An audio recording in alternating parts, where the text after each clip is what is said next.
Sì, sì, sì.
Bene, buongiorno a tutti, ben arrivati.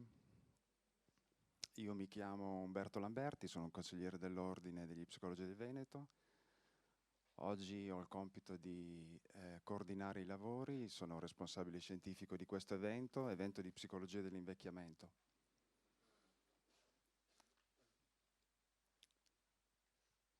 Prima di passare la parola al Presidente dell'Ordine, abbiamo pensato di fermarci un momento a pensare in onore, a condividere un po' anche le preoccupazioni, il dolore di quello che è successo ieri, stanotte, che ancora non si comprende ancora bene cosa sia veramente successo a Parigi, si parla di centinaia di morti e ha generato un sentimento di preoccupazione, soprattutto per chi viaggia naturalmente, ma anche, come sempre accade negli attentati terroristici, un po' a tutti noi, anche se non siamo direttamente coinvolti o non abbiamo direttamente a che fare con Parigi. Siamo quindi solidali con i francesi, con chi abita a Parigi, e allora così volevo proporvi un breve momento di silenzio, di riflessione prima di iniziare i lavori di oggi.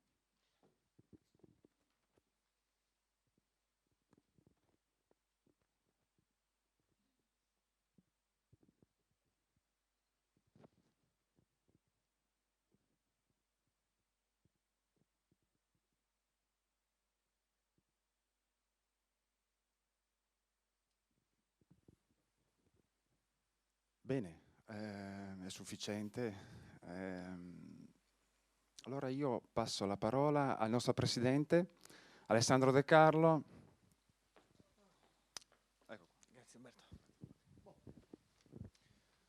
Ok, bene. Buongiorno, ben arrivati, buon sabato mattina. Consoliamoci col fatto che c'è un po' di nebbietta che ci fa dire che tutto sommato anche le attività ludiche del sabato mattina possono essere posposte tempo che il sole si erge più fiero su di noi. Il minuto di silenzio ovviamente, ormai è da un po' che questo consiglio si è insediato, quindi ci si conosce. Buona parte di voi saprà che io tendo a fare delle introduzioni abbastanza energiche. Certo, dopo un minuto di silenzio per una ragione come quella che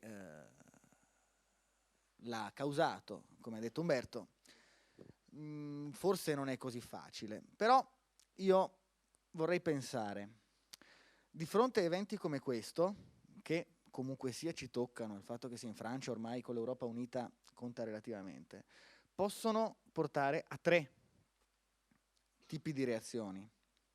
La prima è fermarsi, paralizzarsi. Legittimo, molto umano. La seconda è quello di mettere in atto delle azioni direttamente conseguenti a quanto successo, quindi agire per via di quello che è successo, di un attentato, di una guerra, quindi rispondere, combattere, chiudere frontiere, cambiare idea, fare altre cose, e lì c'è anche qua un effetto diretto di quello che è successo. La terza è, se siamo convinti di fare il bene, se siamo convinti che quello che facciamo quotidianamente, quello che facevamo fino a ieri, sia giusto, sia fatto bene, allora farlo con ancora più energia, ancora più dedizione, ancora più coraggio. Ci propongo quest'ultima soluzione. Io sono convinto che noi facciamo un mestiere buono per noi, per le persone, per lo sviluppo della società. Noi rappresentiamo, noi psicologi, in generale posso dire le professioni sanitarie e liberali, che fanno parte della nostra tradizione fin dal Medioevo, noi rappresentiamo una parte buona della società occidentale. Una parte della società occidentale che vale la pena di esportare, di cui tutti noi, europei, americani, diciamo il cosiddetto mondo occidentale, può andare fiera.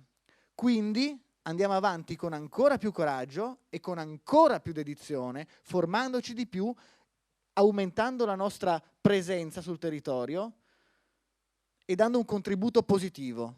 Io propendo per la terza soluzione, perché se la società occidentale ha dei lati buoni, uno di questi è la centralità della persona, che tra l'altro, per la cronaca, fa parte della società occidentale ed è l'eredità italiana, perché la centralità della persona si afferma con l'umanesimo. Io questo amo dirlo più di una volta, non è la prima volta che parlo di umanesimo ai convegni, è l'eredità nostra, italiana, quattrocentesca, guardate Giotto, trecentesca, quattrocentesca, cinquecentesca. Noi psicologi siamo i professionisti della persona, dell'umano, dell'individuo e delle persone nel gruppo, quindi portiamo avanti un'antica, nobile e fruttuosa tradizione occidentale che vale assolutamente la pena di continuare. Quindi energia. Oggi, tra l'altro, parliamo di un argomento fondamentale, di un argomento del futuro.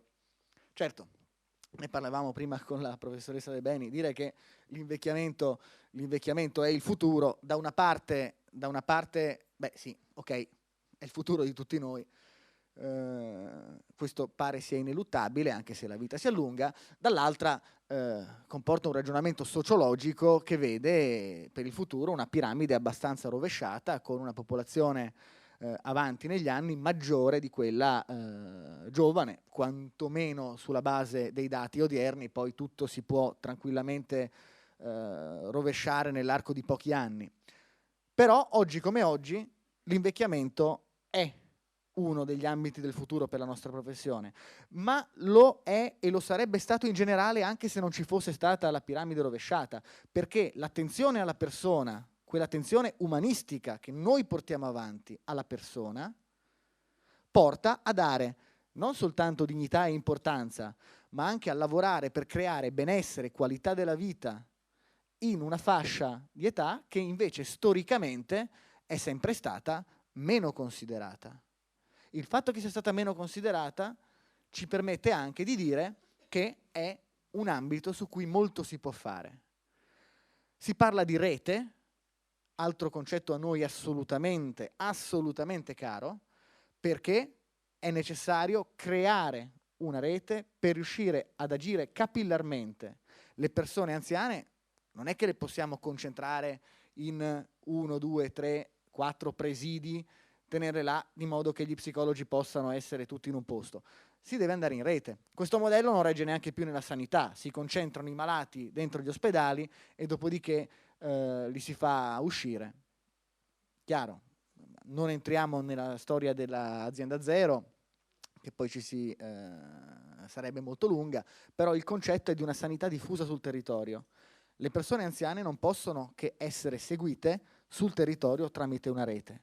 È fondamentale che noi siamo assolutamente preparati, formati, capaci di portare avanti un lavoro di assoluta qualità, perché in questo modo la nostra rilevanza verrà non soltanto riconosciuta dalle persone, ma anche dagli interlocutori politici, anche dagli interlocutori che poi decidono dove il denaro pubblico deve essere investito, che cos'è più necessario, che cos'è meno necessario, che cos'è trascurabile.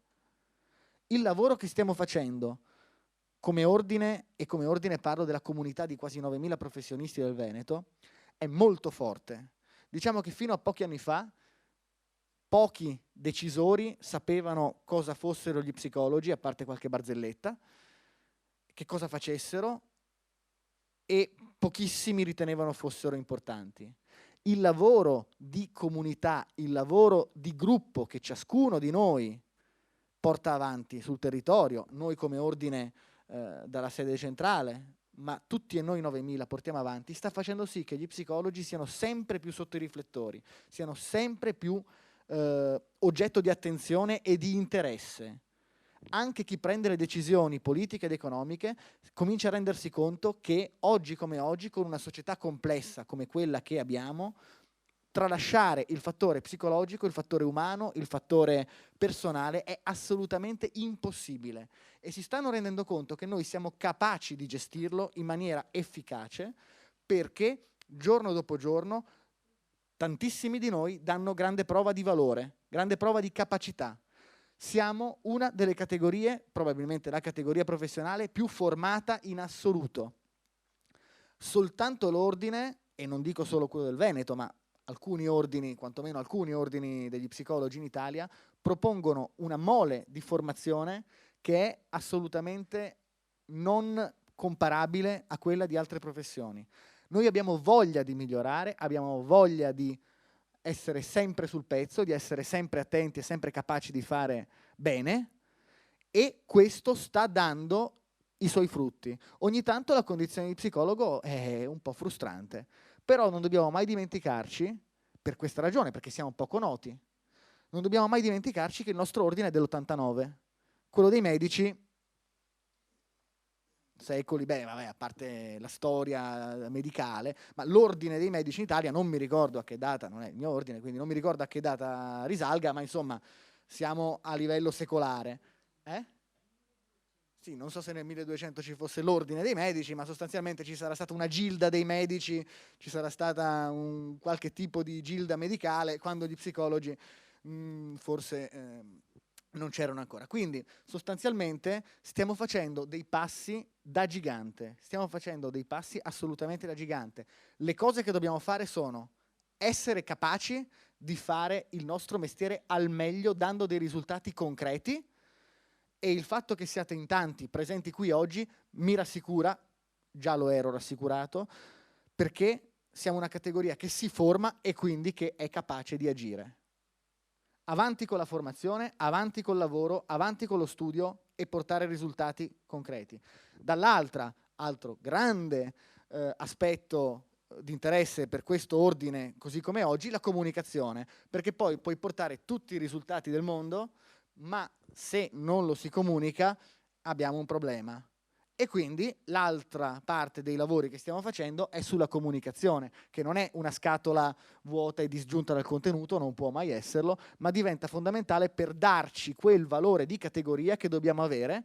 Colgo l'occasione per invitarvi al convegno che si terrà qui il 28.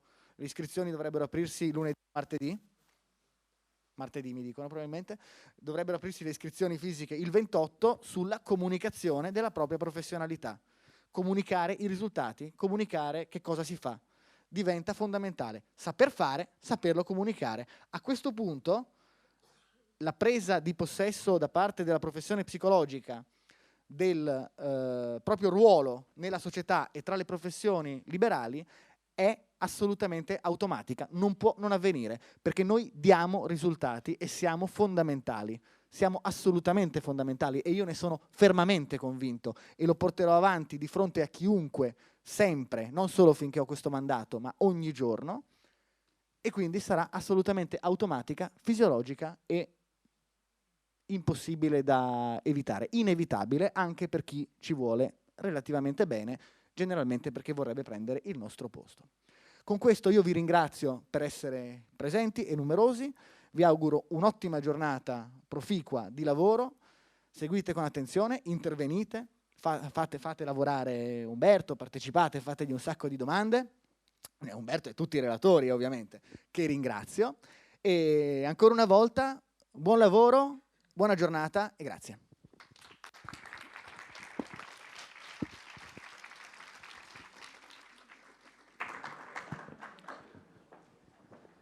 Grazie Presidente,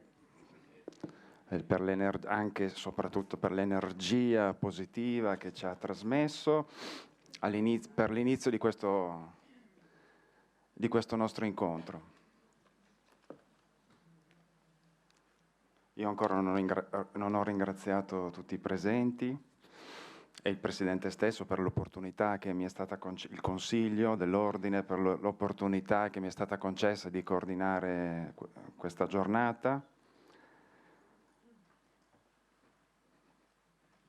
questo evento di psicologia dell'invecchiamento, una materia in crescita sotto molti aspetti teorici, metodologici, di servizi offerti, di psicologi impiegati.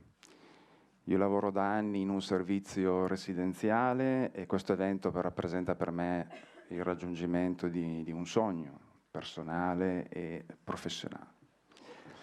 La maggior parte degli psicologi dell'invecchiamento sono impiegati non solo, ma la maggior parte nei servizi residenziali. Oggi i servizi residenziali sono di medio-piccole dimensioni, è stato superato il concetto di grande casa di riposo,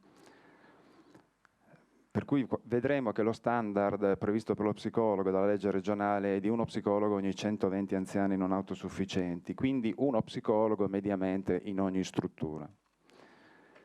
Sono circa 400 le strutture in Veneto residenziali, da qui l'esigenza che molti colleghi coltivano da anni di poter trovare un luogo, un metodo per dialogare, scambiare le esperienze, apprendere dalle pratiche del collega, trovare insieme al collega soluzioni a problemi professionali. È così che è nata la proposta che ho presentato al Presidente e al Consiglio dell'Ordine, che è stata accolta, di istituire un gruppo di lavoro di psicologia dell'invecchiamento a Mestre, presso la nostra sede di Mestre, che quest'anno si è dedicata ad approfondire la possibilità di costruire la rete regionale degli psicologi dell'invecchiamento. Nella parte finale di questa mattinata, in qualità di relatore, vi riferirò gli esiti del lavoro svolto, fin qui svolto, per condividerli assieme. Intanto vi anticipo, gli interessati a far parte della rete possono già da ora, o durante il break o alla fine dei lavori, lasciare alla segreteria la propria disponibilità. Saranno contattati dal referente di area territoriale del gruppo di lavoro. Della rete regionale in costruzione abbiamo scelto di invitare alcuni colleghi, illustri accademici, esperti di successo, giovani, per raccontare la loro esperienza personale e professionale con questo spirito, convinti che la narrazione dell'esperienza sia utile, sostanzialmente utilizzando lo stesso metodo che abbiamo usato durante il gruppo di lavoro, quindi sia nei piccoli gruppi che nel grande gruppo oggi, il dialogo, il confronto delle esperienze. Gli argomenti di oggi spazieranno dalla formazione all'innovazione continua, dalla centralità della famiglia alle opportunità per gli psicologi nel terzo settore, dall'intervisione alla sua applicazione con il progetto rete regionale. Al termine di ogni relazione ci fermiamo un momento per eventuali domande, approfondimenti, uno scambio di opinioni. Avremo comunque anche alla fine dei lavori uno spazio conclusivo dove possiamo eventualmente recuperare le domande, gli argomenti e concludere assieme. Ci sarà anche il tempo per chi è interessato alla compilazione del questionario per i crediti.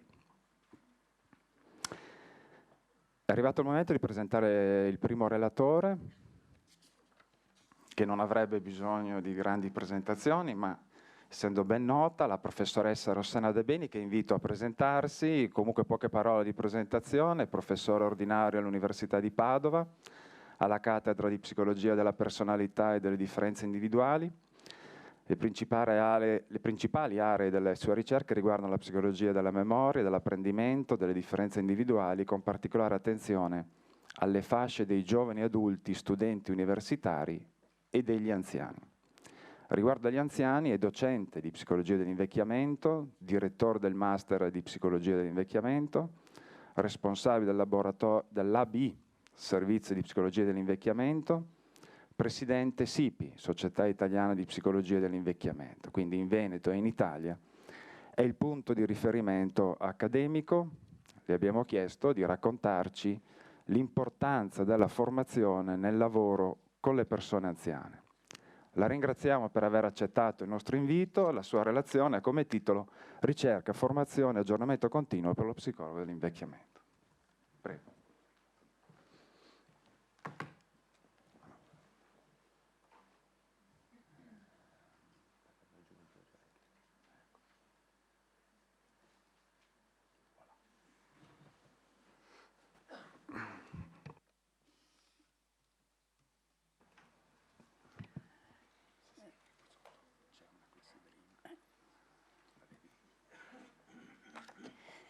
Buongiorno a tutti, bentrovati. Grazie Umberto per la presentazione che mi fa sentire vecchissima.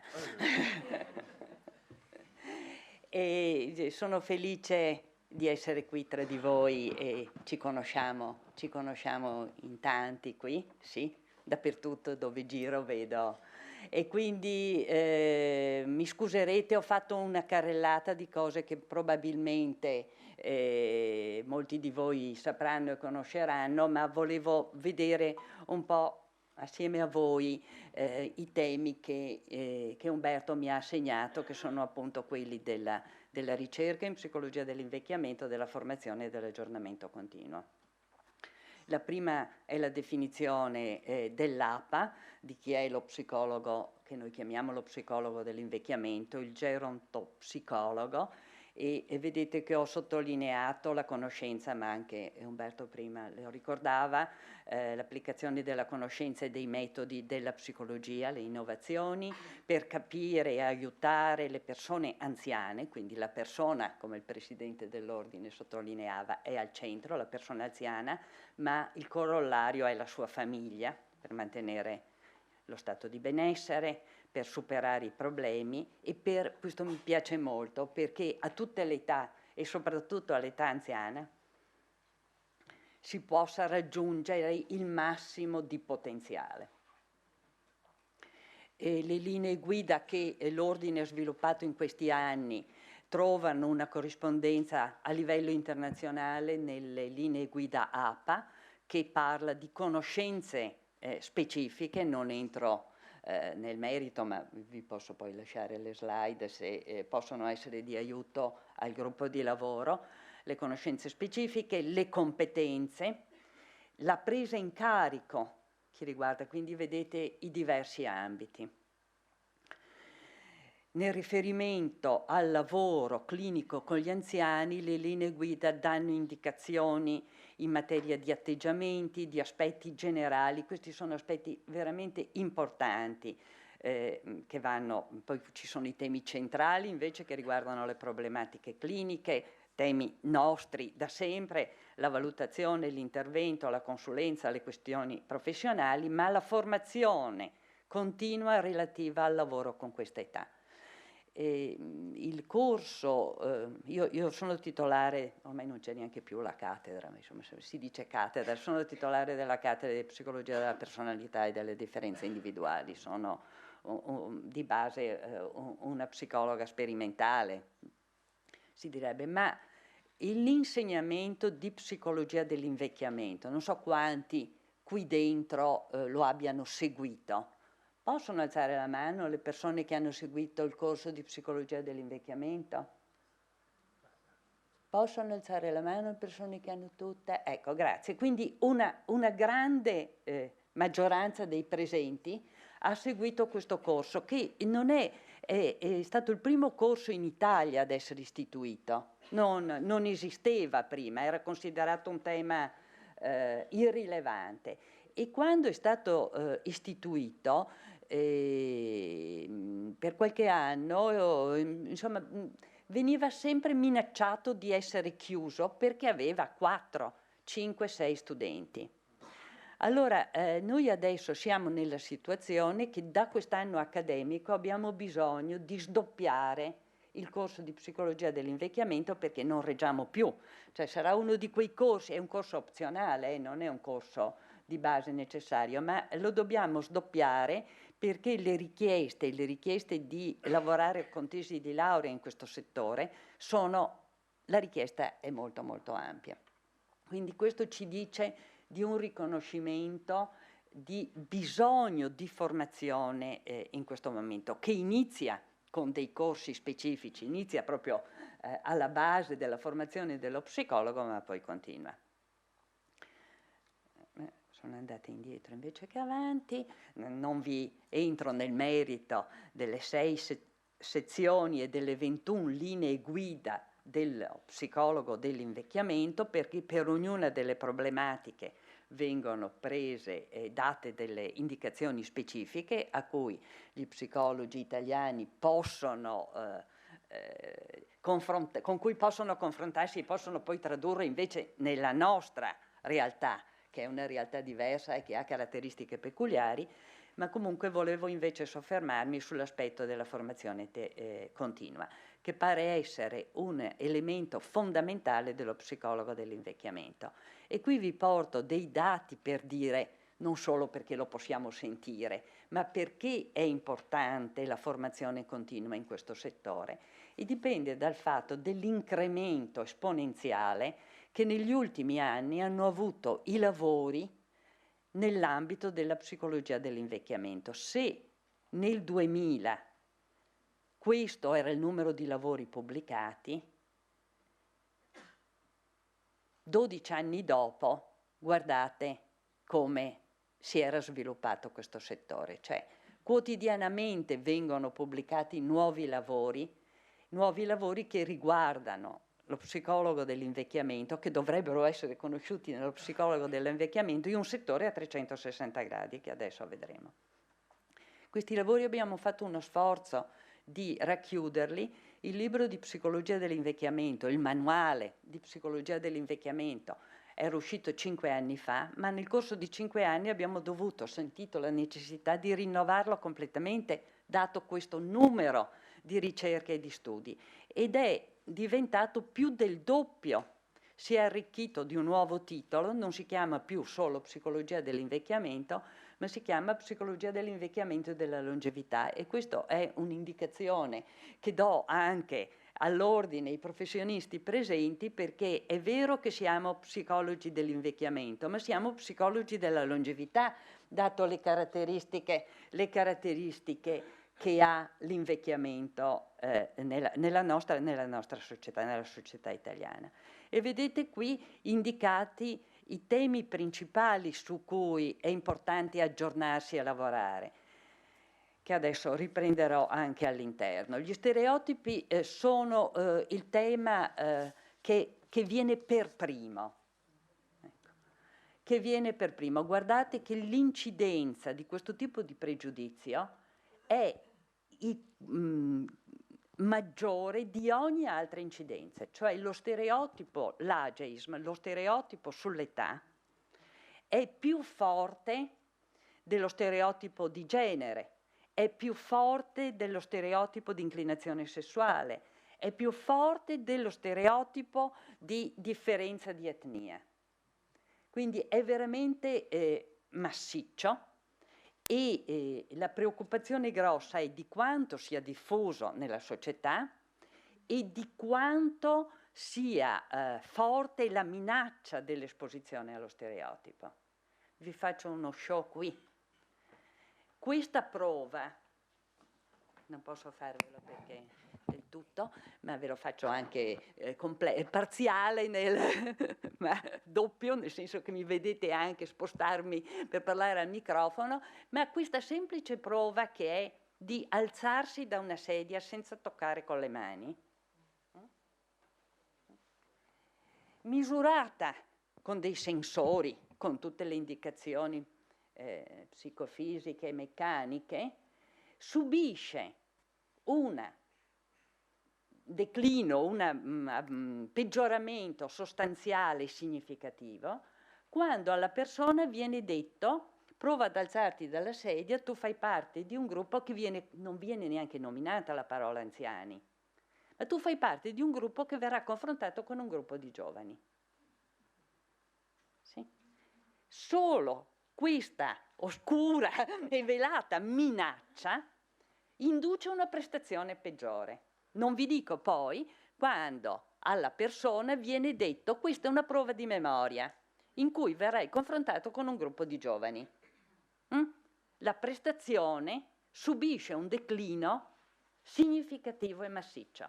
Questo significa che nella mente delle persone, quando vengono ventilata l'idea del essere vecchio, dell'invecchiamento, cala la loro prestazione. Perché cala la nostra prestazione? Perché? Perché una parte della nostra mente è tesa a contrastare questo aspetto.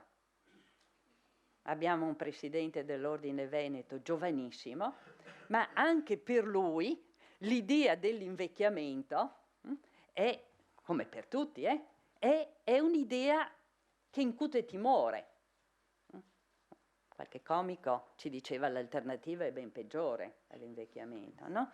Ma pensiamo all'invecchiamento come a un male, non come a una longevità. E questo è comune a tutti, non è che ci sono i cattivi che pensano così. Lo sappiamo bene come psicologi, che è solo la consapevolezza della presenza dello stereotipo che può essere contenuta, altrimenti tutti naturalmente cadiamo in questo. Ci sono molti approfonditi motivi, ma tutti noi li conosciamo, non occorre che entri nel merito.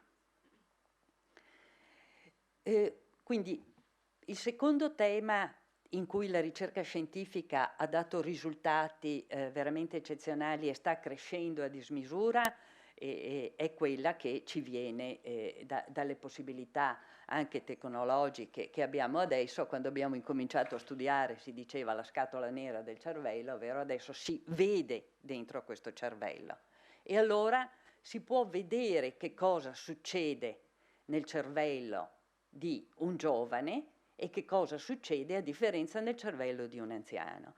E allora questi sono dati così eclatanti, quasi tutti li conoscono, ma li ripeto, scusate per chi non magari se l'era un attimo dimenticato, perché quando questi due cervelli, che vedete qui, stanno facendo la stessa cosa, si stanno confrontando con un compito di memoria e hanno la stessa prestazione, cioè questa è la risonanza magnetica funzionale di due gruppi di giovani e di anziani, sono stati sommati i risultati ed evidenziati, che hanno la stessa prestazione, cioè ricordano uguale, fanno bene ugualmente. Ma allora vedete che i giovani per fare bene attivano un'area cerebrale, sono lateralizzati, hanno una bella attivazione qui. Ma gli anziani possono fare uguale, avere la stessa prestazione, ma guardate cosa devono attivare per arrivare uguale. Mi sembra la frase di Alice nel Paese delle Meraviglie, che se voglio arrivare allo stesso posto devo correre il doppio. Questo, all'andare avanti dell'età, ogni giorno, posso arrivare allo stesso posto in cui arrivavo prima senza dovermi confrontare con i giovani, ma devo metterci di più attivazione cerebrale in questo caso. Questo che vi presento non occorrente è solo un modello molto, molto noto e che ci mostra, ci indica il ruolo dell'età nei cambiamenti neuronali, negli effetti che abbiamo, in quello che determina la nostra prestazione cognitiva e ci mostra, sulla base della riserva cognitiva di cui prima si parlava, e degli interventi che vengono attuati, come sia possibile costruire un'impalcatura, cioè un sostegno, un potenziamento della nostra mente affinché possa affrontare le varie fasi e richiama temi di sviluppo lungo tutto l'arco di vita e apprendimento lungo tutto l'arco di vita. Noi non siamo più nelle condizioni in cui eravamo un tempo, in cui c'era un periodo di formazione e un periodo limitato di formazione anche, che poi si è esteso negli anni, ma un periodo di formazione e un periodo in cui si svolgeva il nostro lavoro per cui eravamo formati. Questo non esiste più al giorno d'oggi, esiste un lifelong learning in cui l'ordine che organizza di sabato mattina, a momento che costa a tutti quanti, vero sia di qua del tavolo che di là, e facciamo questo perché questo abbiamo bisogno di fare, una formazione lifelong learning per voi di là e per noi di qua, ugualmente impegnati in questo impegno. Il tema uno dei temi su cui si sta lavorando tantissimo e che è ricollegato ai primi è la promozione del benessere nell'arco di vita e nell'invecchiamento, e qui vedete i vari modelli che hanno dato evidenze empiriche e hanno portato progettualità e realizzabilità davvero allo star bene a tutte le età e soprattutto nelle ultime fasi di vita. Dal laboratorio di Padova avrei tanti dati, tante ricerche da portarvi, ma vi porto questa che riunisce la messa in discussione dello stereotipo, ad esempio quello del fatto che diventare anziani significa essere tristi, depressi, soli, eccetera. Quindi in mancanza di benessere, la tristezza e l'infelicità della vecchiaia, per mostrarvi con dati che invece il benessere aumenta all'aumentare dell'età. E qui vedete come il confronto tra l'età di 20-29 anni sia sotto in maniera significativa, si attesti intorno ai 30-39, 40-49 è l'età che ci dà la base, quindi siamo nell'equilibrio, ma un significativo incremento nelle fasce d'età seguenti, quindi per arrivare a una differenza significativa tra giovani e anziani nella percezione del benessere. Un settore molto importante è quello degli anziani, lavoratori senior e mondo del lavoro, perché ci sarà bisogno di godere delle conoscenze, dell'expertise di tutti questi anziani, e guardate che l'Unione Europea parla di lavoratori anziani a 50 anni, quando quindi la gamma dei lavoratori anziani, se pensiamo quando le persone entrano nel mondo del lavoro, ma gli stereotipi sul lavoratore senior sono molto massicci da quest'età.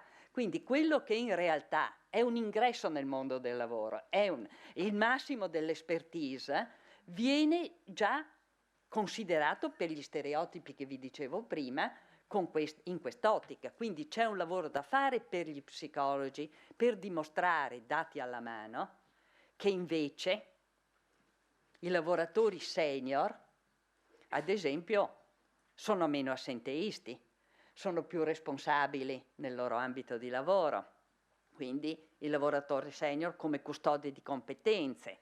Queste competenze le porta con sé nel suo pensionamento, quindi la trasmissione intergenerazionale nei luoghi di lavoro di conoscenze e di competenze, la transizione, questi tutti ambiti in cui lo psicologo dell'invecchiamento è chiamato a lavorare, la transizione tra il momento lavorativo e il momento pensionistico, il reindirizzo delle proprie risorse verso nuovi obiettivi, perché una cosa è avere un lavoratore nelle aziende che sa che deve andare in pensione e si vive come svalutato gli ultimi anni e aspetta solo di andare in pensione. Pensate come lavora bene, come il suo benessere personale e il benessere della sua azienda quale può essere. Ed invece un settore in cui attraverso uno psicologo competente queste competenze vengono indirizzate in un lavoro intergenerazionale, è la persona che passa il testimone, è il portatore di competenze che passa il testimone, come viene valorizzato. Può essere valorizzato negli ultimi anni e continuare ad essere un valore di competenze e di benessere per sé e per il luogo in cui lavora, anche nella relazione intergenerazionale. Abbiamo parlato di tutta la componente dell'invecchiamento di successo, ma c'è anche tutta una componente che voi conoscete bene invece di fragilità, di deterioramento cognitivo, di fine vita importante, e su questi ci sono sia aspetti teorici nuovi, teorizzazioni nuove che definiscono la fragilità nell'invecchiamento, sia ambiti di ricerca in cui si mostra l'incidenza, viene evidenziato l'incidenza della patologia a seconda delle caratteristiche della persona, ad esempio della riserva cognitiva che la persona ha. In questo grafico su cui porto la vostra attenzione vedete persone che hanno un'alta riserva cognitiva, quindi ad esempio che per tutta la loro vita hanno fatto lifelong learning, perché questo significa riserva cognitiva, quindi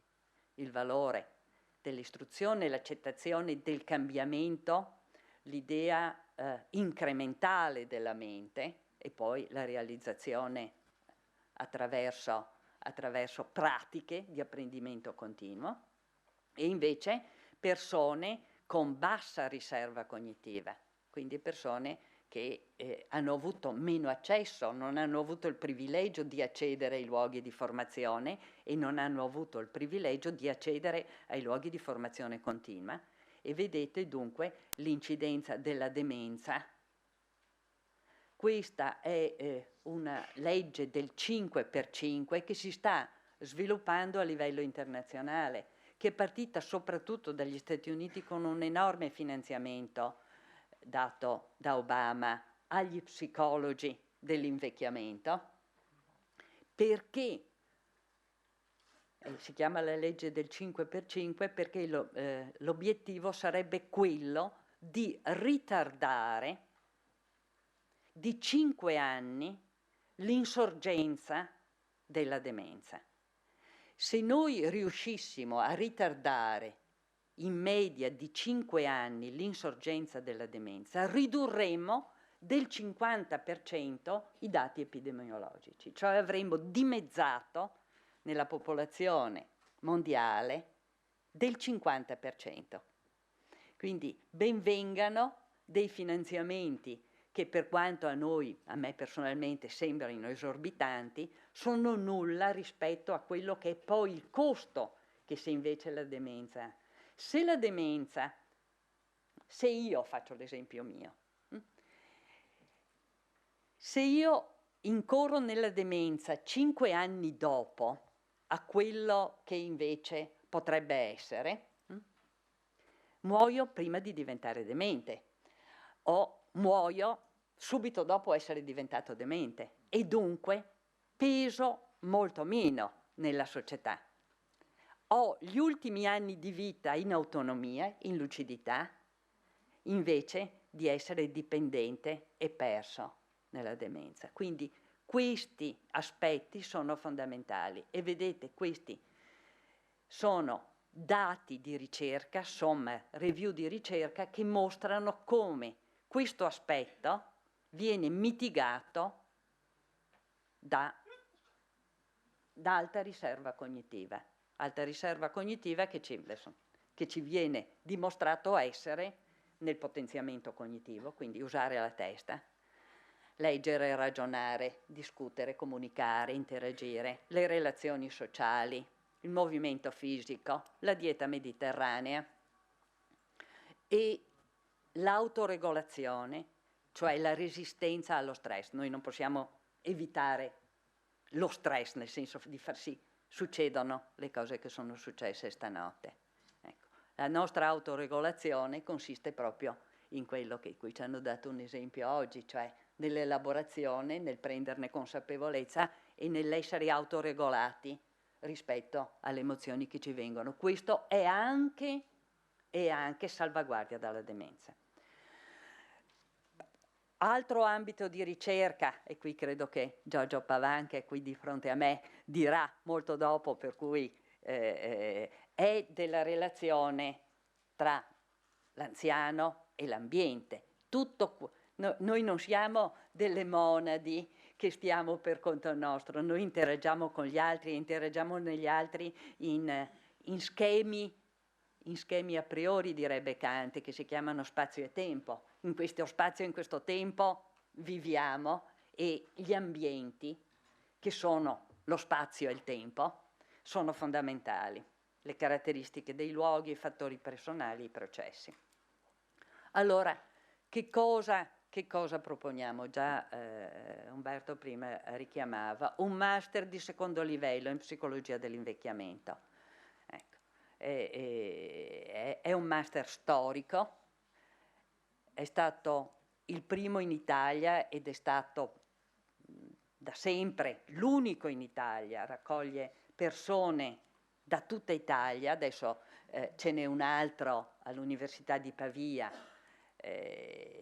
nella zona di Milano, ma cerchiamo di aiutarlo che cresca per dislocarci, ma è un master e vedete i titoli, credo che moltissimi di voi qui dentro lo hanno frequentato, vero?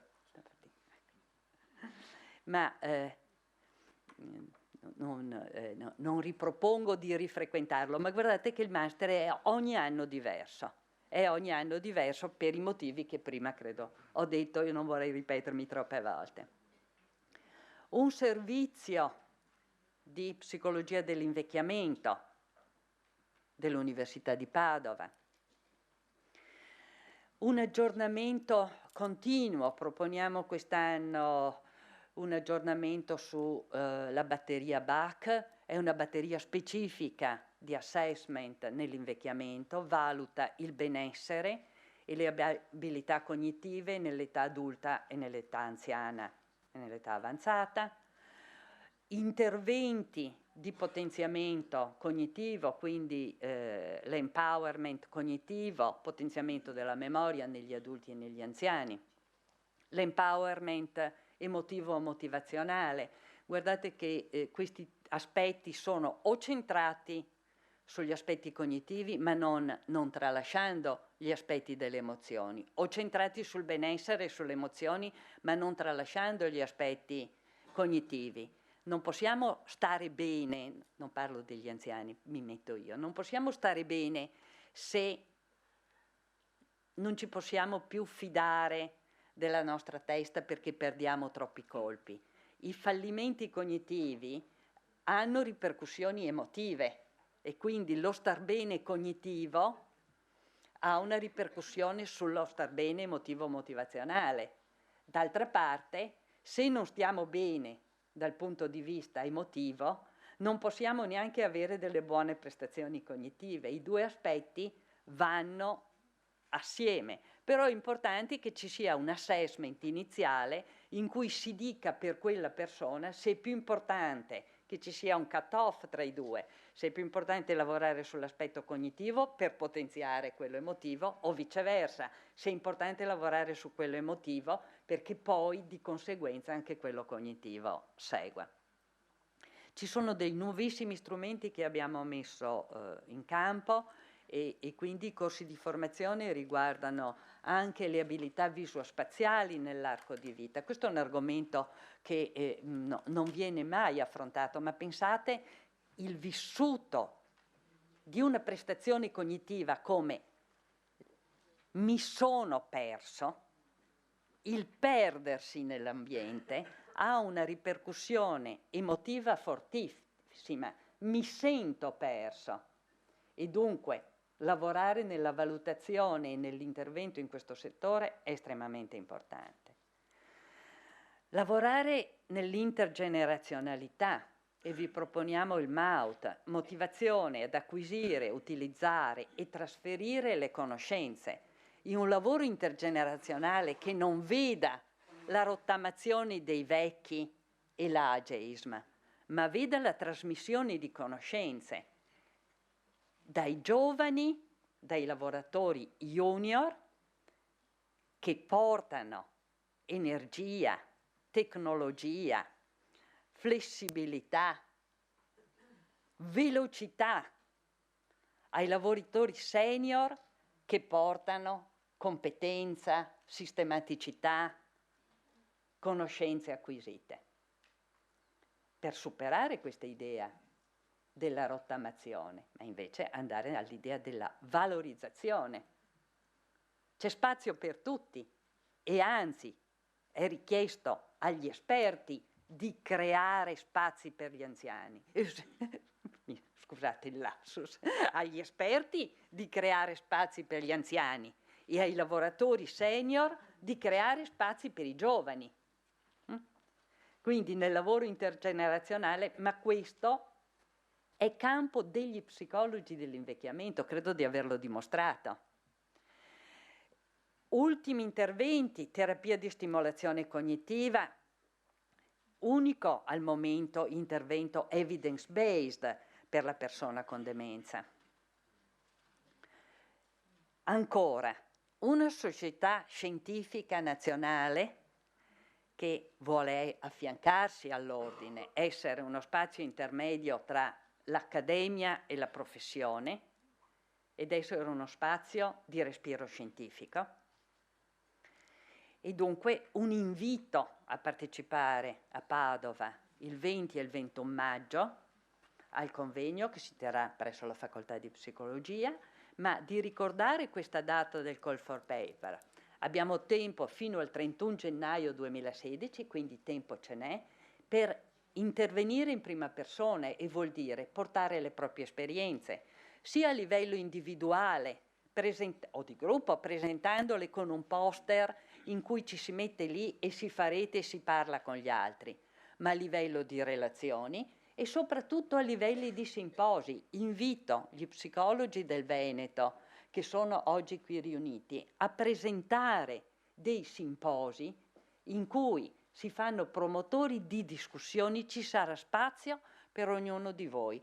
Troveremo spazi in modo tale che si possa parlare e discutere in queste 2 giornate delle tematiche e delle problematiche su cui vi state confrontando. E quindi questo è il mio messaggio finale.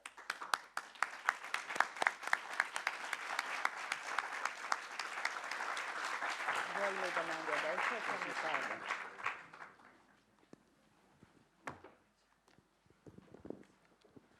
Bene,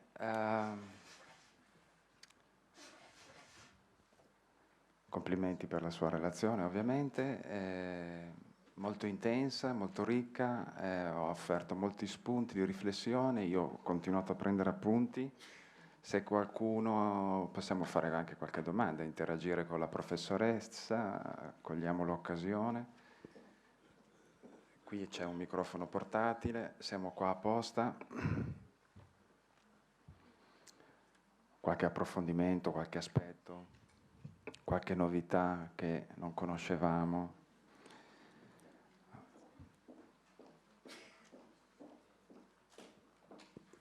Buongiorno, solo una piccola domanda. Volevo chiedere con che strumenti era stato misurato il benessere nella ricerca che state facendo. Mi sembra di aver capito che è ancora in evoluzione o finita da poco. No, era un dato molto forte che abbiamo misurato con quello che credo che tu conosca bene, che è la scala di benessere, e quindi è quella che fa parte poi abbiamo pubblicato la BI, l'empowerment emotivo-motivazionale, ed è presente la stessa scala che qui è presente la BI empowerment emotivo-motivazionale, è presentata per il potenziamento, ma che in fase di assessment è la scala di benessere del BAC.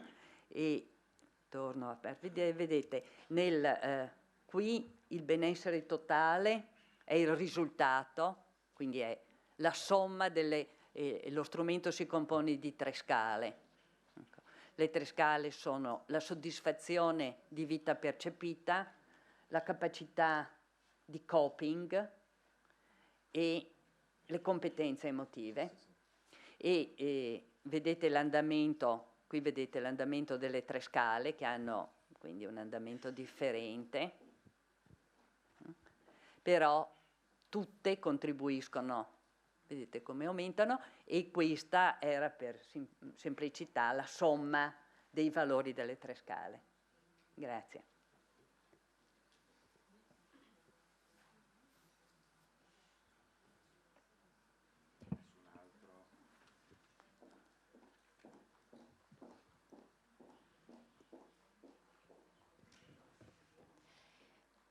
Nessuna domanda, però un commento. Mi è molto piaciuta la sottolineatura sul fatto dello stereotipo che abbiamo appunto sull'invecchiamento, sulla longevità, e appunto l'importanza di sottolineare il fatto che si può star bene anche da anziani.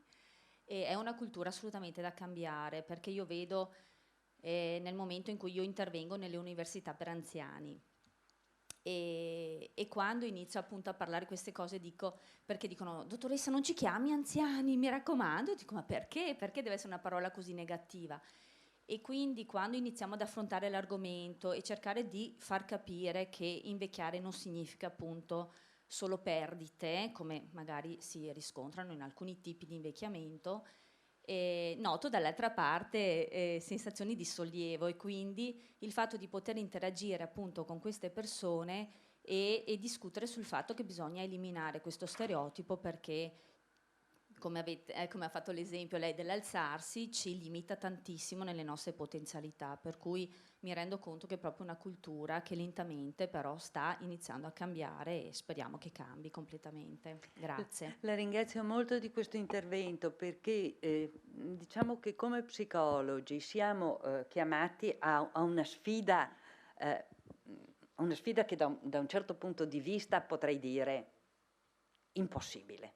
Cioè, se la cultura è di questo tipo, la mentalità è di questo tipo, come possiamo noi? E guardi che è anche molto edulcorato, perché adesso si parla a livello sociologico, si dice ma perché adesso l'anziano è trattato male, invece una volta nella famiglia come veniva trattato bene, vero l'anziano? Solo se teneva i cordoni della borsa, miei cari, veniva trattato bene. Nelle nostre campagne, nella nostra cultura, qua proprio quella nostra veneta, sapete, veneta e friulana, in Friuli le donne contavano un po' di più, c'era un pochino più di me, poi mi sono trovata anche peggio, ma nella nostra cultura contava il vecchio maschio che aveva i cordoni della borsa, basta.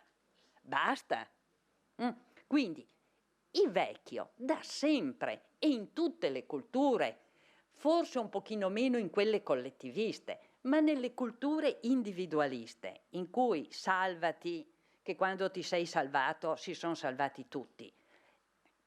Quindi, da un lato mi verrebbe da dire che la sfida è insormontabile. Dall'altro vi dico, siamo così cresciuti come psicologi e abbiamo delle radici forti che sono nella ricerca. In queste sono le nostre basi, per quello che vi dico evidence-based. Perché quando abbiamo dei dati forti nella ricerca, stiamo in piedi bene. Dopodiché abbiamo consapevolezza del nostro ruolo e della relazione di cura. E qui abbiamo, direi, le ali per volare in questo. E abbiamo i motivi per rimanere in questa sfida, che è davvero che ci sarà necessità di noi. I medici che sono, o le altre figure, ma i medici più di tutti, lo vedono come un settore di malattia, come un settore, lo vedono come malattia e dunque tocca a loro, e come prevenzione e dunque tocca a loro lo stesso. Io credo che quando noi abbiamo competenze davvero solide, abbiamo strumenti che ci vengono dall'evidence based, dalla ricerca, ci vengono dalle buone prassi, ci vengono dal saper far bene con consapevolezza e preparazione il nostro lavoro, abbiamo un settore veramente enorme, abbiamo un bacino di utenza e abbiamo una potenzialità grandissima, in cui davvero, se il sogno di Umberto era essere qui a vederci riuniti, il mio sogno è che davvero gli psicologi dell'invecchiamento e della longevità lavorino al meglio, abbiano soddisfazioni, vengano chiamati dappertutto, nel senso che abbiano uno spazio privato per la professione privata, perché la psicoterapia, il counseling, l'accompagnamento nell'ultima parte di vita è fondamentale e ci sarà bisogno di professioni specifiche, sia nell'invecchiamento normale di successo, per risistemare le cose, per tutto quello che le teorie e gli studi sulle emozioni ci dicono, che sono ancora vive, che sono ancora competenti. E morire in armonia è diverso che morire nella nevrosi e nella disperazione. E questo è un ambito dello psicologo. Nell'ambito della ricerca c'è bisogno di lavorare e di approfondire. Nell'ambito delle istituzioni, e questo lascio poi parlare a chi sta nelle residenze, nella domiciliarità, c'è bisogno, c'è necessità. I progetti europei vanno in questa direzione e vengono potenziati, cioè è vero che patiamo ancora di un avvio, ma è una sfida ottimale che possiamo davvero affrontare. Bene, grazie professore. C'è qualcun altro che vuole chiedere qualcosa? Bene, grazie mille.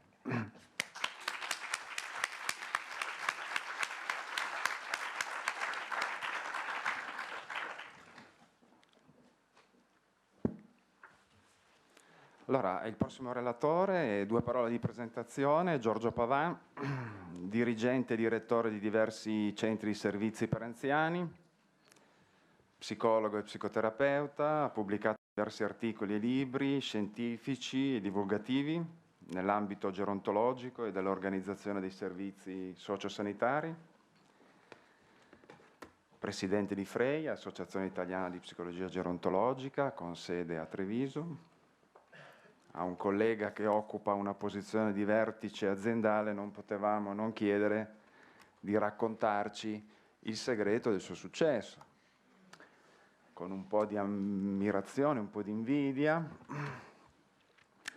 Sebbene gli psicologi in posizione apicale nelle istituzioni stiano aumentando rispetto a periodi passati, e quindi questo è di buon auspicio anche per la nostra categoria. Ringraziamo il collega per aver accettato il nostro invito. La sua relazione ha come titolo L'innovazione continua, l'esperienza dell'ISRE di Treviso da IPAB a centro servizi di livello europeo. Adesso potresti cantare una canzone?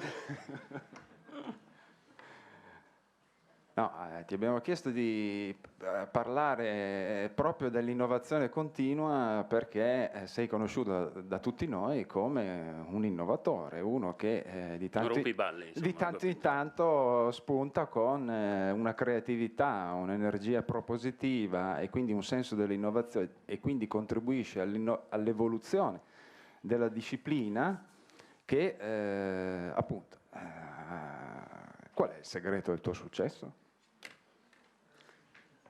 Parla della capigliatura.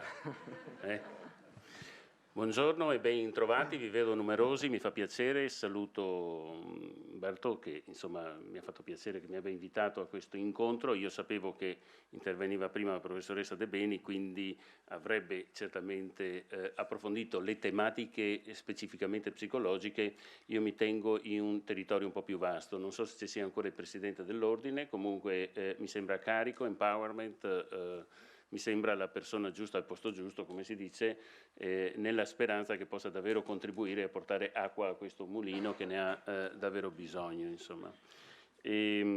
Stavo pensando, intanto che Rossana interveniva, che per fortuna il tema del lavoratore anziano noi l'abbiamo eliminato con la Fornero, per cui voglio dire il problema proprio non ce lo poniamo. Quindi è anche questo un problema superato, insomma.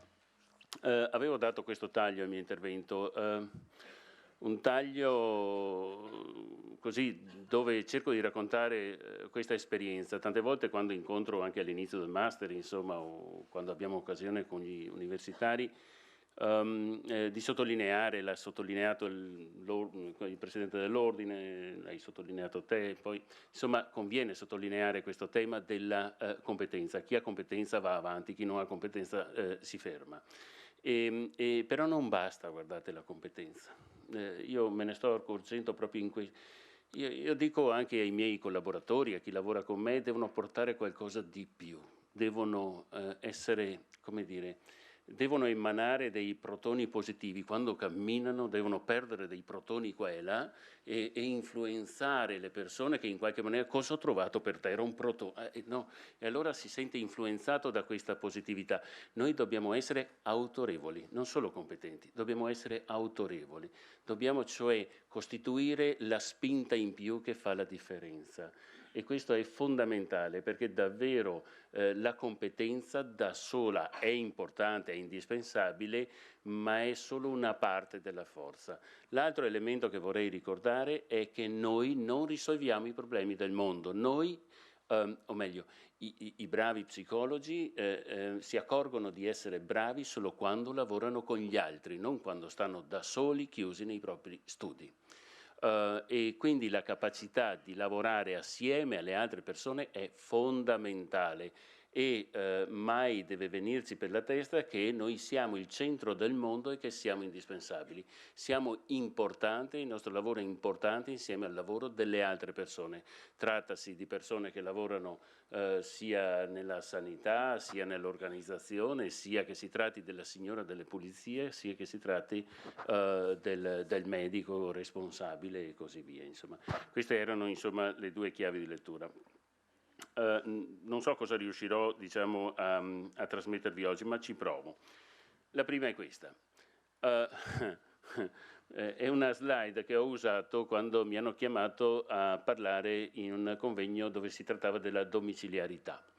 E la prima slide usata è questa, perché se è vero che bisogna lavorare contro lo stereotipo dell'invecchiamento e d'altra parte l'alternativa all'anziano, dico, l'alternativa se vuoi ti chiamo vecchio, no? Potevi proporre, no, ma anche qui insomma bisogna abbattere una serie di stereotipi, vale a dire per quanto riguarda l'ISRA, il luogo dove lavoro, insomma, noi abbiamo una visione che è il diritto della persona che invecchia a poter vivere la propria condizione di vita nel rispetto della propria dignità e nel rispetto della propria determinazione, a prescindere, diciamo, a prescindere, perché è un diritto della persona, l'anziano è una persona e quindi ha questo diritto.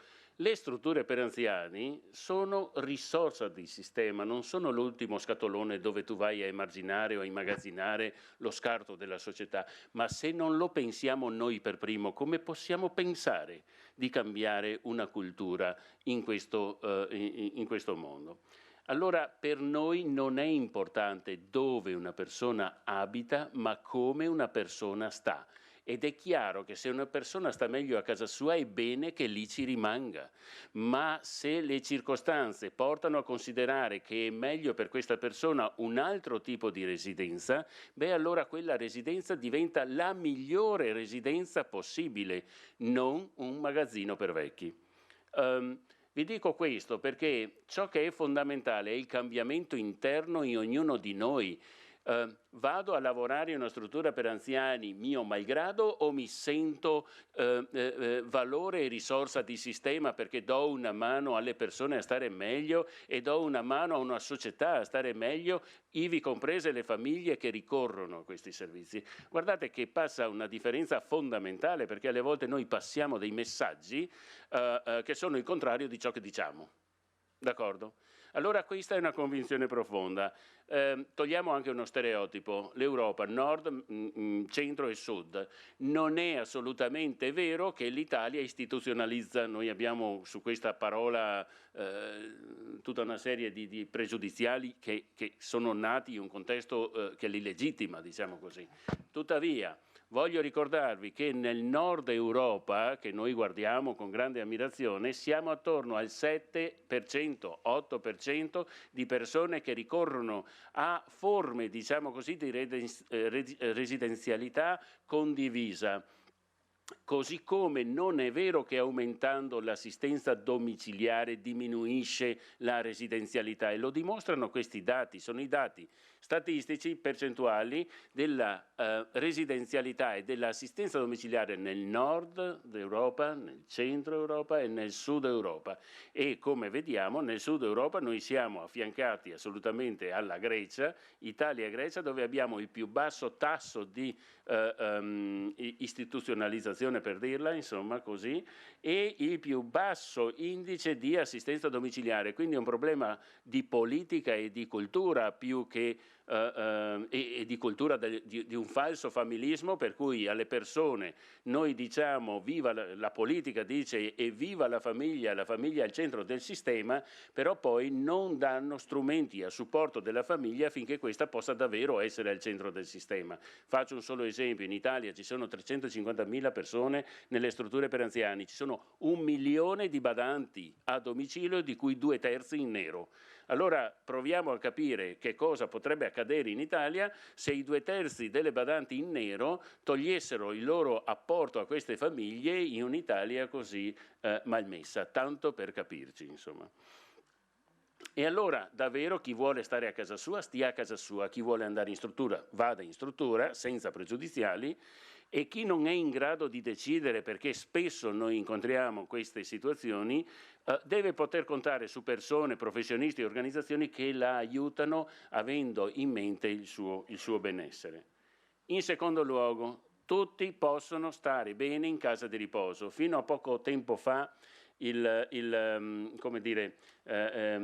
passaparola era il centro e l'anziano e la qualità della vita dell'anziano il punto di riferimento. Ora ci siamo evoluti e diciamo il centro del mondo sono le persone e le relazioni tra le persone, quindi il centro del mondo è certamente la qualità della vita delle persone anziane, ma è anche la qualità della vita delle persone che lavorano con le persone anziane, ma è anche la qualità della vita dei familiari che affidano a chi lavora con le persone anziane i propri cari. E allora la qualità totale, al di là dei sistemisti, è proprio questa idea di prendere cura, prendere in carico, si direbbe, ma prendersi cura del sistema, della rete. Se noi ad esempio in un servizio andiamo a chiedere quanto tempo dedicate alla famiglia, proprio in ore di lavoro, e tu hai la proporzione di quante incazzature hai all'interno del contesto che si riverberano per forza di cose, perché se tu non ti prendi cura delle situazioni e non cerchi un percorso, diciamo così, di accompagnamento, che è la capacità dell'adattamento nel tempo, è un lungo percorso da fare assieme, evidentemente il ritorno che hai è conseguente all'investimento che fai e anche alla capacità che hai di prendertene cura.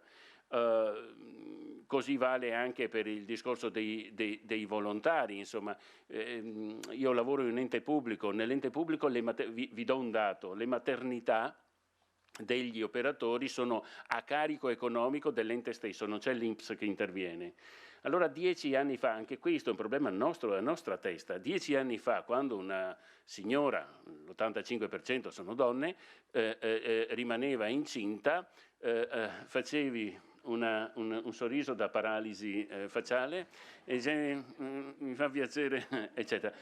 Ma se io voglio pensare a questa persona come a una persona e voglio pensare a questo mondo come a un mondo possibile, allora io devo fare un percorso dentro di me, io, capo di quell'organizzazione, devo fare un percorso dentro di me. Oggi, dopo 10 anni, quando una persona rimane incinta e ce lo viene a dire, ci congratuliamo, ma quando partorisce arriva a casa il mazzo di fiori con il pacco dono, con tutti gli affari possibili e immaginabili per il bambino e per lei. Cambia completamente e le persone ti rispondono commosse, ti scrivono, cioè si stabilisce un'altra possibilità, siamo passati dal 12% di malattie al 3,2% di malattie, ma sarà per qualche motivo, insomma, no? Perché questo? Perché guardate, da un punto di vista di chi dirige un'azienda, il modo migliore per sfruttare le persone è cercare di fare a fare quelle persone quello che vogliono e quello che sentono di poter dare e valorizzare ciò che sono in grado di fare. È il modo migliore per ottenere i massimi risultati aziendali e la massima soddisfazione per chi lavora. Se qualcuno mi chiedesse che lavoro fai te, ecco, questo è il mio primo obiettivo, cioè cercare di mettere le persone nelle condizioni di dare il meglio di sé per le specificità che gli vengono richieste. Terzo, il desiderio e la buona volontà e la fortuna non bastano. Non è fortunato te che, no, non è così. La fortuna in questi casi può aiutare, il desiderio è certamente una spinta motivazionale, ma e anche la buona volontà è importante, ma non basta. Fenomeni che conosciamo tutti.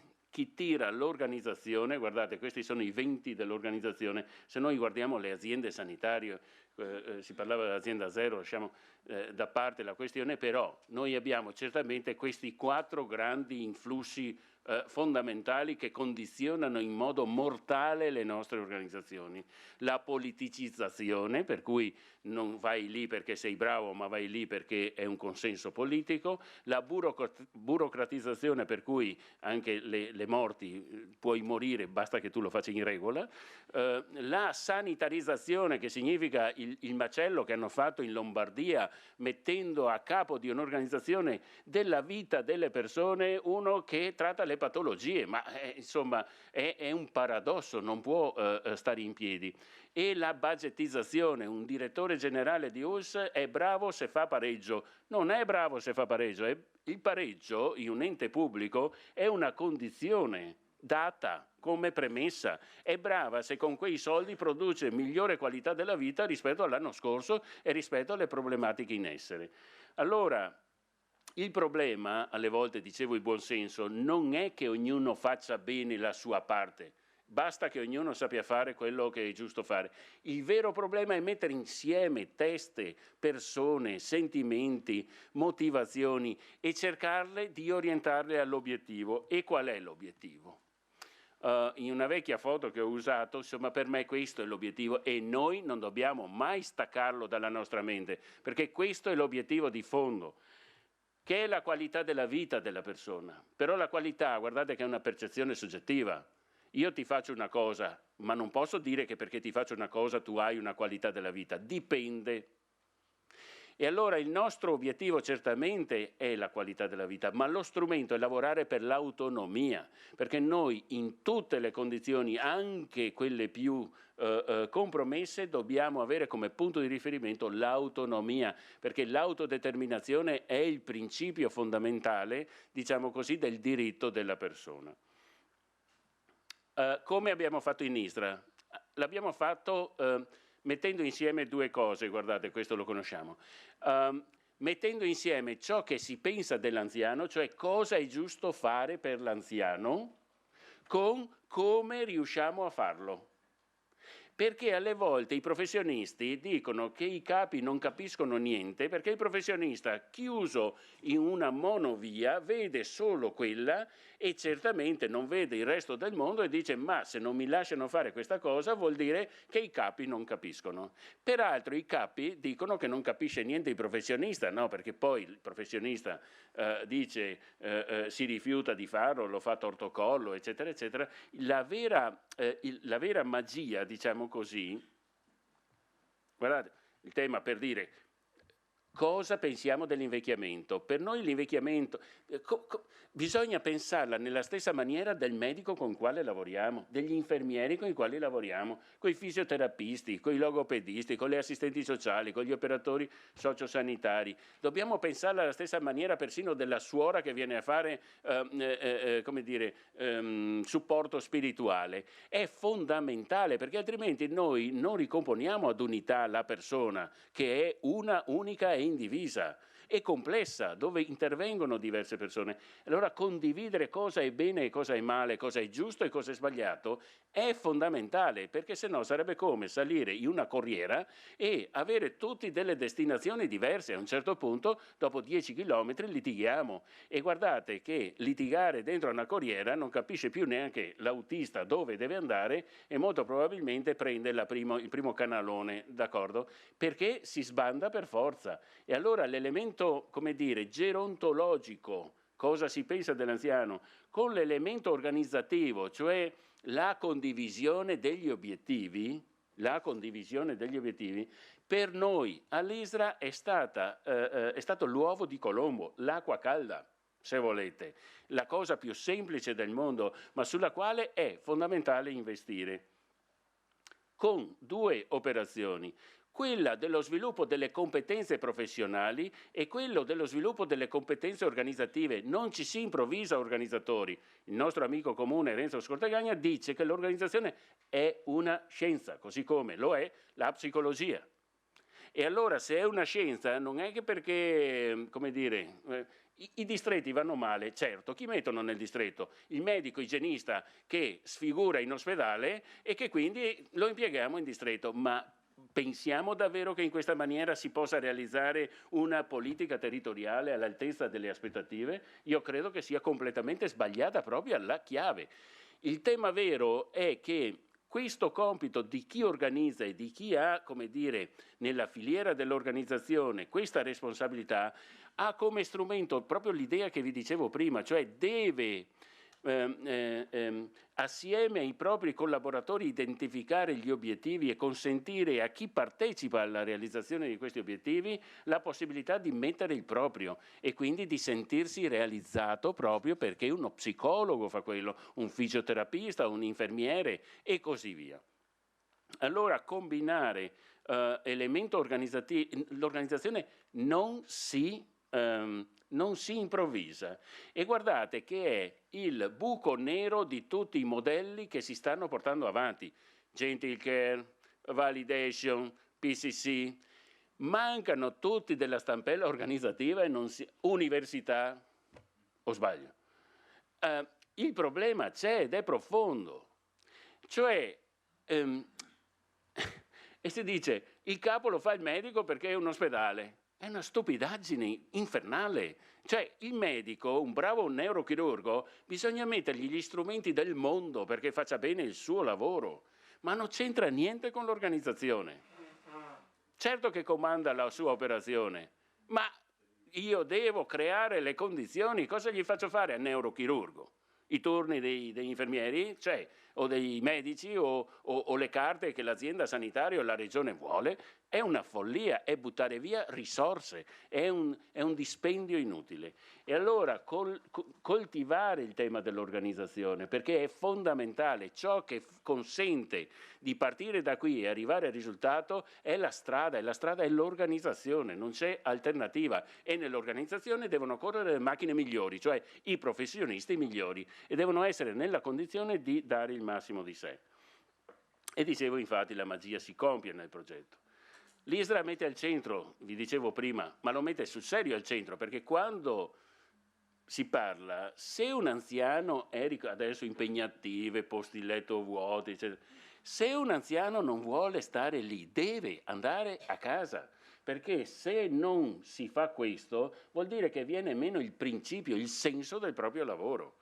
Cioè l'obiettivo, che è la sua qualità della vita, viene meno. Magari il bilancio si salva, però deturpi la vita di una persona. Questo non va bene, non va bene. Dico, il tema della centralità della persona e delle relazioni tra le persone è un elemento, lo ha sottolineato prima Rossana, è un elemento fondamentale per i psicologi. Guardate, 4 esempi banalissimi, proprio da indice, da lista della spesa. Ma chi si prende cura del carico degli operatori che vivono quotidianamente vicino a persone che hanno dolore, che fanno fatica a arrivare a sera, che vivono vicino al tema della morte? E chi si fa carico di questi operatori?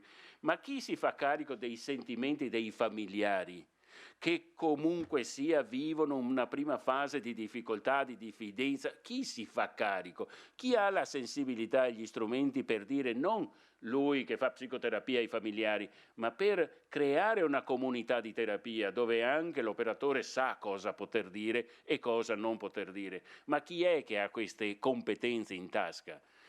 Lo stesso dicesi per il vissuto degli anziani, ma se sono qui e mi muore quello là che è vicino, va bene che la percezione della morte magari è diversa, però ho bisogno di dire una parola.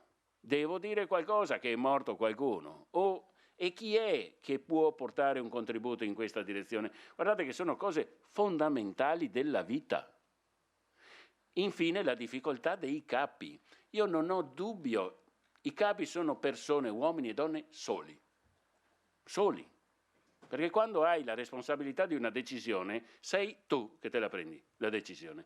Però è fondamentale che tu possa perlomeno averla condivisa e approfondita con persone competenti che condividono. E io vi dico all'ISRA, non ho ombra di dubbio, può mancare un'altra professione, ma non può mancare lo psicologo, il quale lavora in staff, diciamo, alla filiera del comando organizzativo ai diversi livelli, e c'è ogni giorno un'ora di discussione attorno a cosa è accaduto, cosa è più importante fare, cosa bisogna tener conto e così via. E quindi è fondamentale per il funzionamento, diciamo, del sistema. Ma chi siamo noi, appunto? Treviso. Le stelle sono tante. 5. Quante le nostre strutture, qua è dove lavoro io sono quella roba gialla e quella rossa insieme, quindi leggermente invasivo rispetto all'organizzazione. 850 anziani, 5 sede, 27 nuclei residenziali, 8 per le demenze, 9 per le persone con tipo lucido funzionale per capirsi, 10 con prevalenza sanitaria, 2 centri diurni, 32 mini alloggi, una rete Alzheimer dell'US 9 che riguarda tutto il territorio per l'appunto dell'US, 560 dipendenti pubblici più altri 130 persone che lavorano a diverso titolo, 10 professioni di cura, abbiamo esternalizzato le pulizie e la lavanderia, abbiamo un bilancio di 30 milioni e per l'appunto è un ente pubblico. E ne dico una, privato sociale, privato commerciale, tutto rispetto. Ma l'ente pubblico non ha l'obbligo del profitto e quindi ha il valore aggiunto che può puntare tutto sul bene comune e sugli obiettivi veri che devono avere questi enti. Un ospedale privato, una casa di riposo privato, con tutto il rispetto che posso portare al privato, il primo obiettivo che ha non è il benessere della persona. Punto e a capo. Dopo ognuno faccia quello che vuole e scelga quello che vuole. Abbiamo lavorato innovazione sul tema della progettualità ambientale. In 10 anni abbiamo rifatto tutte le strutture. Perché? Il modello di riferimento è quello del nord Europa, ma noi non abbiamo i soldi per fare la stessa cosa. Io trasferirei l'Olanda e la Danimarca nel nord Italia, ma il problema è che spendono per la stessa persona 3 volte tanto. Allora io non posso, anche strutturalmente, organizzare nuclei di 7-8 persone se poi non posso metterci una persona che è lì, che sta con loro. Ma non posso neppure pensare di far pagare a queste persone 4.000 euro al mese, perché stanno vuoti. Allora, il tema della sostenibilità economica, mi dispiace, ma è un tema cogente e importante per noi.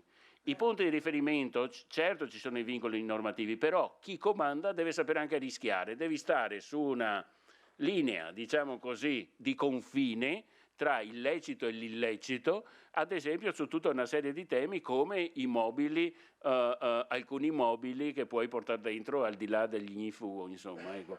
Oppure, ecco, però la bellezza, qualcuno diceva, ci salverà, non so se era Dostoevskij, ma la bellezza ci salverà. E allora la bellezza è fondamentale, perché vivere in un ambiente bello, lo diceva Catalano a quelli della notte, è meglio che vivere in un ambiente più brutto, no? Ecco. Allora, ma è davvero così? Ma lo è per tutti noi, perché non deve essere per quando invecchi, insomma. Quindi il tema della privacy, eccetera, eccetera, è un elemento fondamentale.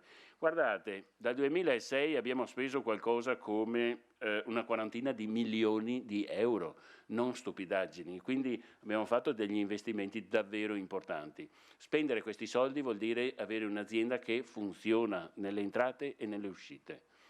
Questi sono i diversi luoghi di vita e lì abbiamo ripassati un po' tutti, insomma, ecco. Ma non ho trovato le foto più interessanti, l'ho fatto ieri sera come sempre all'ultimo, tanto che ascoltavo la tragedia di Parigi, insomma, e quindi non ho trovato le foto più belle, ma insomma tanto per alleggerire. La progettualità organizzativa e della gestione delle risorse umane, vi ho già detto quello che dovevo dirvi in buona sostanza. I nuclei a tipologia tendenziale, per capirci, non è che un anziano entra in un nucleo per persone lucidi con problemi funzionali, non è che quando fa 18 a mini-mental lo porto da un'altra parte. Se la demenza è compensata, sta lì, vita naturale durante, ecco il tendenziale cosa vuol dire. Ma se questa persona inizia a far pipì sul comodino del vicino e i familiari si incazzano e si mettono le mani addosso, eccetera, eccetera, forse è bene che questo continui a far pipì sul comodino del vicino, ma di un vicino che è in grado di tollerare che lui faccia pipì, perché il tema è poter lasciare che queste persone facciano secondo le loro logiche, che sono influenzate dalla malattia, in questo caso, realizzare se stessi e autorealizzarsi e lavorare con la propria autonomia e autodeterminazione, anche se non sai che cosa stai facendo. Se ti piace fare questo, è bene che io te lo consenta di fare, perché se vuoi passare tutto il giorno a guardare le fughe delle piastrelle, che ne so, magari una vita fa faceva il muratore, e se vuole passare tutto il giorno a guardare le fughe, mica devo obbligarlo a fare altro, starà a guardare le fughe, così come le 1000 situazioni che capitano. Volevo sottolineare una cosa, la modalità operativa, ovviamente l'equipe, il lavoro multiprofessionale, eccetera, eccetera, ma recentemente abbiamo molto investito sull'informatizzazione, nel senso che l'informatizzazione è diventato un brand importante, ancorché non sostituisce ovviamente la persona, però ci tenevo a dire che dall'operatore sociosanitario alla direzione generale l'informatizzazione è davvero trasversale, insomma, quindi da questo punto di vista siamo andati avanti. La progettualità della qualità del vivere, qui gli psicologi hanno fatto davvero grandi passi in avanti, dal modello Person Centered Care di Bradford, eccetera, di Kitwood, al modello della mindfulness. Adesso con la mindfulness è il momento, insomma, così, e quindi ci stiamo influenzando, mettendo dentro operatori, o mettendo dentro impiegati, perché è un tema trasversale, è il benessere davvero di tutti. Il Nurturing Touch per il tema della terminalità, eccetera, eccetera, forse avete sentito parlare di qualcosa, insomma. Certo non manca niente. Una cosa importante, l'ho messa per quarto, il tema del trattamento del dolore, legge 38 del 2010, è un obbligo di legge. Allora, su questo abbiamo fatto un'azione massiccia, perché andare ad evitare il dolore è fondamentale. Ecco qua i luoghi di vita. E poi l'innovazione in senso stretto. Guardate, questi sono i 6 campi sui quali noi siamo impegnati ora.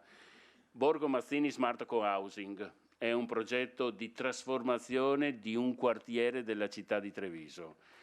Territorialità e rete Alzheimer, l'ospedale di comunità che insomma dovremo aprire ad inizio in primavera, una interazione fitta con l'Europa, perché i soldi sono lì. Noi abbiamo dedicato una persona. Settimana prossima deve andare proprio a Parigi, peraltro, questa settimana era a Roma, l'altra ancora siamo a Brema, per vedere cose completamente diverse, ma di interconnessione con tutti i paesi europei, e soprattutto per cavalcare la filiera economica. Qualcuno dice: come fate a fare queste cose?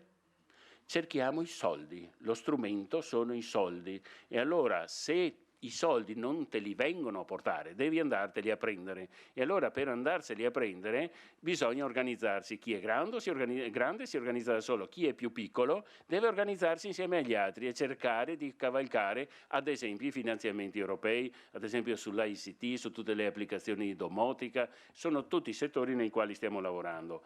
Guardate, il nostro core business è l'assistenza alle persone anziane in struttura, però questi sono i 3 principali sviluppi che stiamo andando a vedere. Il Borgo Mazzini, guardate, non mi dilungo, vado solo su una foto che è questa, sostenibilità economica, non so se mi rendo conto. Ecco. Guardate, il quartiere è questo. Gli edifici cerchiati di rosso sono nostri edifici.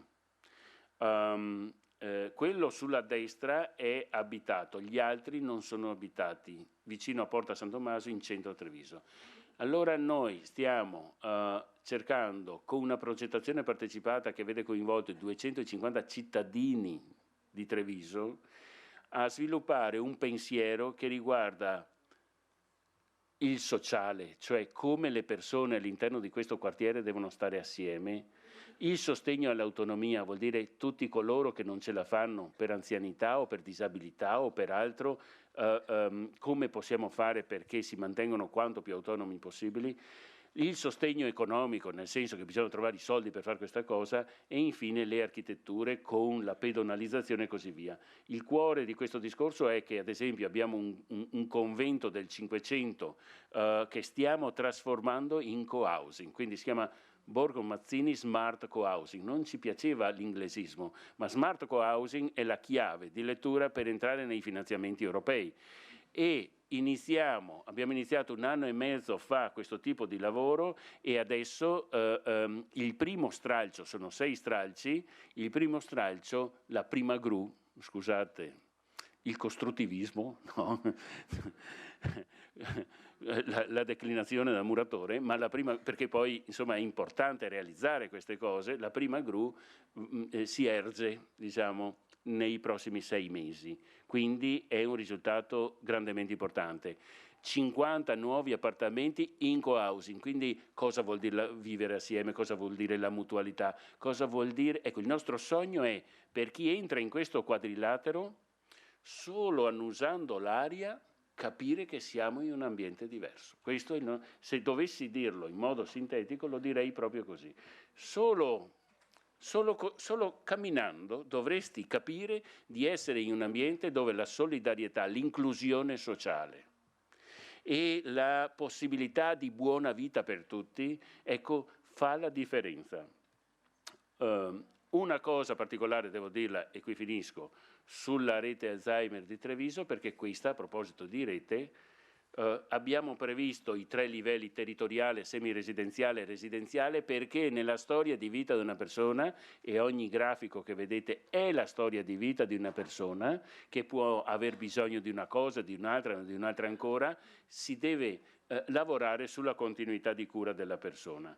Questo è il territorio dell'OS 9, che è riempito di nuclei specialistici per le demenze, assistenze a domicilio, 5 caffè Alzheimer, applicazione dell'NPI, eccetera, eccetera, in tutto il territorio, un centro specialistico per le demenze, il tutto connesso con la rete dell'ULSS e tutto funzionante nonostante le UVMD.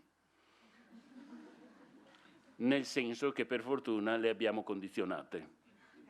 E quindi adesso dalla diffidenza iniziale c'è, come dire, un'apertura al dialogo, mettiamola così. Guardate, i numeri sono incredibili, perché è davvero una rete fatta soprattutto di psicologi, ma anche di altre professioni, ma soprattutto di psicologi, pensata da psicologi, organizzata da psicologi, ma non solo per psicologi, perché se una famiglia a casa non sa come lavare il proprio anziano, non va uno psicologo a insegnargli. Ed è bene quindi valorizzare anche le altre professioni.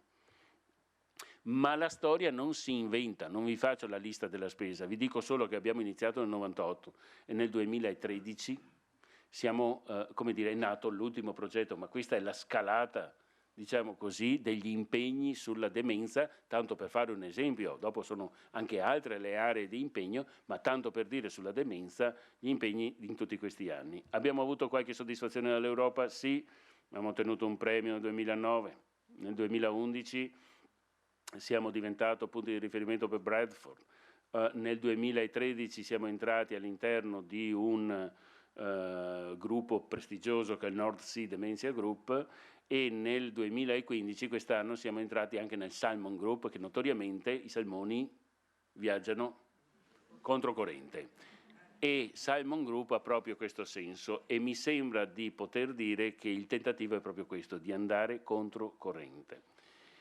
La mia conclusione è questa: avevo un video suggestivo, ma non importa. Io trovo, se qualcuno mi chiedesse, ma dimmi un po', avere delle idee non è scontato, avere delle idee, avere una squadra che ci crede, perché da soli non si va da nessuna parte. Se a me chiedessero, ma tu hai una squadra, io potrei dire tranquillamente almeno 50 persone, 60, 70, in generale tutti, Quando ho gli incontri di vertice col sindacato, dico, mi siedo anche dall'altra parte, non è una controparte. Tutto ciò che posso fare bene, insomma, per i dipendenti, perché anche la valorizzazione economica è importante, mi ero dimenticato per strada.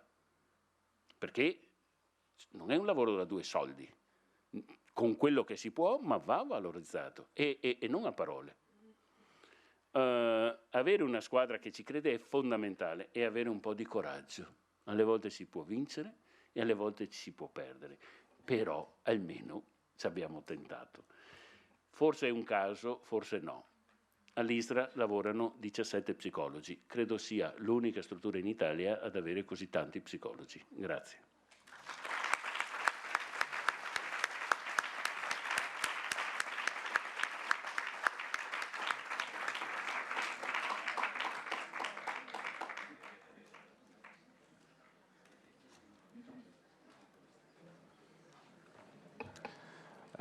Tra poco è il momento della pausa. Qualcuno vuole fare qualche domanda, chiedere qualcosa al nostro collega?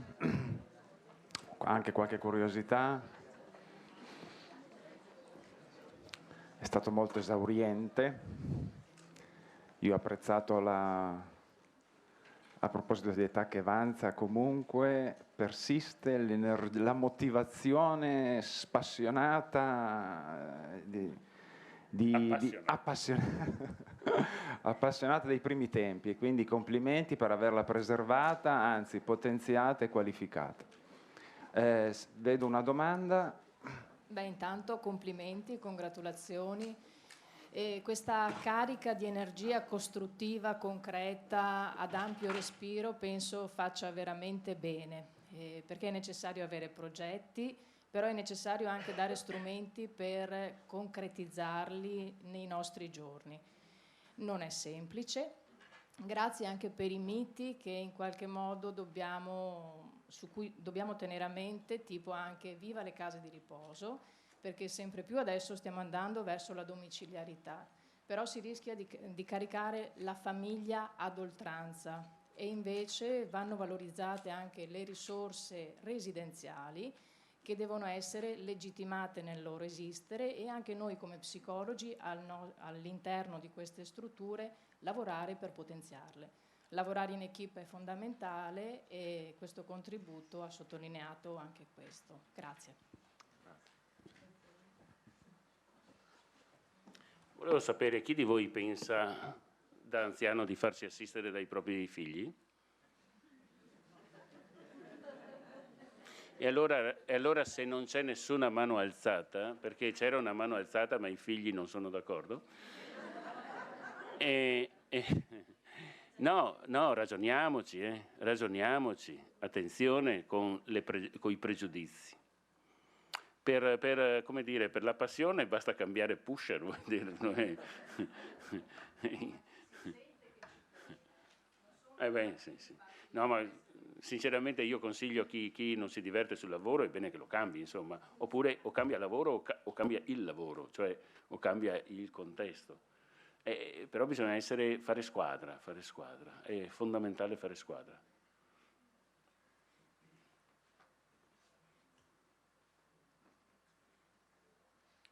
Mi sembra che il break sia interessante. Il break è arrivato.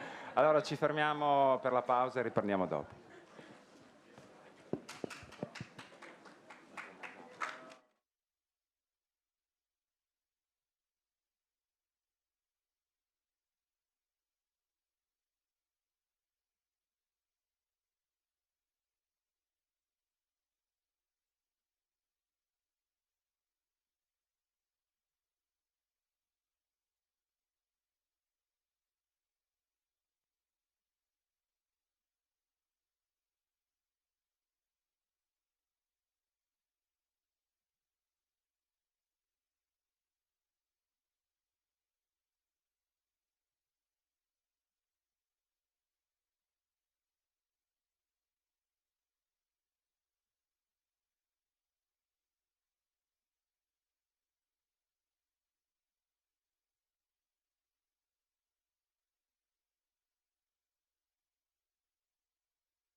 certo, mi ricordo, ma non so dove sei.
Beh, dai, qua cavo perché tanto che sono lì. Non lo so se... Ma c'ero io. L'ultima parte. Sì, non mi interessava. Mi interessava tutto il resto. non lo so, sapevi comunque io sono commosso.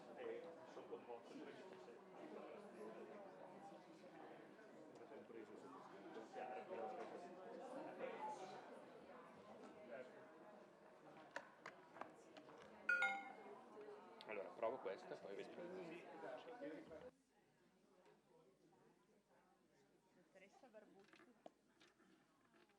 sì, sì. Ma difatti ho visto ieri ero della Cristina della Chiara Piero, se abbiamo, sì, se abbiamo sentito la Giovanna che ha presentato il libro. Bene, molto bene, sì. E quindi ho detto, va, domani vedo. Sì, ho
Bene, stiamo per ricominciare.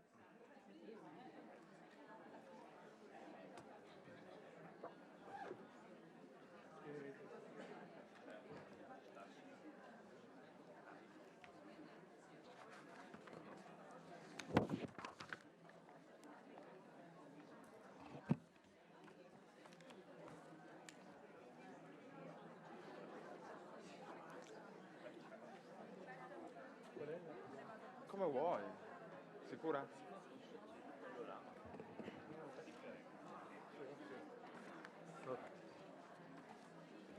Sì, esatto, accendi e spegni. Sì,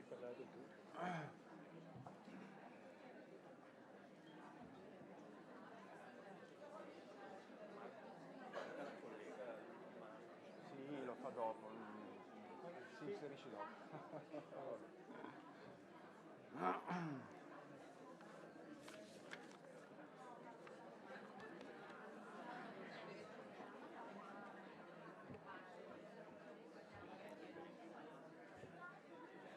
Bene.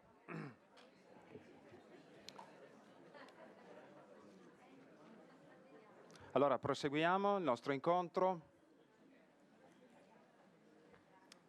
Il prossimo relatore è il dottor Pierino Muraro. Qualche parola di presentazione anche per lui. È direttore di EIDOS, Centro di Terapia Familiare di Treviso, e scuola di specializzazione in psicoterapia. Ha esperienza in vari settori, in vari servizi dell'azienda ULS, è un formatore, un ricercatore, specialmente in ambito sociale.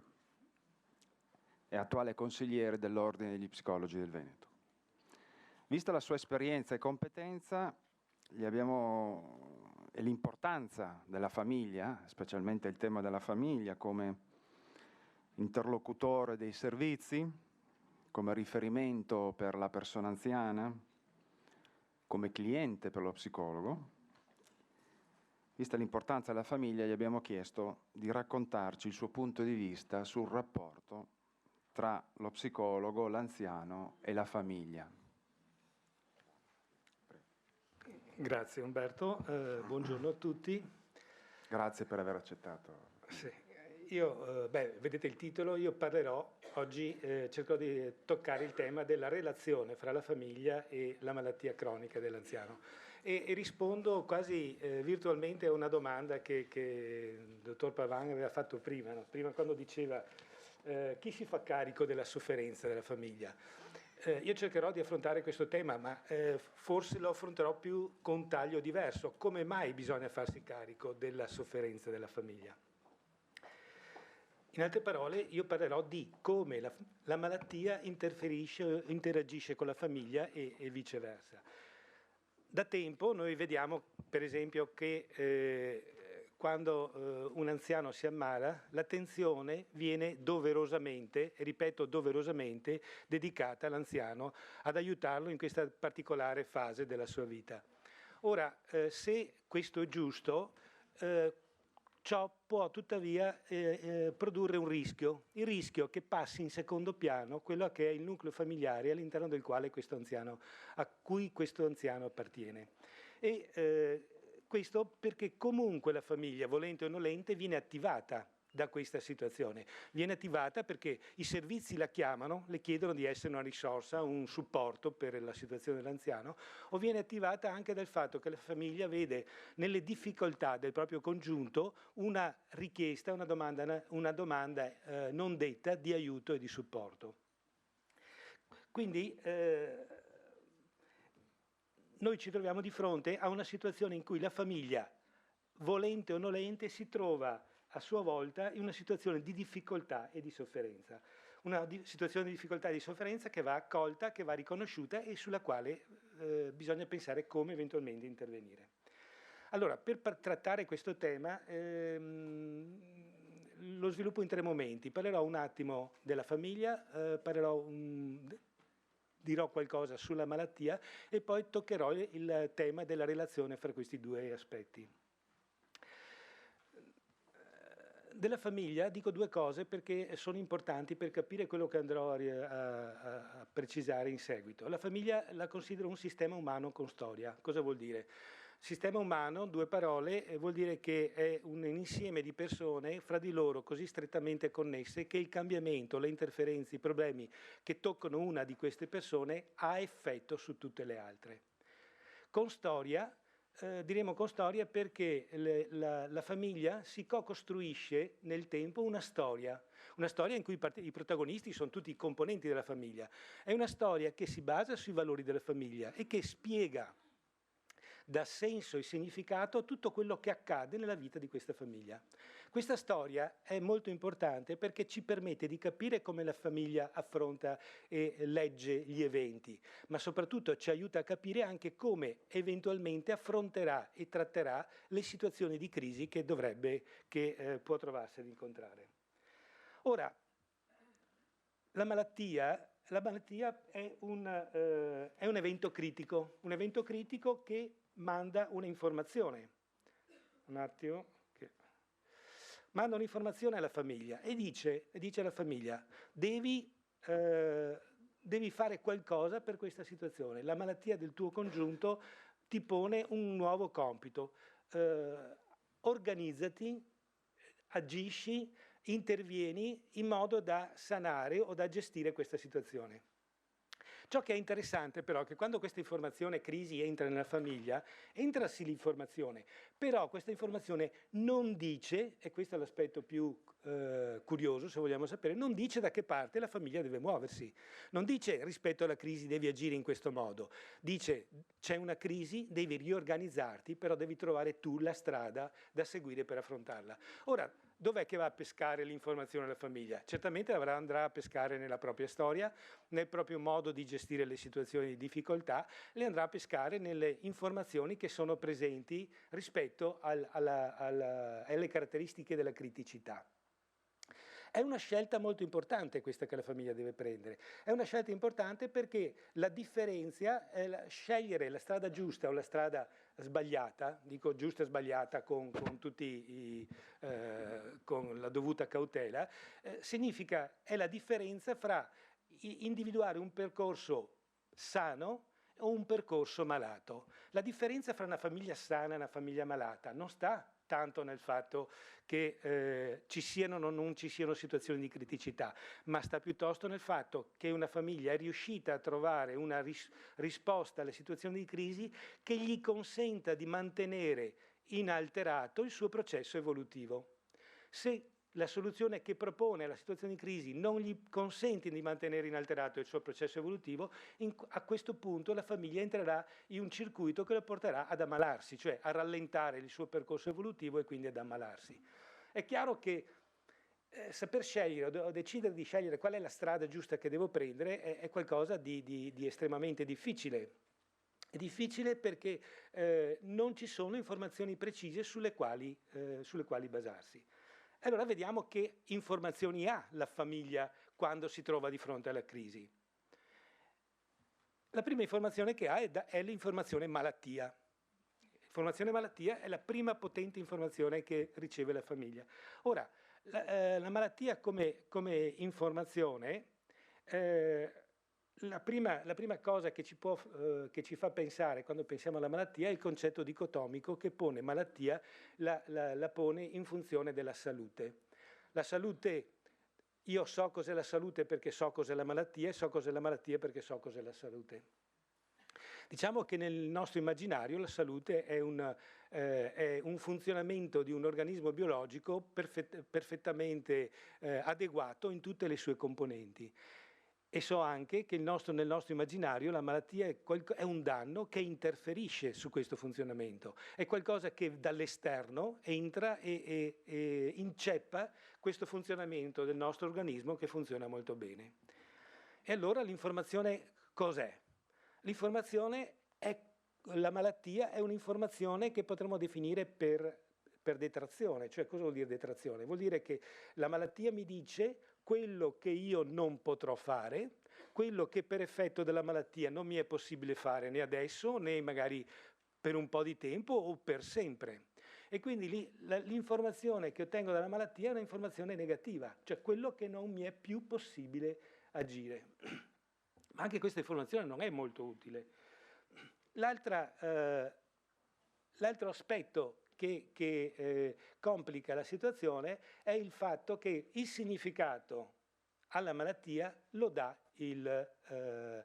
la famiglia, e questo lo dà perché noi sappiamo dalla teoria della comunicazione che il significato di un messaggio viene dato sempre dal ricevente. Quindi la famiglia che riceve l'informazione crisi, difficoltà, malattia assegna il significato, lo assegna in funzione alla propria storia, alla propria esperienza, ai propri valori, alle informazioni che riceve dal sistema sanitario, alle informazioni disponibili culturalmente disponibili. Ed è chiaro che questo tipo di informazione diventerà molto importante nell'influire il tipo di scelta che la famiglia farà per organizzarsi, e gestire la situazione di crisi.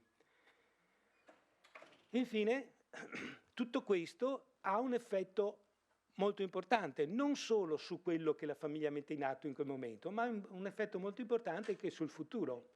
Perché è chiaro che a seconda di come io intendo la malattia o gli effetti della malattia, imposterò le mie azioni, i miei comportamenti verso il futuro. Provate a immaginare se io penso che questa è una malattia cronica degenerativa e che non ci sarà possibilità di evoluzione, le mie scelte saranno influenzate da questa informazione, e quindi questa informazione, che è una proiezione sul futuro di quella che è l'evoluzione della malattia, determineranno il mio agire nel presente e nel quotidiano. Quindi se io penso che la malattia avrà un decorso, un'evoluzione veloce, adotterò delle scelte che siano rispondenti di questa previsione che faccio. Se faccio previsioni diverse, agirò comunque sempre sul presente per rispondere a questa proiezione sul futuro che l'informazione malattia mi ha dato. Ora, prendiamo per esempio, nel nostro caso, e torno al nostro tema, la malattia cronico-degenerativa. La malattia cronico-degenerativa passa a due informazioni molto potenti. La prima informazione è sull'aspetto della cronicità e che non prevede cure risolutive, non c'è una cura. C'è anche l'altro aspetto, l'aspetto degenerativo, quindi la malattia cronica degenerativa mi dice che ci sarà un peggioramento progressivo inarrestabile e che non ci sono cure risolutive. Qual è l'effetto di questa informazione connessa alla malattia, all'entrata della malattia sulla famiglia? La perdita di speranza rispetto al proprio congiunto. Una perdita di speranza che trasmette angoscia e ansia alla famiglia, la quale si trova a dover affrontare una situazione in cui non vede possibilità, o quantomeno in quel momento in cui la accoglie o acquisisce queste informazioni, non vede possibilità evolutive. Allora,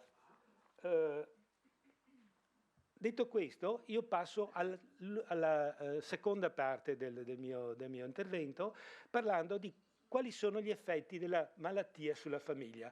E ho individuato quattro aree che sono indicative di possibili problematicità che possono essere connesse dal momento in cui una malattia entra all'interno della famiglia. La prima problematicità è data dall'organizzazione della famiglia intorno alla malattia. Proviamo a pensare a una situazione di un anziano che ha una malattia degenerativa e quindi diminuisce la propria autonomia, la propria autosufficienza, le proprie incapacità, e quindi si trasforma da genitore, si trasforma a figlio, chiedendo per converso al figlio di svolgere le funzioni di accudimento che prima svolgeva lui. Questo tipo di richiesta pone la famiglia di fronte all'idea della diagnosi. Cosa facciamo rispetto alla diagnosi? La diagnosi che il medico ci comunica o la diagnosi che noi pensiamo l'informazione che noi pensiamo di avere rispetto a questa situazione? Noi possiamo rifiutarla, questa diagnosi, decidere che è solo un po' di stanchezza, un po' di stress, un po' di esaurimento nervoso che prima o poi passerà. Come possiamo accoglierla? È chiaro che nel momento in cui l'accolgo, questo apre la strada a un altro problema. Chi si occupa di chi? E quindi tutta la gestione della decisione del caregiver, Di solito questa è una decisione che avviene e viene negoziata attraverso un confronto fra fratelli, no? E quindi la fratria viene riprende in mano questa decisione e si confronta sul come decidere chi si occupa di chi e come farlo. Ovviamente è possibile che in certe famiglie, noi lo vediamo spesso, che la famiglia costruisca fin dall'inizio qualcuno che è deputato a svolgere nel futuro il ruolo di caregiver, no? Quello che viene chiamato il bastone della vecchiaia di questa famiglia. Ma se ciò non avviene, abbiamo questa negoziazione, una negoziazione di chi svolge questa funzione, che non sempre è una negoziazione di chi vuole occuparsi, ma anche una negoziazione di chi non vuole occuparsi. E accanto a questa negoziazione possono emergere altri problemi che sono connessi alla possibilità che questo momento di accudimento, nella fase finale della vita del proprio genitore, possa essere un'occasione per riprendere e sanare magari una ferita antica, non approfondita, non chiarita, no? E quindi sanare una relazione non ben sviluppata nel tempo. Il secondo gruppo di effetti che può produrre è quello del rallentamento del ciclo di vita familiare. Ciclo di vita, voi sapete che gli studi sulla famiglia parlano che la famiglia passa attraverso dei cicli di vita, questi cicli di vita danno dei compiti alla famiglia, la famiglia deve assumere questi compiti e se riesce ad assumerli e a svolgerli adeguatamente riesce a procedere, ad evolvere e quindi mantenere quello che avevo detto prima, il concetto di famiglia sana. Ora, immaginate che all'interno della famiglia arriva questa informazione molto potente di problema, di malattia, che effetto può avere, per esempio, in una situazione di svincolo. Mettiamo il figlio o la figlia che sta per sposarsi, che sta per andarsene, che sta iniziando un altro percorso. Certamente può diventare un punto di rallentamento di questa situazione di svincolo. Come pure proviamo a pensare alla famiglia, ai genitori anziani, i quali hanno i figli sposati, che vivono attorno e che ruotano attorno a questa famiglia, dove a un certo punto la malattia del genitore richiede un coinvolgimento del proprio figlio, del figlio ora sposato, figlia ora sposata, che gli chiede una maggiore presenza in famiglia per occuparsi dell'anziano. In questo caso, noi, se nel primo caso dello svincolo, del rallentamento dello svincolo, il figlio o la figlia deve negoziare questa posizione col proprio partner e con la famiglia, nel caso della famiglia già sposata, la persona, il figlio richiamato dalla malattia dei genitori, deve negoziare lo spazio, il tempo, le attenzioni, le preoccupazioni che lui dedica ai genitori con la propria famiglia. E ci troviamo di fronte quindi a una conflittualità fra due lealtà,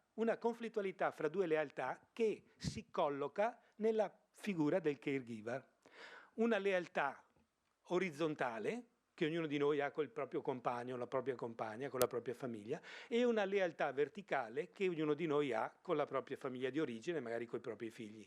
Quindi è chiaro che nel momento in cui c'è questo rallentamento del ciclo di vita per un richiamo effettuato da parte della famiglia, viene posto a chi si occupa il compito di sanare questo conflitto fra le due lealtà, quella orizzontale e quella verticale. Scusate se vado veloce, ma... Il terzo punto, terza area che può essere toccata come effetti della malattia sulla famiglia, riguarda l'inquinamento diagnostico. Per inquinamento diagnostico intendo l'effetto che la diagnosi ha sulla mente dei familiari.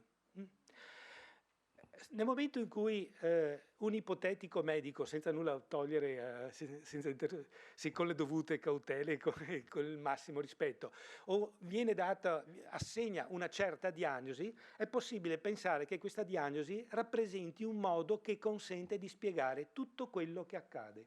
Per cui il comportamento diverso, il comportamento che non rientra più all'interno dei canoni di quella storia familiare che ci eravamo costruiti, esprime il nostro congiunto, viene interpretato e viene letto sotto la connotazione, sotto l'ottica della diagnosi di malattia.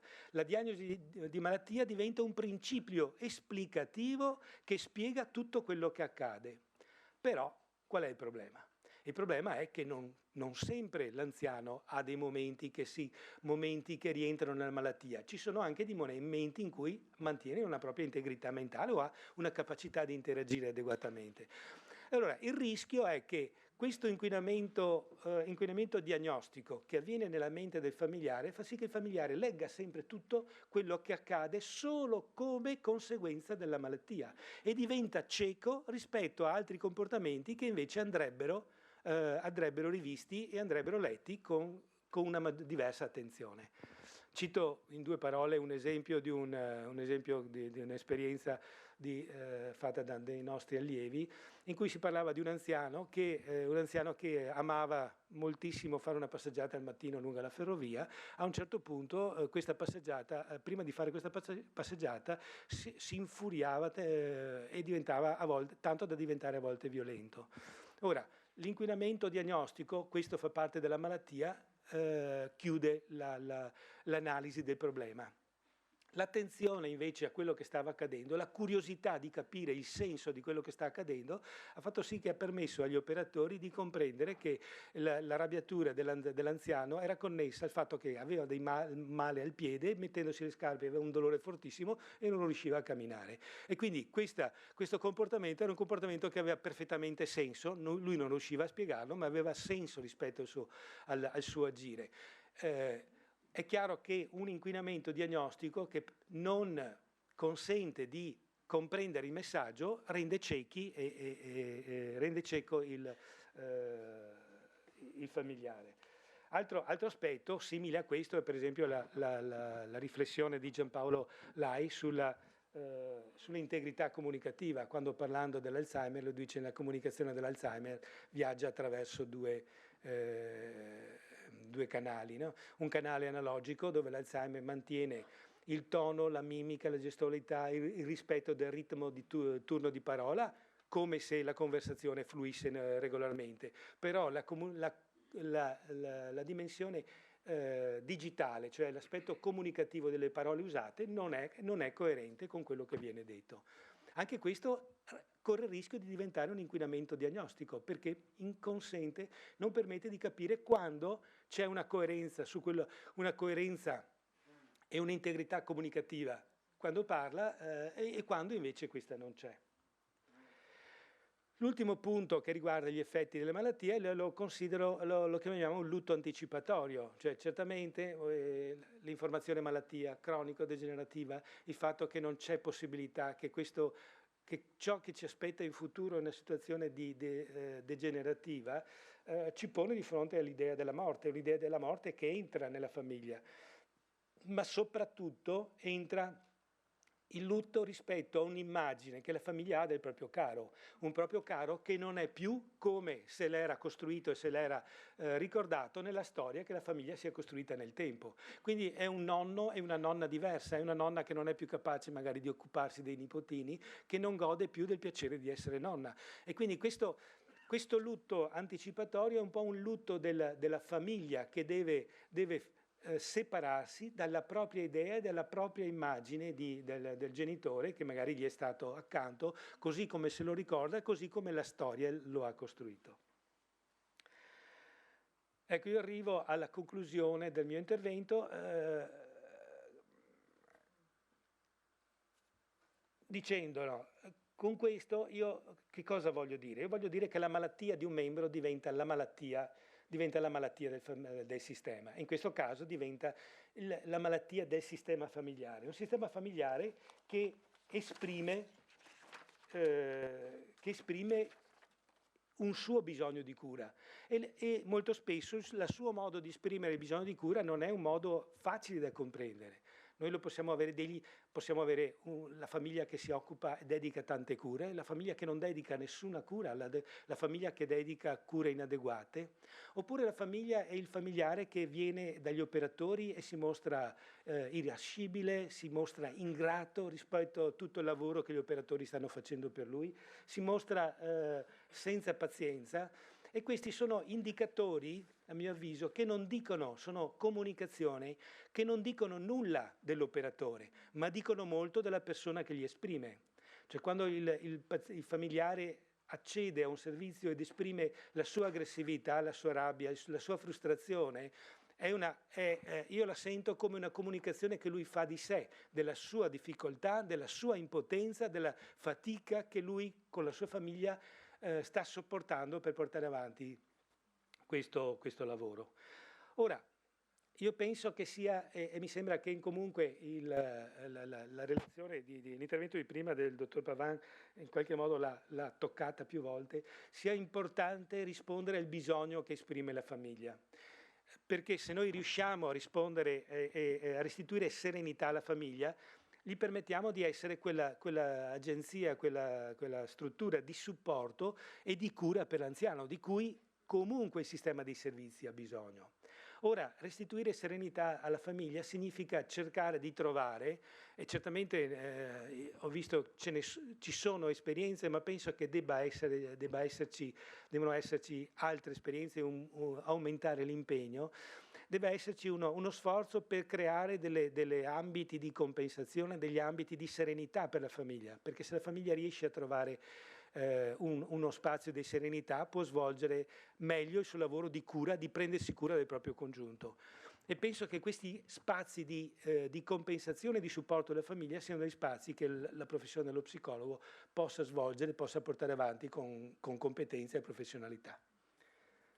Grazie.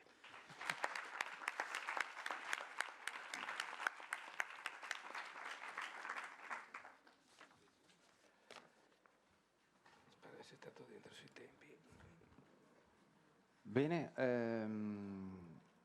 qualche domanda? Qualche commento?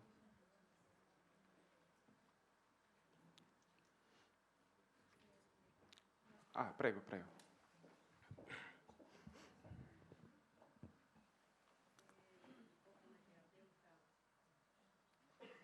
Sotto. Okay. Familiare. Ho una curiosità.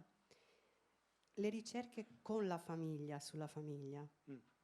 Il mio ricordo rispetto a questo è su un libro che ho letto molto bello di Tamanza, dove c'era una ricerca, però è già qualcosa già di datato.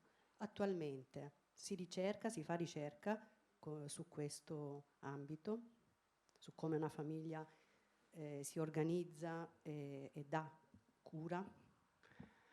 Ma io posso parlare per quanto riguarda la mia scuola. Noi nella nostra scuola abbiamo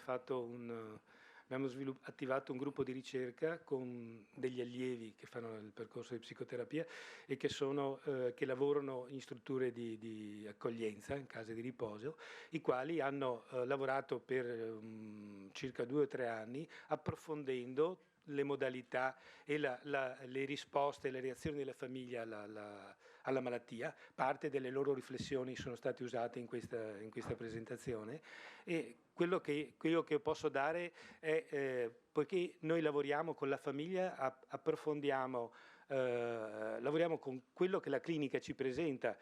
L'unica ricerca che ho è che ha prodotto una serie di presentazioni, di lavori e di riflessioni, ha prodotto anche un convegno a Treviso, è stato su questo gruppo di ricerca che abbiamo fatto.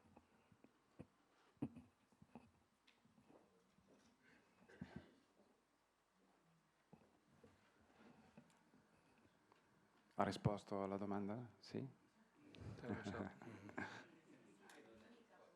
Perché la famiglia meriterebbe certamente molta più ricerca, molta più attenzione. No, sono d'accordo. Dato che siete di Treviso, il professor Cusinato non ha fatto degli studi sulla famiglia? Punto di domanda. Che era anche docente qua.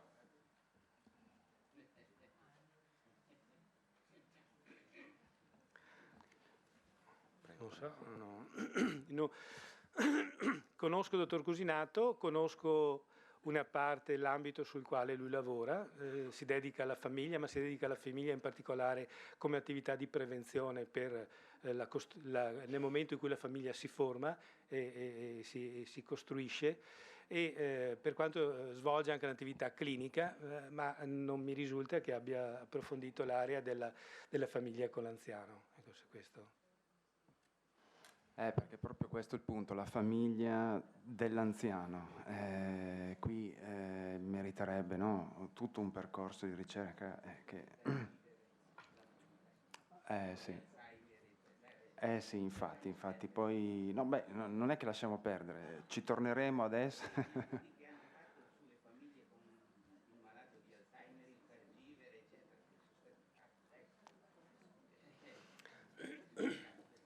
Ci sono. Poi bisogna applicare queste conoscenze, e qui comincia a diventare un po' il problema che spesso la famiglia non viene a contatto con lo psicologo o in maniera breve, e altri professionisti si occupano della famiglia, ritorna la questione del lavorare insieme, in rete, in equipe, ma della famiglia continuiamo a parlare ancora con il prossimo relatore. Prima di congedare il dottor Muraro... a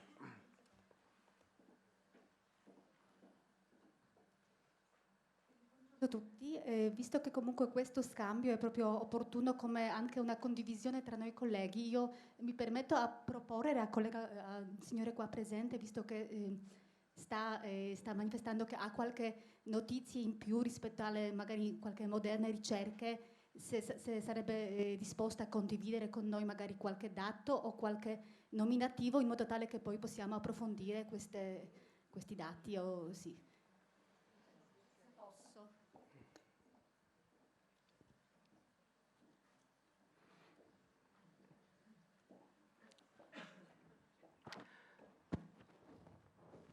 No, io quello che volevo dire, no, è che ribadivo all'inizio, è che molto spesso l'attenzione viene fatta giustamente al malato, a colui che porta il disagio. Riuscire a capire come questa malattia viene gestita e in che modo interagisce col sistema familiare è un'area nuova. È un'area nuova che richiede una particolare attenzione alla dimensione famiglia, dimensione di una famiglia che è stata considerata risorsa fino a tempo fa, risorsa a cui non veniva dato l'adeguato supporto, e che sta diventando e che sta dimostrando sempre maggiore più difficoltà, e che va studiata e va supportata perché diventi un punto di aiuto, di accompagnamento dell'anziano. Questo è un ambito in cui è molto, penso che la ricerca lo faccio probabilmente come la presunzione come clinico, sia una ricerca che debba essere fatta in ambito clinico, nel senso che è nell'ambito clinico che noi riusciamo a capire che tipo di problematica e che tipo di soluzioni sia possibile dare e supporti sia possibile dare alla famiglia in queste situazioni. E parliamo di famiglia di fronte alla malattia che non si limita alla famiglia con l'anziano che ha la malattia cronico-degenerativa, ma dovremmo parlare anche della famiglia che ha un paziente con disturbo alimentare, con allergia alimentare, o una famiglia che ha un paziente, un familiare con un incidente, un trauma stradale. Quindi parliamo di famiglie che comunque fanno il conto con un evento che pone una criticità e che chiede una riorganizzazione. E queste riorganizzazioni sono riorganizzazioni che noi non riusciamo a priori a prevedere né l'efficacia né l'utilità rispetto al processo evolutivo della famiglia stessa. Perché il rischio è che la famiglia si organizzi e perda il suo equilibrio evolutivo e si organizzi attorno alla malattia, e quindi ne assorba e diventi malata come la malattia, rallentando e bloccando il suo percorso evolutivo. E questo apprendimento e queste modalità di evoluzione della famiglia possono essere fatti, sono in un percorso che io ritengo estragga le proprie informazioni, le proprie idee, i propri stimoli dall'ambito clinico. Questo è il mio punto di vista, ovviamente. Bene, qualcun altro? Bene, allora grazie al dottor Muraro.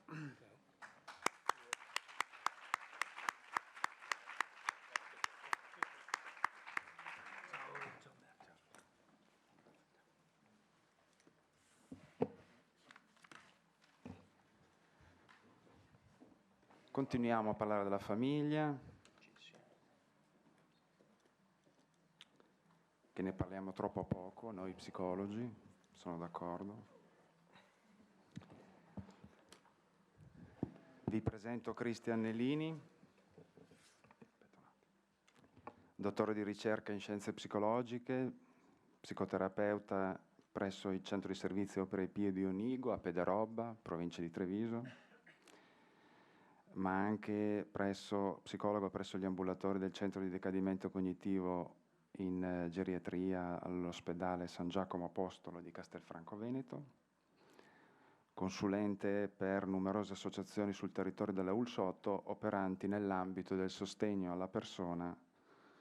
alle persone con demenza e ai loro familiari. È proprio in questo ambito che gli abbiamo chiesto di raccontarci la sua esperienza, il rapporto in particolare tra gli psicologi e il terzo settore, l'associazionismo, alla luce anche della recente legge regionale sui centri di sollievo che ha assunto come modello proprio le buone prassi in uso nel territorio ULS 8. Grazie per aver accettato l'invito. La sua relazione dal welfare state al welfare community, le esperienze del progetto Sollievo. Sì, direi che in primo luogo sono io che ringrazio l'Ordine e Umberto per avermi dato la possibilità di parlare della mia esperienza per quanto riguarda i progetti Sollievo. Esperienza che direi è decennale, perché è dal 2005-2006 che mi occupo con alcune associazioni di volontariato del territorio della ULS 8, per intenderci Castelfranco, Asolo e Montebelluna, dei progetti Sollievo. Ecco. La relazione di oggi mi è stata chiesta appunto relativamente ai progetti Sollievo e anche di introdurre in qualche modo il contesto del welfare nel quale il progetto Sollievo ha avuto la possibilità di inserirsi. Ecco.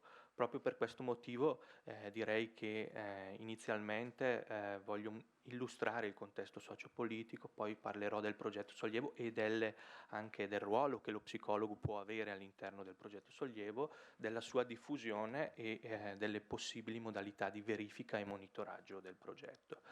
Credo che per quanto riguarda il contesto sociopolitico sia importante, e scusatemi se faccio anche un piccolo e breve cenno legislativo e storico, sia importante definire che cos'è lo Stato sociale, il welfare state. Ecco. Diciamo che è un sistema sociale appunto in cui lo Stato e per lui la pubblica amministrazione ha un ruolo primario nel garantire diritti e servizi sociali al cittadino. Ecco, in questo senso il welfare state in qualche modo assume un ruolo nell'ambito di sanità, di educazione, di lavoro e di sicurezza sociale.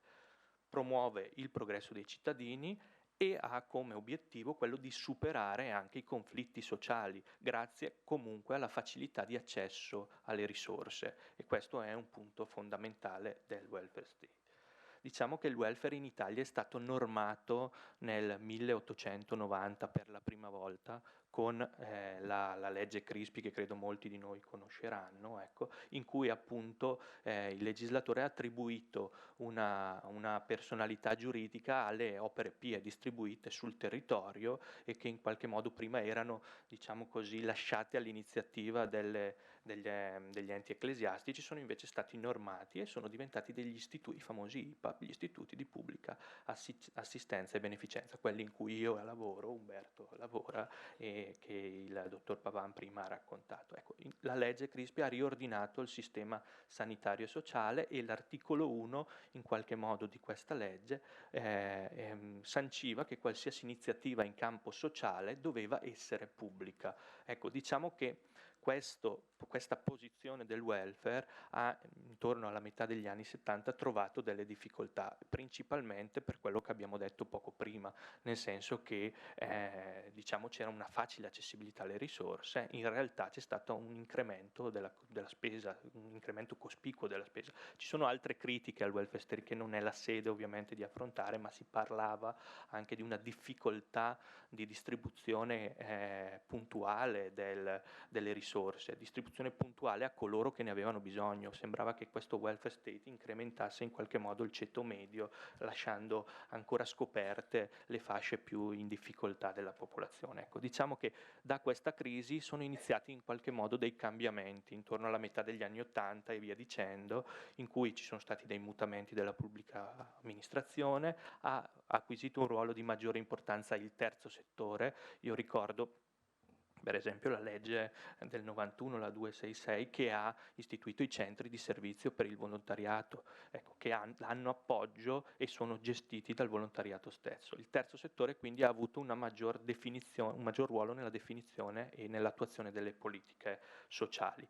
Il cambiamento graduale del welfare si è concretizzato anche con la maggior collaborazione tra pubblico e privato, e soprattutto nel privato sociale, una valorizzazione delle comunità locali e un tentativo di coniugare universalismo e selettività. Cosa significa? La welfare state e soprattutto il nostro modello di Stato sociale era un modello universalistico, socialdemocratico in qualche modo. Ecco. Invece il tentativo è stato quello di definire in base a misurazioni del bisogno e del reddito a chi dovessero andare le risorse o le maggior quantità di risorse. Ecco. C'è stata quindi una graduale nell'ambito sociale riduzione dello Stato per un maggior partecipazione alla realtà sociali. Diciamo che quello che possiamo chiamare welfare community è stato definito con la legge signorino Turco del 2000, la 328, che è una legge nota che 110 anni dopo, quindi parliamo di un periodo cospicuo, ha rimodulato il welfare in Italia, rimodulandolo in una direzione di welfare community. Ecco. Ci sono state nel mezzo altre leggi, la costruzione del sistema sanitario, costituzione del sistema sanitario nazionale e altro, ma questa è stata un po' la legge svolta. Ecco. Questa legge ha avuto degli obiettivi importanti: la strutturazione di una rete integrata di servizi sociali che porti maggiore equità diciamo così, nell'erogazione dei servizi e standard omogenei per i cittadini. Contemporaneamente voleva essere uno stimolo alla strutturazione di una nuova cultura a livello sociale. Ecco. I vantaggi della welfare community ovviamente in primo luogo sono stati un contenimento della spesa pubblica, però anche quelli di una creazione di un tessuto sociale maggiormente esteso. Diciamo che i principi fondamentali consistevano nel coordinamento e dell'integrazione dei servizi sociali sul territorio, una concertazione e cooperazione tra i diversi livelli delle istituzioni e anche del terzo settore, e uno sviluppo di un'effettiva ed efficace comunicazione tra i cittadini. Ultimo passo per la costituzione normativa anche del welfare community, che poi è il terreno fertile in cui è stato attivato il progetto Sollievo, è la legge costituzionale del 2001, la numero 3, che modifica il titolo quinto della Costituzione, in cui sancisce che le competenze legislative, ed è per questo che poco fa Umberto parlava di una DGR che ha diciamo così, portato il progetto Sollievo in distribuzione sul territorio, le competenze legislative vanno a capo delle regioni. Sancisce il principio in cui il primo livello amministrativo di gestione dei bisogni sociali è il comune, quindi il comune, e introduce alcuni principi fondamentali, tra cui quello di solidarietà, responsabilità e sussidiarietà. Il principio di sussidiarietà ha due aspetti: la sussidiarietà verticale, in cui la distribuzione delle competenze amministrative, parliamo sempre nel sociale ovviamente, tra diversi livelli governativi, d'accordo, a una modalità secondo cui il primo livello è quello che si occupa delle necessità del cittadino, quindi il comune. I livelli superiori, province, regioni e Stato, vengono in aiuto, in sussidio, nel caso in cui gli inferiori siano inadeguati o abbiano una necessità di sostegno. L'altro principio della sussidiarietà è l'orizzontale, per cui considera che è una sorta di modulazione del rapporto tra privato cittadino e Stato. Nel senso, considera che il privato cittadino in qualche modo sia in prima istanza diciamo così, il primo attore che si deve prendere cura, carico, o che dovrebbe prendersi cura e carico dei bisogni collettivi. Ecco, la welfare community quindi in qualche modo trasforma la visione di cittadino da cittadino statico e appartenente allo Stato alla famosa cittadinanza attiva e partecipata, e il governo delle politiche sociali dovrebbe essere garantito da una pluralità di attori. Ecco, questo qua è un po' il contesto che attorno al 2001-2002 poi permette di attivare un progetto e di dare, diciamo, una diffusione come il progetto Sollievo, che adesso vi descrivo un po' più nel dettaglio. Ecco, allora, il progetto Sollievo ovviamente si occupa di demenza, ovviamente perché credo che lo abbiate già sentito, di demenza nel senso che si occupa di assistere malati e famiglie, le persone che hanno un decadimento cognitivo legato ad una tipologia di demenza. Io qua ho messo una definizione che tutti conosciamo, ma ho messo una definizione un po' datata da Spinner e Tognoni, ma che secondo me è molto rappresentativa. Riguarda il decadimento, un disturbo ovviamente organico, su base organica, che consiste in un decadimento progressivo, cronico e globale delle funzioni cognitive, delle abilità, diciamo così, delle autonomie personali e delle autonomie strumentali. Ora, come abbiamo parlato poco fa di famiglia, ecco, abbiamo parlato poco fa di famiglia, abbiamo detto che gli studi sono numerosi nell'ambito, è vero, del lavoro e dell'indagine dei caregiver di familiari di persone con demenza. Altrettanto credo che in questo momento si osservava una prospettiva diversa. Ecco. Comunque la famiglia nella malattia di Alzheimer ricopre un ruolo importantissimo, perché la malattia stessa è nella famiglia che può essere in qualche modo contenuta e supportata in prima istanza, proprio alla luce di quello che abbiamo detto poco prima, e il malato può mantenere all'interno della sua famiglia la propria identità e la propria dignità. Quindi la famiglia è uno snodo fondamentale in prima istanza per l'assistenza del malato. Contestualmente ovviamente la famiglia e il nucleo familiare, sia i caregiver che il nucleo familiare allargato, risentono e in qualche modo si ammalano come seconde vittime di questa malattia. È da questi presupposti che nel 2006 privati cittadini riuniti in associazione, in questo caso io parlo dell'Associazione Alzheimer di Riese Più Decimo, associazione con la quale io collaboro dal 2006, hanno deciso sul loro territorio di competenza, il territorio della ULSS 8, quindi comuni, 30 comuni che venivano compresi in questa ULSS, d'accordo, con il supporto della ULSS stessa, del Centro di Servizi per il Volontariato, di delegare un progetto di indagine all'Università di Padova e nello specifico al Dipartimento di Sociologia per valutare sul loro territorio i bisogni socioassistenziali delle famiglie. Ecco. Ci sono degli atti di un convegno poi proposto, i dati sono numerosi, diciamo che sostanzialmente quello che è stato rilevato, io in quell'epoca ero da poco laureato e facevo da rilevatore, ecco, nelle famiglie, c'è stata la collaborazione con la ULSS, con i centri di decadimento cognitivo che prima si chiamavano unità valutative Alzheimer, ecco, abbiamo avuto la possibilità di indagare i bisogni delle famiglie da parte delle famiglie, espressi da parte delle famiglie, un questionario, un'indagine, un'intervista. Ecco, diciamo che principalmente ciò che era stato rilevato era la necessità di essere informati sulla malattia, sul decorso, sulle sfaccettature assistenziali, normative e quant'altro, la necessità di un sostegno e di una vicinanza per capire la gestione della malattia, e per queste cose poi l'associazione e altre associazioni poi si sono attivate distribuendo e attivando dei servizi in collaborazione con questa collaborazione di sussidiarietà orizzontale, d'accordo? E per ultimo un sostegno quotidiano e pratico, è un aiuto pratico, e questo è stato in qualche modo lo spunto per la partenza del progetto Sollievo, cioè il progetto Sollievo prevede proprio questo, sollevare la famiglia aiutando il malato e dando un aiuto pratico nell'immediato. Che cos'è il progetto Sollievo?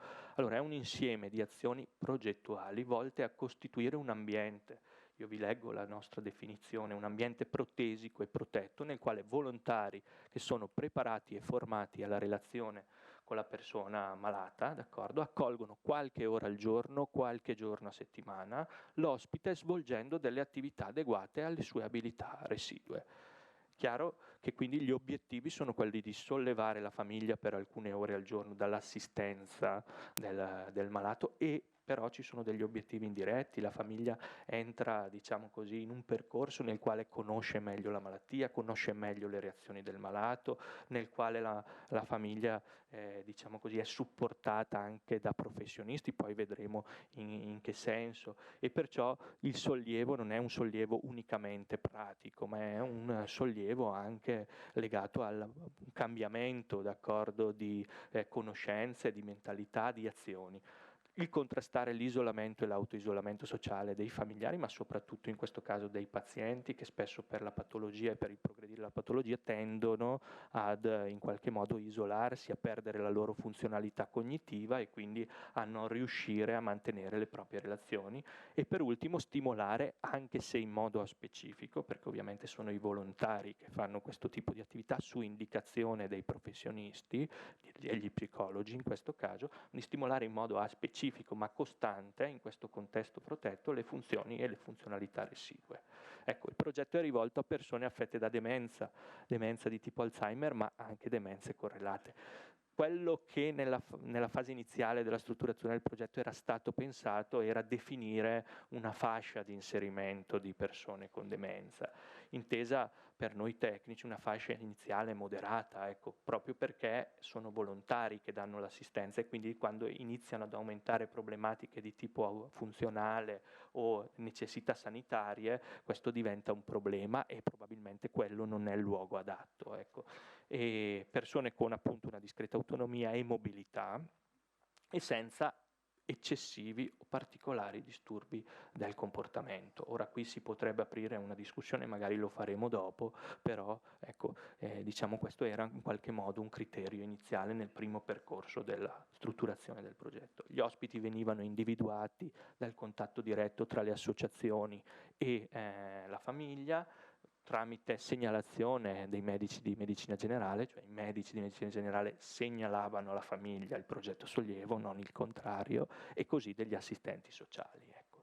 Diciamo che la valutazione dell'inserimento dell'ospite prevedeva un accertamento di una venuta visita specialistica, e questo è stato motore anche sul territorio di in qualche modo partecipare ad una diagnosi precoce, perché molte persone, molti malati non avevano ancora una diagnosi perché alla fine avevano delle problematiche, ma il medico di medicina generale o i familiari stessi non consideravano la necessità di, diciamo così, recarsi negli ambulatori dedicati, ecco. E quindi noi valutiamo un accertamento di visita, quindi una diagnosi, se no consigliamo diciamo, l'invio ad un centro per il decadimento cognitivo, un ambulatorio dedicato, la valutazione dello stato cognitivo e comportamentale del malato e la motivazione della famiglia a partecipare a questo progetto, perché è fondamentale per l'aderenza e il percorso, una valutazione sociale e la presentazione dell'ospite poi ai volontari che diciamo, hanno in qualche modo l'ultima parola sull'inserimento. Cosa significa? Significa che ogni centro sollievo, d'accordo, questo è stato uno dei primi e questi sono stati il primo modo di delineare, diciamo così, le caratteristiche, ma poi i centri sollievo sono stati aperti in diversi comuni e con diverse associazioni, ecco. Diciamo che la decisione di inserimento di un ospite passa anche tramite la valutazione delle risorse presenti in quel momento tra il gruppo dei volontari, tra le risorse pratiche, le risorse materiali, le risorse di numero e quant'altro. Quindi poi è il volontario, il gruppo volontario che in qualche modo, su consultazione dei suoi consulenti, tra cui noi psicologi, valuta la possibilità o meno dell'inserimento, motivandola anche alla famiglia ovviamente. Le risorse presenti sono state le associazioni di volontariato indubbiamente, le amministrazioni comunali e i servizi sociali che, oltre a mettere a disposizione la parte, diciamo, pratica dell'attività, anche hanno messo a disposizione strutture e strumenti proprio nell'ottica che il comune è il primo, diciamo così, ente locale a doversi prendere carico delle necessità del cittadino in collaborazione con i privati, i cittadini e le associazioni. Ha messo a disposizione anche gli ambienti e i trasporti, perché gli ospiti hanno un trasporto e un ambiente gratuito. Abbiamo detto qualche ora al giorno significa mezza giornata, non c'è il pranzo, non c'è la cena, perché, ripeto, è un'attività di volontariato, ma c'è un trasporto gratuito, d'accordo, messo in opera dalla maggior parte dei comuni che potevano permetterselo, ovviamente con le leggi di stabilità e quant'altro in quel momento. I familiari degli ospiti, i centri di servizio per il volontariato e le ULS, che nella prima parte dell'iniziativa hanno anche, nell'ottica della sussidiarietà verticale, aiutato economicamente e anche nella programmazione delle attività, e poi lo psicologo. Lo psicologo, diciamo così, ha avuto e ha un ruolo particolare e esteso nel progetto Sollievo. È chiaro che non è vincolante, cioè l'associazione di volontariato può decidere se affidarsi alla consulenza o meno di uno psicologo, questo lo dice la delibera, diciamo, poi dopo magari ne parliamo più brevemente, però questa è una buona prassi e la delibera parla anche della buona prassi, d'accordo? Lo psicologo ha un ruolo nella strutturazione e definizione del progetto iniziale, in base valutando le risorse e le possibilità del comune e dell'associazione. Lo psicologo ha un ruolo nella formazione dei volontari, formazione alla malattia, formazione alla relazione, formazione all'organizzazione del centro sollievo e alle modalità rutinarie di attivazione delle attività. Ha un ruolo nella valutazione degli inserimenti dell'ospite in fase iniziale. Le famose valutazioni che dicevo poco prima sono legate ad una visita domiciliare che lo psicologo assieme all'assistente sociale fa e dove valuta appunto la situazione cognitivo e comportamentale dell'ospite e anche la motivazione della famiglia. La presentazione degli ospiti ai volontari viene fatta dallo psicologo. La supervisione iniziale del gruppo, lo sviluppo in gruppo delle attività da, diciamo così, quelle un po' più specifiche, le potremmo chiamare di ginnastica mentale, da sottoporre agli ospiti, la supervisione in itinere stavolta del gruppo di volontari, quindi delle dinamiche di gruppo, delle problematiche di gruppo, perché vi assicuro sono numerose, ecco, e il monitoraggio della situazione cognitiva e comportamentale degli ospiti, sempre nell'ottica di definire l'adeguatezza della presenza di un ospite all'interno del centro di sollievo nel percorso della malattia, perché sappiamo che il percorso è cronico e progressivo. E per ultimo può e partecipa a incontri programmati con i familiari nei quali, ecco, e i volontari, nei quali viene fatta una discussione della situazione dell'ospite ed eventualmente indirizza il familiare ai servizi territoriali. Sappiamo, io qua ho messo alcuni test che molto semplicemente possono essere utilizzati, so che non sono test particolarmente, diciamo, puntuali, ma per una visita a domicilio, in aiuto al colloquio e quant'altro, ci possono dare una dimensione della situazione del paziente, quindi dei test sulla situazione cognitiva, il mini mental, che è un termometro, chiaro, ci deve già essere una valutazione, ci deve già essere una conoscenza, però la valutazione con l'NPI dei Neuropsychiatric Inventory per i disturbi comportamentali, delle autonomie, scusate, credo si veda male, comunque le ADL, IADL, in modo da avere oggettivizzato anche una nostra valutazione. Ho ancora pochi minuti, ma ho quasi finito, sai Umberto. Ecco, diciamo, il progetto Sollievo è stato inserito poi nel 2006 nei piani di zona della ULS 8. I piani di zona sono una sorta di, anzi sono uno degli strumenti che portano avanti, d'accordo, il principio di sussidiarietà e di coprogettazione sancito dalla legge 328, cioè quindi nel piano di zona le comunità locali, la conferenza dei sindaci in collaborazione con la ULS e con tutti gli attori che partecipano alla programmazione sociale, no profit, terzo settore, IPAB e quant'altro, dettano le linee guida di intervento sul territorio. Ecco, se volete per una, diciamo così, una consultazione, il sito della Regione spiega più nel dettaglio di cosa si tratta il piano di zona. Comunque nel momento in cui il piano di zona il progetto Sollievo è stato inserito nel piano di zona, c'è stata un'ampia diffusione all'interno del territorio della ULS 8. Ora, questa è una cartina della ULS 8 nella quale vedete i comuni, 30, d'accordo, cartina stampata dall'associazione per dimostrare, diciamo così, la loro attività anche ai referenti locali, esatto. Tutti i comuni dall'anno scorso, dal 2013, sono coperti da un progetto Sollievo. C'è stata la nascita di nuove associazioni, di associazioni che si appoggiano ad altre o di associazioni ex novo. Alcuni comuni sono consorziati, nel senso piccoli comuni sono riuniti e hanno un unico centro, distribuiscono la spesa a livello comunale e a livello associazionistico. Ad oggi c'è una mobilità di circa 400 volontari sul territorio solo per questo progetto, e vengono ciclicamente, perché sappiamo poi che ci sono ospiti inseriti, poi assistiti tra i 250 ospiti con un decadimento cognitivo su base dementigena in una condizione lieve moderata, ecco. E di conseguenza 250 famiglie. Ora, c'è una valutazione che viene condotta bimensilmente a livello del progetto Sollievo, con i volontari, l'assistente sociale e psicologo, una verifica condotta con i volontari e i familiari degli ospiti, come vi dicevo prima. Viene valutato anche, perché poi emergono delle leadership all'interno del progetto Sollievo, quindi c'è poi un coordinatore per ogni progetto che può avere più tempo a disposizione o trovare competenze maggiori, che comunica maggiormente con i servizi sociali del comune e valutano le richieste effettuate, le richieste evase, il monitoraggio sulla sede, l'utilizzo dei mezzi. Ecco. Diciamo che ci sono altri sviluppi nel monitoraggio che si stanno portando avanti, si sta tentando di, o almeno con l'associazione con cui collaboro e con alcune altre associazioni, io adesso seguo 8 progetti di sollievo sul territorio. Ecco.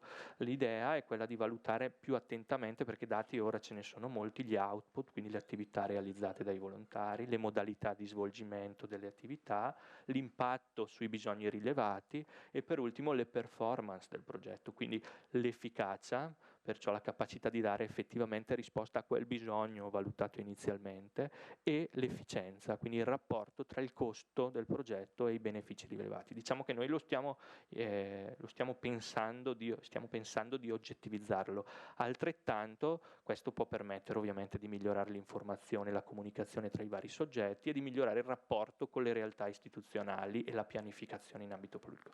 Noi stiamo oggettivizzandolo, la Regione Veneto ha considerato il progetto Sollievo un buon progetto, una buona prassi, e con la delibera 1873 del 2013 appunto ha normato l'approvazione del progetto Sollievo regionale, distribuendo un finanziamento di 1 milione di euro per l'apertura del progetto Sollievo anche in altri territori delle altre ULS. Ora non sto a dettagliarvi la delibera perché è abbastanza chiara, si può scaricare e leggere.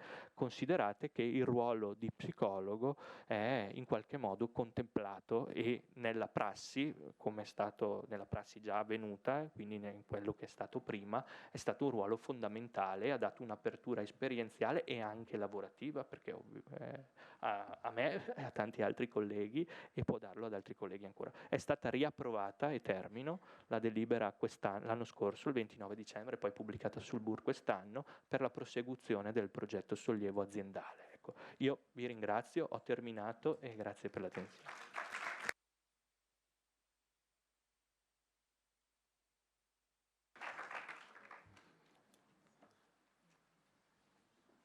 Grazie a te Christian, molto interessante. Domande? Commenti? Anche questa relazione mi pare intensa, di spunti. Una possibilità.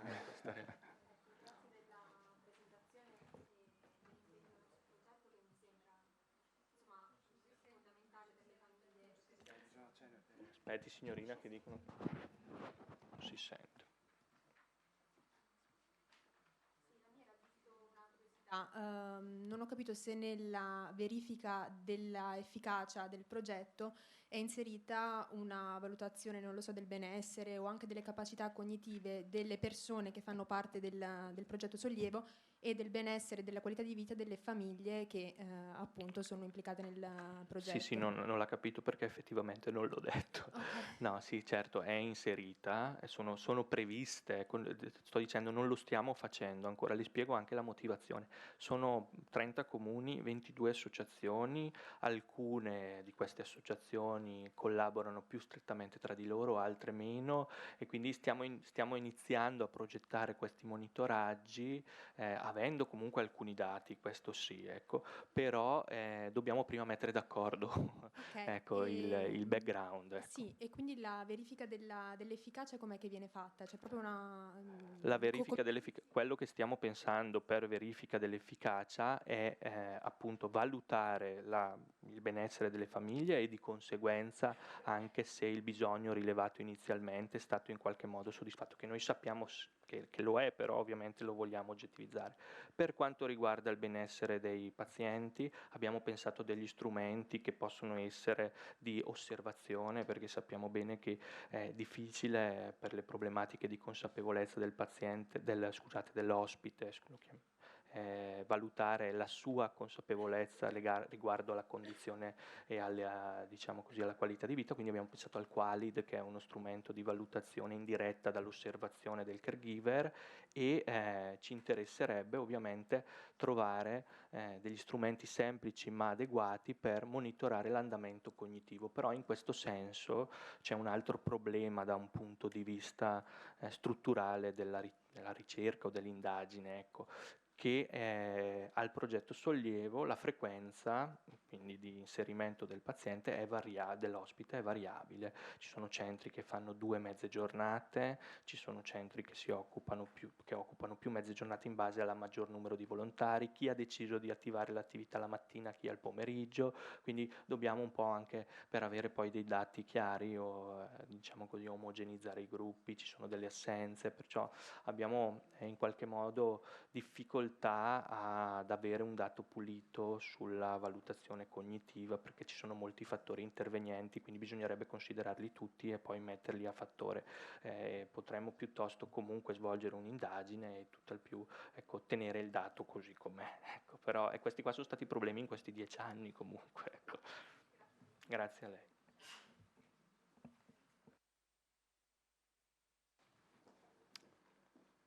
Nessun altro? Proseguiamo. Io personalmente trovo molto interessante questo, faccio solo un piccolo commentino,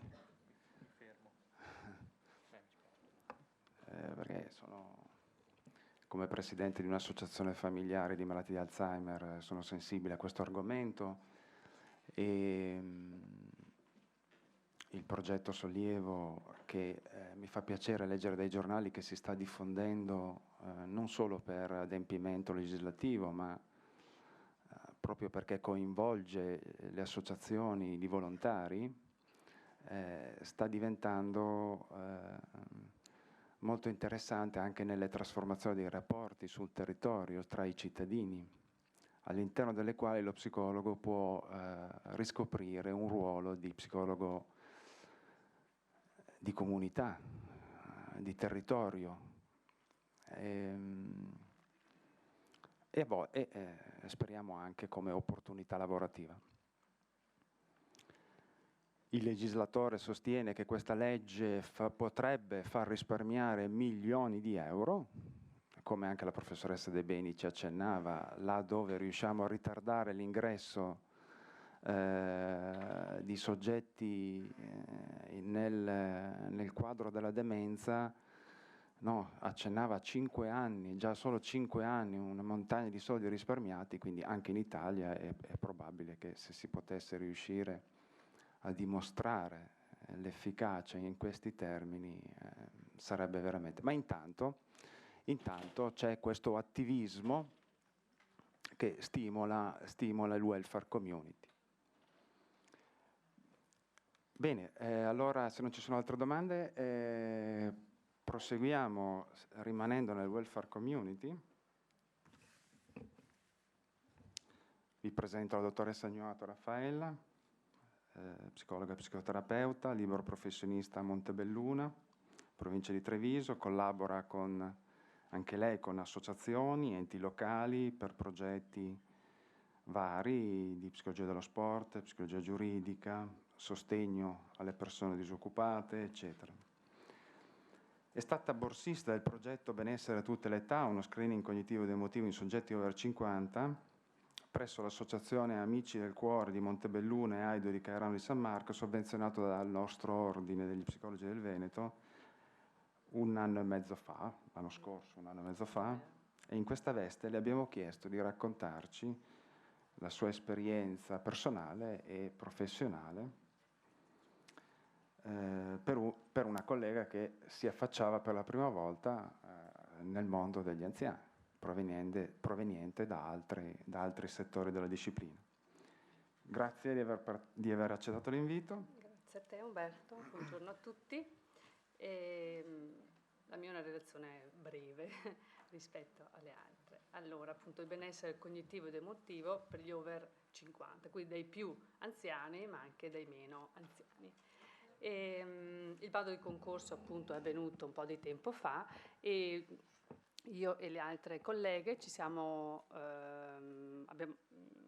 messi a lavorare sul territorio dal settembre a giugno 2014. Nella prima fase abbiamo con Umberto da supervisore imparato la testistica e analizzato la testistica e ci siamo anche scambiati delle informazioni che comunque tra colleghi avevamo e poi ci siamo messi subito a lavorare sul territorio, quindi diciamo da fine 2013 fino a giugno 2014. Quali erano gli obiettivi per il cittadino di questa borsa di studio e della psicologia dell'invecchiamento? Era quello di promuovere servizi ai cittadini che favoriscono la costruzione attiva del proprio invecchiamento. Lo screening misura il livello cognitivo della persona, in particolare la memoria e la sua condizione di benessere psicologico, evidenziando i punti di forza e di fragilità, per essere più consapevoli e autogestire meglio il processo di invecchiamento. Si danno inoltre informazioni che aumentano la comprensione del proprio processo che si sta vivendo di invecchiamento e si individuano ed eventuali insorgenze di patologie. Inoltre si danno indicazioni per migliorare le proprie abilità e, cosa utile, al cittadino si dà la possibilità di monitorare i suoi cambiamenti nel corso del tempo, rivolgendosi ai vari enti o direttamente al professionista. Gli obiettivi invece formativi di questa borsa di studio sono lo sviluppo delle competenze nella consultazione psicologica nei soggetti over 50, la promozione importante del benessere in età critica e della cultura dell'invecchiamento attivo mediante la psicologia positiva, lo sviluppo delle competenze nella progettazione e comunicazione con gli enti locali e servizi territoriali e infine l'acquisizione di prassi del codice deontologico. Per l'ordine degli psicologi è stato importante promuovere le competenze tra colleghi in uno dei settori in sviluppo, quali quello dell'invecchiamento, e promuovere la figura dello psicologo sul territorio. Allora, l'esperienza che ho fatto sul territorio è stata nel comune di Vittorio Veneto e di Caerano San Marco. Poi vi porterò dei dati concreti. Allora, lo screening cognitivo si articola in due colloqui. In un primo colloquio di anamnesi e somministrazione dei test di circa un'ora e poi un secondo colloquio di restituzione dei risultati dei test e eventuali invii al medico di base. Questo colloquio dura circa 45 minuti. Adesso vi presento i test che molti di voi sicuramente conoscono e applicano quotidianamente. Per fare lo screening cognitivo ed emotivo abbiamo utilizzato il test dell'orologio, il test di completamento di frasi, lo span di categorizzazione e il questionario sul benessere percepito che la professoressa De Beni ha ben illustrato prima. Partiamo dal test dell'orologio. Cos'è che valuta il test dell'orologio? Le abilità prassiche di costruzione dell'oggetto, le abilità di rappresentazione mentale che consentono al paziente di recuperare mentalmente l'immagine corretta dell'orologio. Poi le abilità di pianificazione della disposizione dei numeri nel quadrante, e infine la presenza della capacità logica sottostante la segnalazione del tempo attraverso l'orologio. La somministrazione avviene in questo modo: su un foglio è riprodotto un cerchio e la consegna è questa. Si dice al paziente che qui c'è il contorno di un orologio, lei dovrebbe inserire tutti i numeri che ci sono nell'orologio nella loro posizione e poi le dirò che ora indicare. Di solito sono le 2:45. Qui ci sono degli esempi, non so se volevi aggiungere qualcosa, del sospetto deterioramento cognitivo, deterioramento... ok. Nel punteggio totale si valuta la correttezza dei numeri, la disposizione dei numeri e la posizione e lunghezza delle lancette. Un altro test che abbiamo usato è stato quello di completamento di frasi, che ha lo scopo di verificare l'inibizione, cioè la capacità di inibire una risposta dominante ma non rilevante per il compito da svolgere. La prova è suddivisa in 2 sezioni. Nella sezione A il soggetto deve completare ogni frase con una parola correlata che abbia senso, quindi il cane dorme nella cuccia.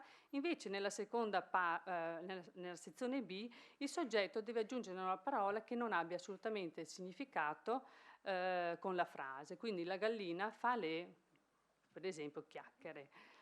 L'altro test importante è lo span di categorizzazione, che valuta la memoria di lavoro verbale.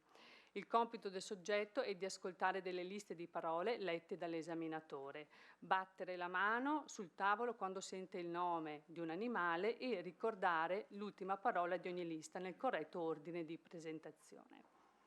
La prova si compone di gruppi di liste composte da 5 parole. Il livello più basso prevede 2 liste, mentre il più alto 6, quindi il soggetto deve ricordare da 2 a 6 parole. E ogni livello è costituito da 3 prove ABC e per poter superare e proseguire il test bisogna superare almeno 2 su 3 prove. Ecco, questo è il test. Il questionario sul benessere percepito, abbiamo già sentito appunto prima la professoressa De Beni, misura il benessere percepito da un individuo attraverso 4 punti fondamentali: il vissuto della persona, quindi la soddisfazione personale, la sua capacità di riconoscere e comprendere le emozioni proprie ed altrui, la sua capacità di risolvere problemi adattandosi in modo flessibile agli avvenimenti, quindi il coping, e il benessere totale. E adesso vi porto alcuni dati sintetici rispetto alle esperienze che ho fatto. Quindi nel comune di Vittorio Veneto sono state sottoposte al test 26 persone, 8 maschi e 18 femmine, con le relative percentuali. L'età media è stata 68,2 anni. La scolarizzazione è stata valutata 9,3 anni. Solo 4 dei partecipanti, quindi il 15%, aveva avuto contatti in precedenza con lo psicologo.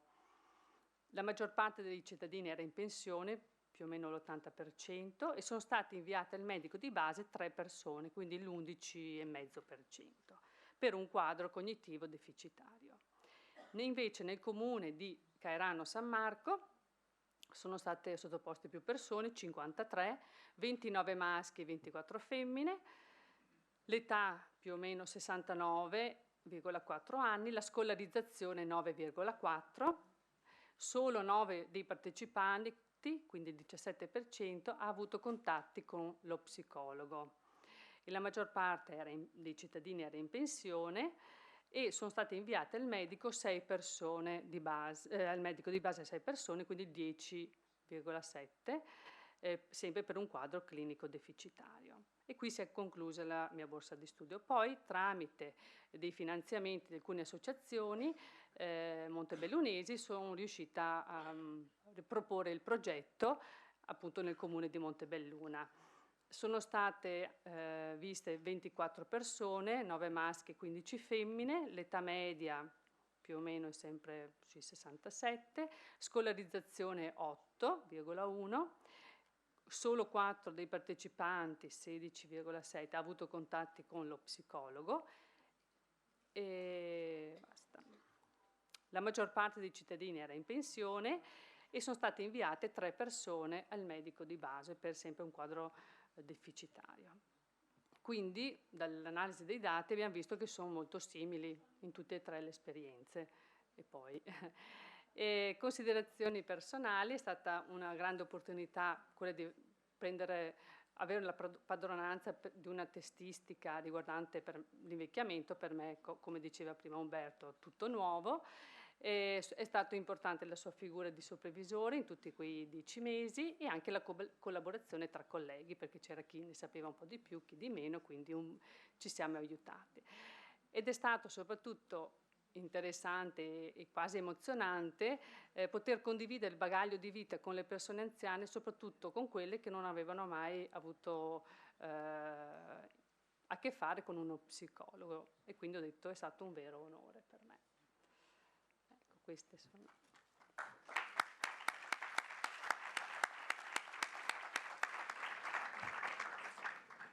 Qualche domanda? Dobbiamo andare, siamo un po' indietro coi tempi, dobbiamo andare un po' veloci. Io aggiungo solo che come dato abbiamo coinvolto 350 cittadini con questo progetto. I dati sono gli stessi, cioè solo un 10% abbiamo rilevato patologie dalla prima consultazione, quindi abbiamo chiesto un approfondimento o testistico o di invio o di comunque di presa in carico. Quindi il progetto è stato interessante proprio perché ha consentito ad alcuni colleghi, tramite una borsa, di poter inserirsi nel tessuto territoriale e acquisire, fare esperienza in questo settore. Grazie.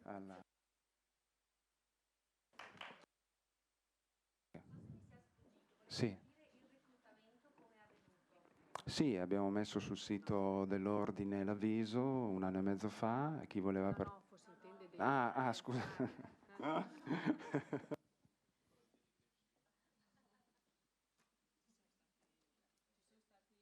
Ci sono state varie modalità, dalla lettera di Natale che i servizi sociali mandavano agli anziani a casa, aggiungevano il fogliettino di pubblicità, tra virgolette, di questo screening.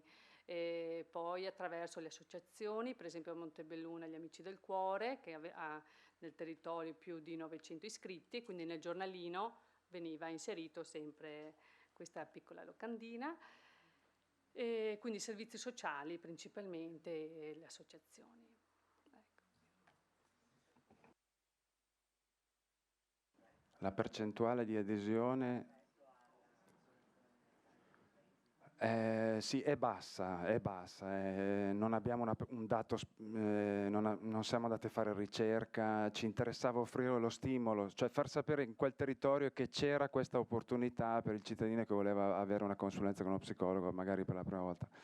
Ma come diceva la professoressa prima, gli stereotipi, i pregiudizi verso lo psicologo dell'invecchiamento da parte della cittadinanza sono notevoli, quindi molte famiglie, molti anziani fanno fatica ad andare, anche se è gratuito, anche se lo psicologo è competente, anche se è il comune che li incentiva, fanno sempre un po' fatica.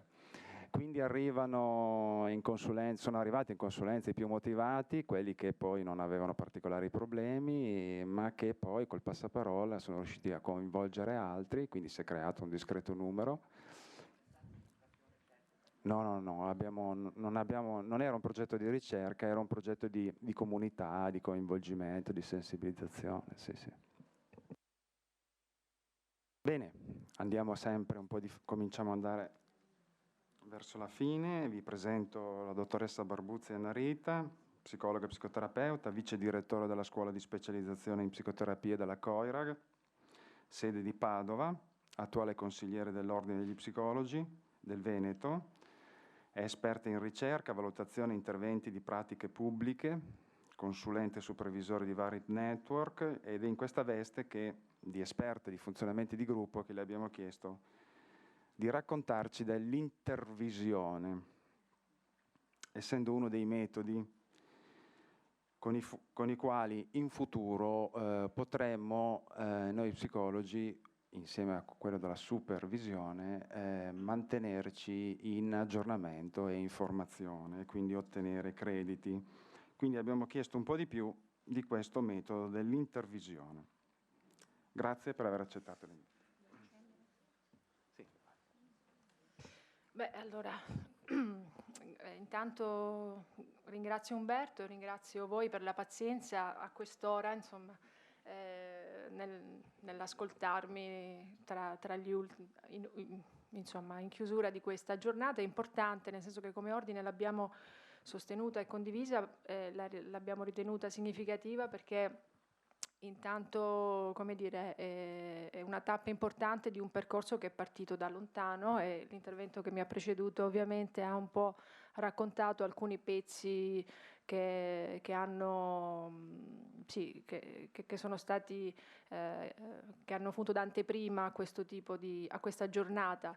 E poi perché sì, certamente oggi sono circolate moltissime informazioni, tanti contenuti, tanti stimoli di carattere anche tecnico rispetto a quest'ambito di applicazione, però è proprio la centratura che è importante, nel senso che mi pare che il tema, no, legato alla rete professionale degli psicologi sull'invecchiamento regionale mette in luce e valorizzi lo sforzo che molti colleghi stanno facendo qui in Veneto, in diverse aree provinciali, così almeno mi raccontava Umberto, che è molto apprezzabile, nel senso questo sforzo di ritrovarsi e volersi sentire un po' in gruppo, in rete, per ovviamente rafforzare le competenze, le conoscenze, apprendere, fare ricerca assieme e quindi andare avanti in questo settore, in questo campo. E quindi, come dire, audace anche la scelta della tematizzazione di oggi. Allora, in merito, cosa vi posso raccontare velocissimamente? Cerco di essere sintetica. Volevo portare così questo mio contributo in questi termini. Allora, intanto dico così semplicemente, già Umberto ha fatto una presentazione molto densa, ma la volevo un po' sciogliere, nel senso che io non sono esperta di invecchiamento, e quindi perdonate la mia leggerezza sui contenuti tecnici, insomma, che ovviamente di cui voi siete portatori. Ho condiviso con lui la possibilità di portare più una riflessione su che cosa significa questo sforzo gruppale che in realtà si sta compiendo, si sta facendo, si sta portando avanti, ecco, l'importanza della rete e anche di alcuni strumenti che la rete si può dare per lavorare al meglio e quindi, come dire, rendere più efficace questo sforzo di rafforzamento, quindi anche dell'identità psicologica e delle pratiche psicologiche in questo campo. In questi termini allora dico che così la mia riflessione parte da come dire, da alcune esperienze che in questi anni ho potuto fare,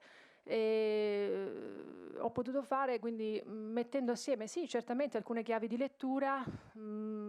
Ognuno di noi si è formato e quindi usa la sua formazione e continuamente l'aggiorna, ma in qualche misura mi arrivano molto dalle esperienze dirette, no? Quindi diciamo vi parlo proprio da artigiana. Ecco, io mi occupo come psicoterapeuta di cura, come forse molti di voi, non lo so, quindi incontro pazienti e organizzazioni di cura in qualche misura, però assieme a questo ho avuto la fortuna, e per me è stata sono state esperienze molto dense, molto ricche, molto belle, anche se faticose, spesso realizzate in sordina, di effettuare delle attività, cioè di portare avanti delle attività di lavoro di supporto alle politiche pubbliche, no? Quindi a piani, programmi, in qualche misura che avevano la finalità di portare ad esito pubblico, insomma,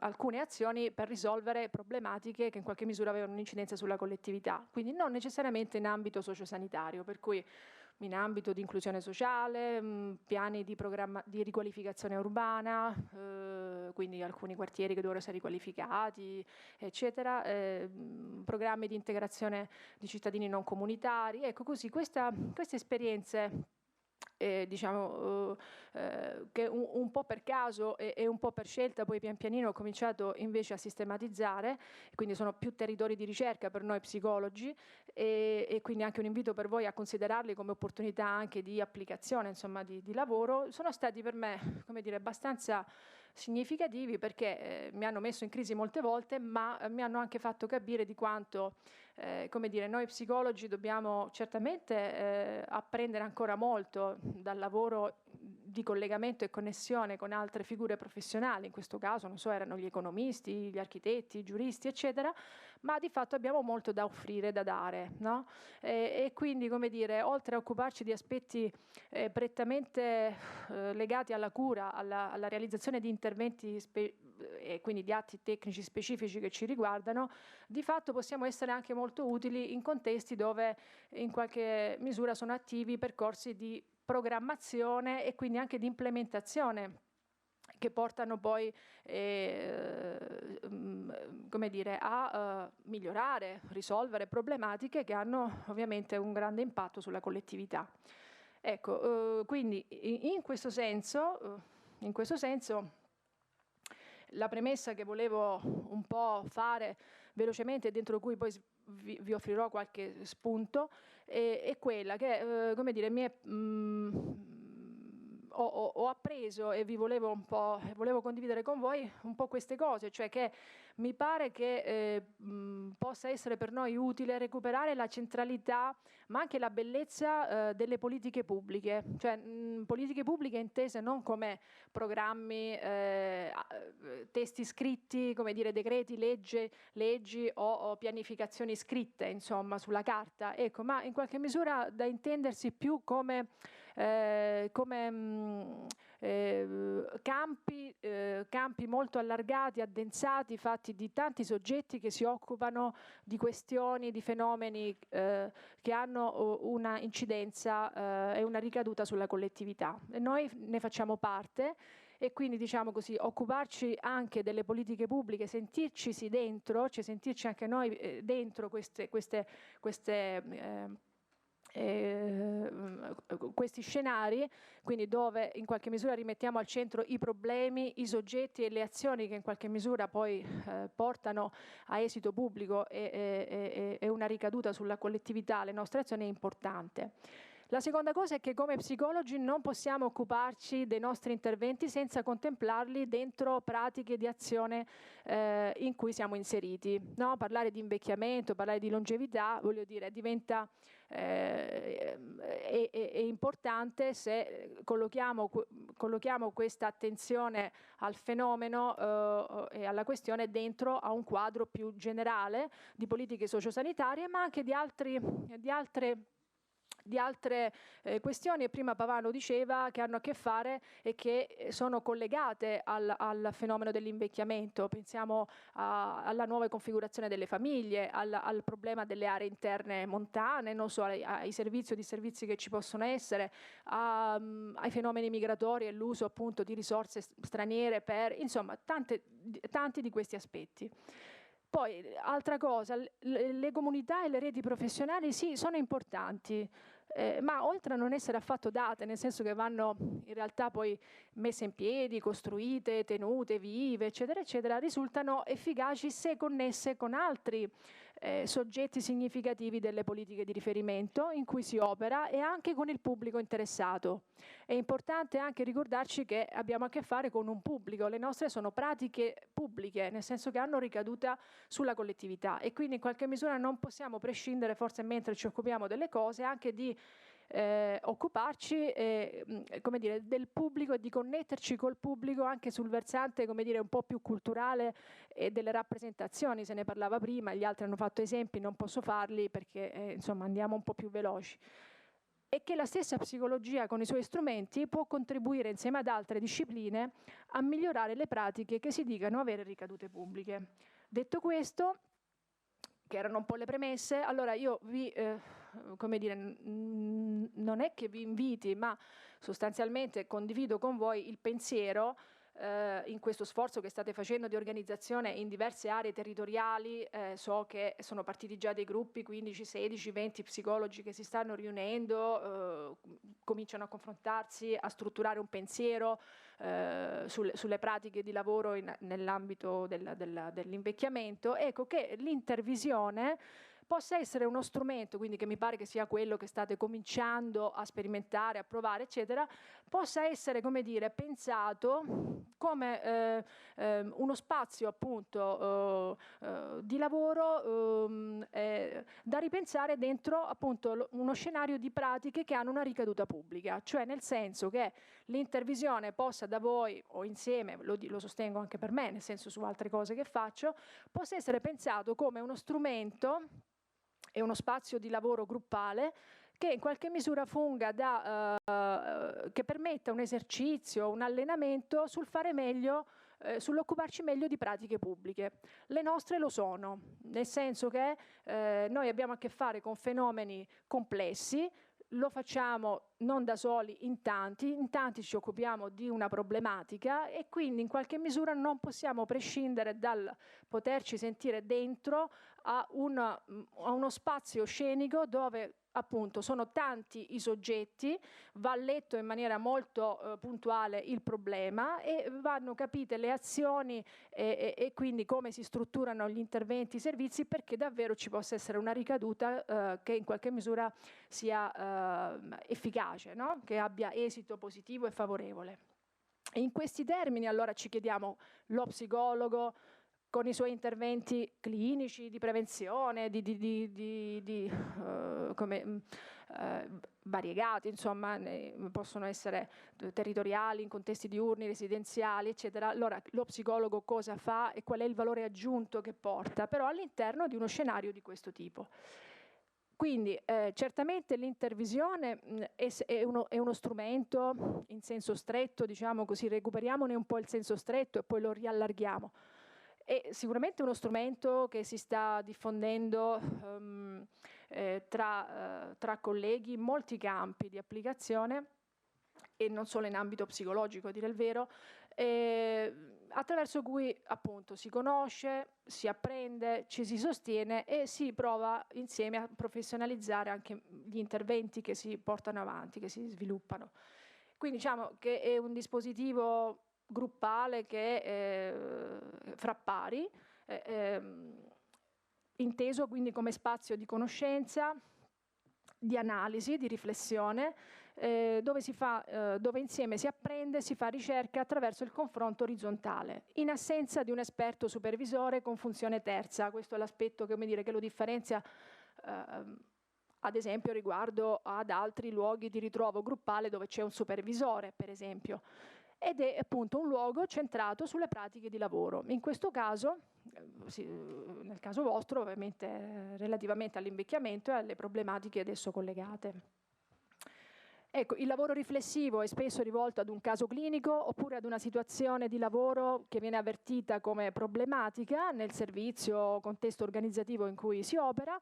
Vengono in genere portati a turno dai colleghi, portati all'attenzione del gruppo e in base alle regole ovviamente che il gruppo si è dato, cioè è importante però darsele. Il fatto che si lavori o che ci si ritrovi fra colleghi non esime dal strutturare un campo che tuteli dalla dispersione, dalla confusione e in qualche misura anche poi dalla deriva del gruppo stesso.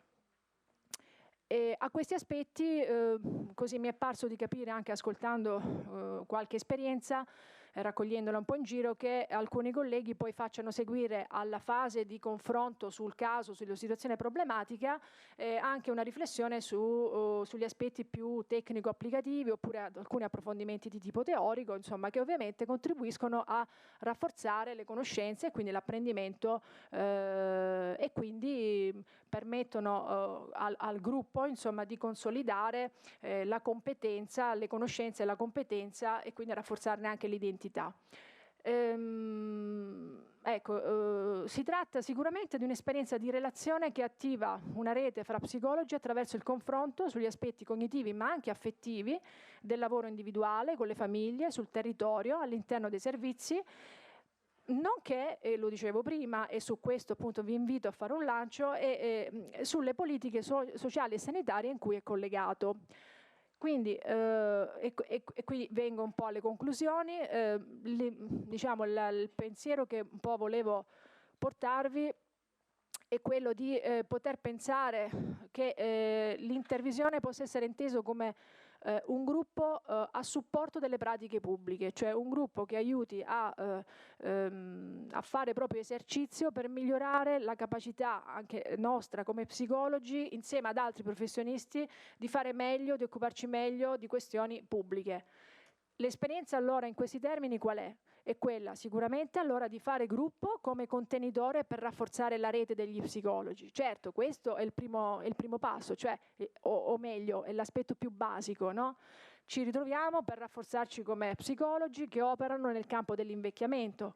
Ne sosteniamo l'identità, la coesione, la competenza tecnica. Certamente questo è l'aspetto, come dire, primo, l'obiettivo primo, no? Per cui si fa lo sforzo per ritrovarsi insieme ad altri, quindi uscire dall'isolamento, dal sentirsi un po' per conto proprio nei propri contesti e ritrovandosi con altri.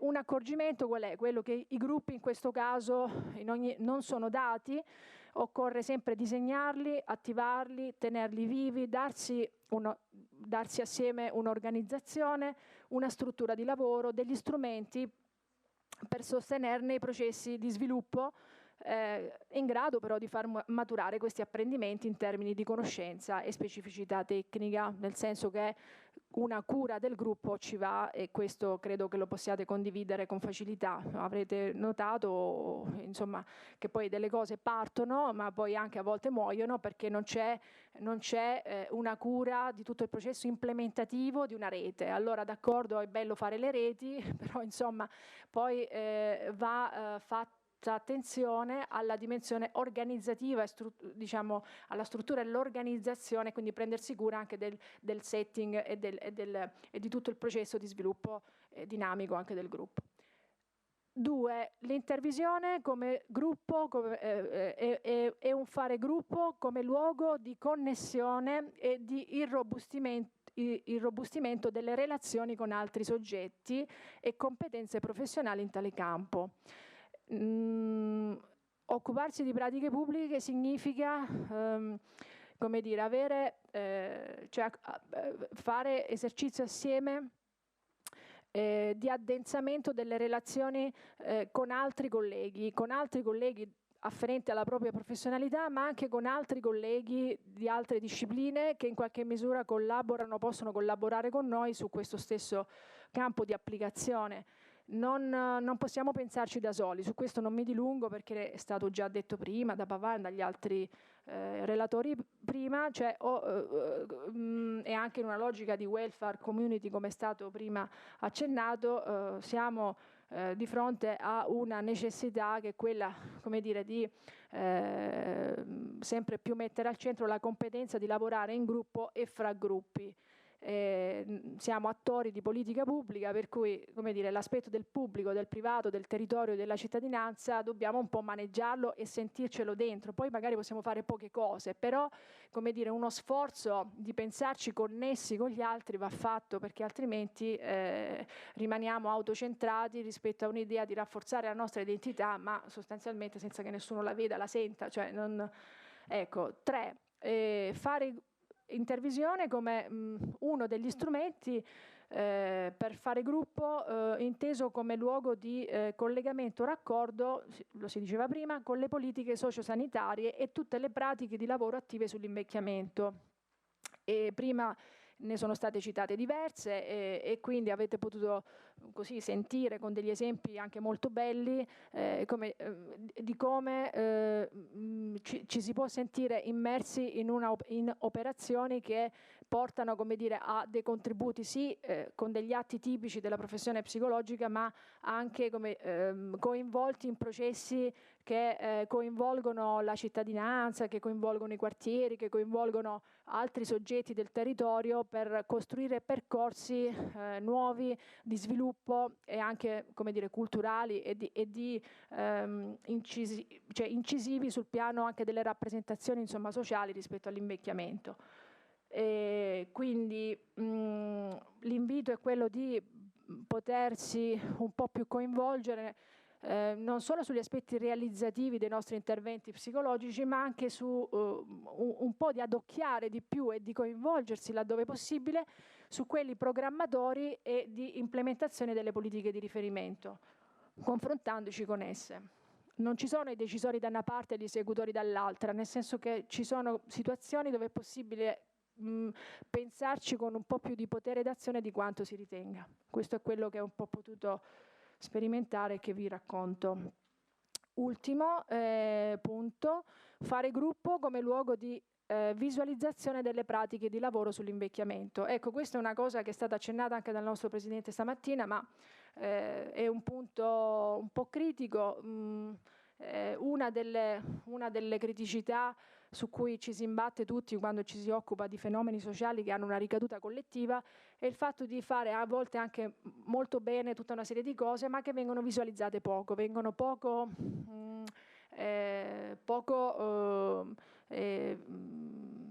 viste, cioè le cose, e quindi diciamo così è come se si dovesse un po' insieme fare lo sforzo per farle un po' più vedere. Quando parliamo di pratiche preventive, socioassistenziali, terapeutiche sull'invecchiamento e anche del contributo psicologico, è come se dovessimo un po' più insieme, quindi anche all'interno di questi gruppi, di queste reti che si stanno creando, forse ragionare insieme su che strumenti ci si può dare, non per fare marketing in senso stretto, non è l'aspetto commerciale della comunicazione, lo possiamo anche tradurre così, però in realtà è un'operazione un po' più complessa, cioè che ha a che fare con l'allargamento dei pubblici sulle questioni di cui ci occupiamo. Cioè, se noi riusciamo a trasmettere conoscenza in modo corretto, permettiamo anche ai pubblici, quindi alle famiglie, alla cittadinanza, agli operatori, eccetera, di crescere con noi rispetto anche a una cultura diversa riguardo a questi fenomeni. Per cui da questo punto di vista, come psicologi, forse dovremmo, un po' insieme ad altri, trovare degli strumenti che ci permettano di visualizzare meglio le nostre pratiche di lavoro. Ecco, in questo senso, per esempio, in alcuni circuiti mi sta capitando di utilizzare insieme a una collega con cui stiamo lavorando, attingendo alla metodologia dello storytelling, la possibilità di trasformare in storie alcuni contenuti anche altamente tecnici e specifici, cioè specialistici, che però possono essere opportunità per permettere una maggiore fruibilità, ma anche, come dire, un approccio conoscitivo diverso che ha una grande poi incisività per impedire che il giornalismo, piuttosto, insomma, che in qualche misura si parli in maniera non puntuale e corretta in vari frangenti anche dei fenomeni di cui ci occupiamo, perché poi basta poco, lo sappiamo, magari notizie di cronaca o altro, cioè, ne vengono fuori aspetti un po' travisati o comunque ideologizzati oppure strumentalizzati dal punto di vista politico, insomma, e quindi è importante esserci con aspetti di visualizzazione sempre più evidente, sempre più pertinente.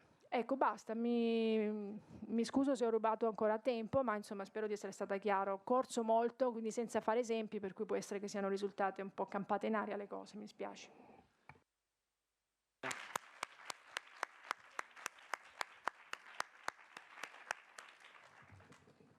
Niente affatto, dottoressa Barbuzzi, grazie del suo contributo. Ci sono qualche domanda? Ah, sì, prego.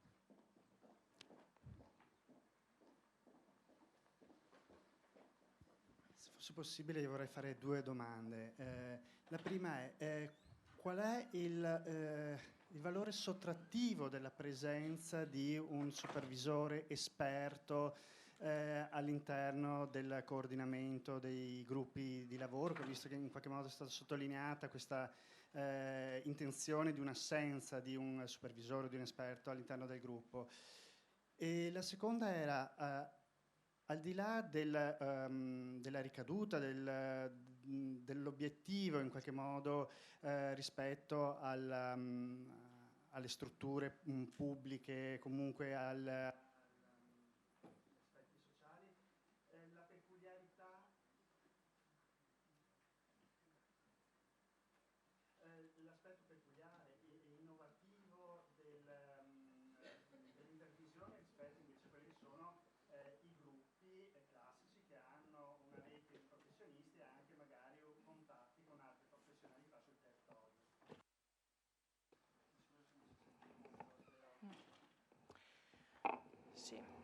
Beh, su questo io provo a dire un po' quello che un po' penso, ritengo, ma sarebbe, se rimane tempo, utile sentire anche il parere di chi in qualche misura sta un po' cimentandosi, no? In queste esperienze di raggruppamento. Allora, il valore sottrattivo rispetto a gruppi che hanno una figura esperta con una funzione di supervisione in senso più tecnico, no? Allora, diciamo, non credo ci sia un valore sottrattivo o aggiuntivo, cioè diciamo sono esperienze forse diverse. Almeno questo è un po' il mio pensiero, sono esperienze diverse che quindi hanno una loro configurazione, e mi pare che in questo caso anche dall'esperienza che mi è stata un po' comunicata da Umberto, ci sia stata più l'idea di recuperare uno spazio di aggregazione e di confronto appunto orizzontale, che in qualche misura mettesse nelle condizioni persone che lavoravano in maniera abbastanza isolata, in contesti anche variegati, così di conoscersi un po' di più intanto, di poter mettere insieme riflessioni, conoscenze rispetto alle proprie esperienze lavorative, alle difficoltà dentro anche ai contesti istituzionali e quant'altro, e di poterlo fare in maniera semplice, diciamo così, sentendo che insieme ci poteva essere, come dire, si poteva dare un ritmo che permettesse di arrivare ad un che avesse la finalità, insomma, di rafforzare il gruppo degli psicologi che si occupano di, no? Come se ci fosse, come dire, l'intendimento non di centrare l'attenzione sul caso in senso stretto, l'approfondimento quindi di un caso clinico o di una situazione problematica, quanto il partire dal caso e dalla situazione problematica per un'operazione più di rafforzamento della rete degli psicologi che lavorano con. Mi è parso di cogliere questo tipo di intendimento, no? Quindi dal punto di vista poi tecnico immagino che ci siano delle differenze, almeno ho potuto un po' verificare che ci sono delle differenze, è chiaro, il gruppo di intervisione, diciamo così, porta al confronto tra pari e quindi in qualche misura crea delle possibilità di identificazione e transferale anche molto orizzontale, e quindi di apprendimento un po' a specchio, che ovviamente funzionano diversamente quando lo stesso gruppo si ritrova con un supervisore terzo che viene investito di una funzione come dire, un po' osservativa e un po' interrogante del gruppo, no? Restituendo elementi con un punto di osservazione che si assume anche perché investito, insomma, di un compito preciso, no? Che è quello un po' di guidare il gruppo, di condurlo e di recuperarne un po' la traiettoria. Quindi questo un po' mi sento di dire. In questo senso io mi sono sentita un po' di suggerire l'idea che al di là dell'esigenza di apprendere insieme, di fare ricerca assieme, cosa che in effetti può essere fatta anche in modi diversi, come un po' suggeriva lei, che questi, no, suggeriva nel senso un po' sì, e mi pare di un po' cogliere, cioè che queste esperienze possano essere intese come opportunità buone, se anche allargate, però allargate non in senso allarghiamo le presenze soltanto, ma allarghiamo l'intendimento con cui lo facciamo. Ecco, in questi termini mi pareva che potesse essere buono il percorso, ma nella logica di una connessione con soggetti altri e all'interno almeno di un ambito di policy che in qualche misura richiama il collegamento con altri soggetti significativi, con azioni diversificate, con spazi programmatori differenti. Non so se ho risposto, ma un po' questo è un po' il mio pensiero.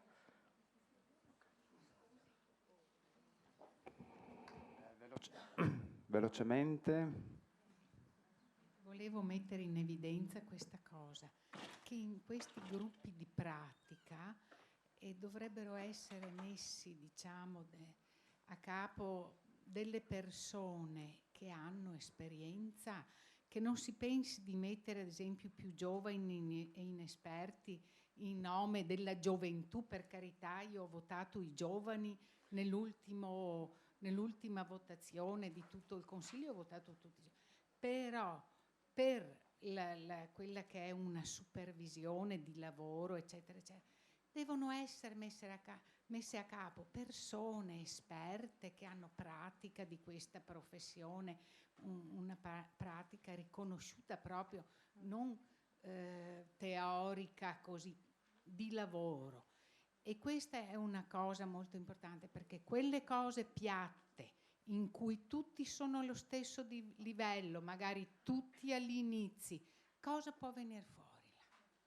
Che cosa era, come dire, quei seminari che volevano fare negli anni 70 gli studenti senza professore, per dire.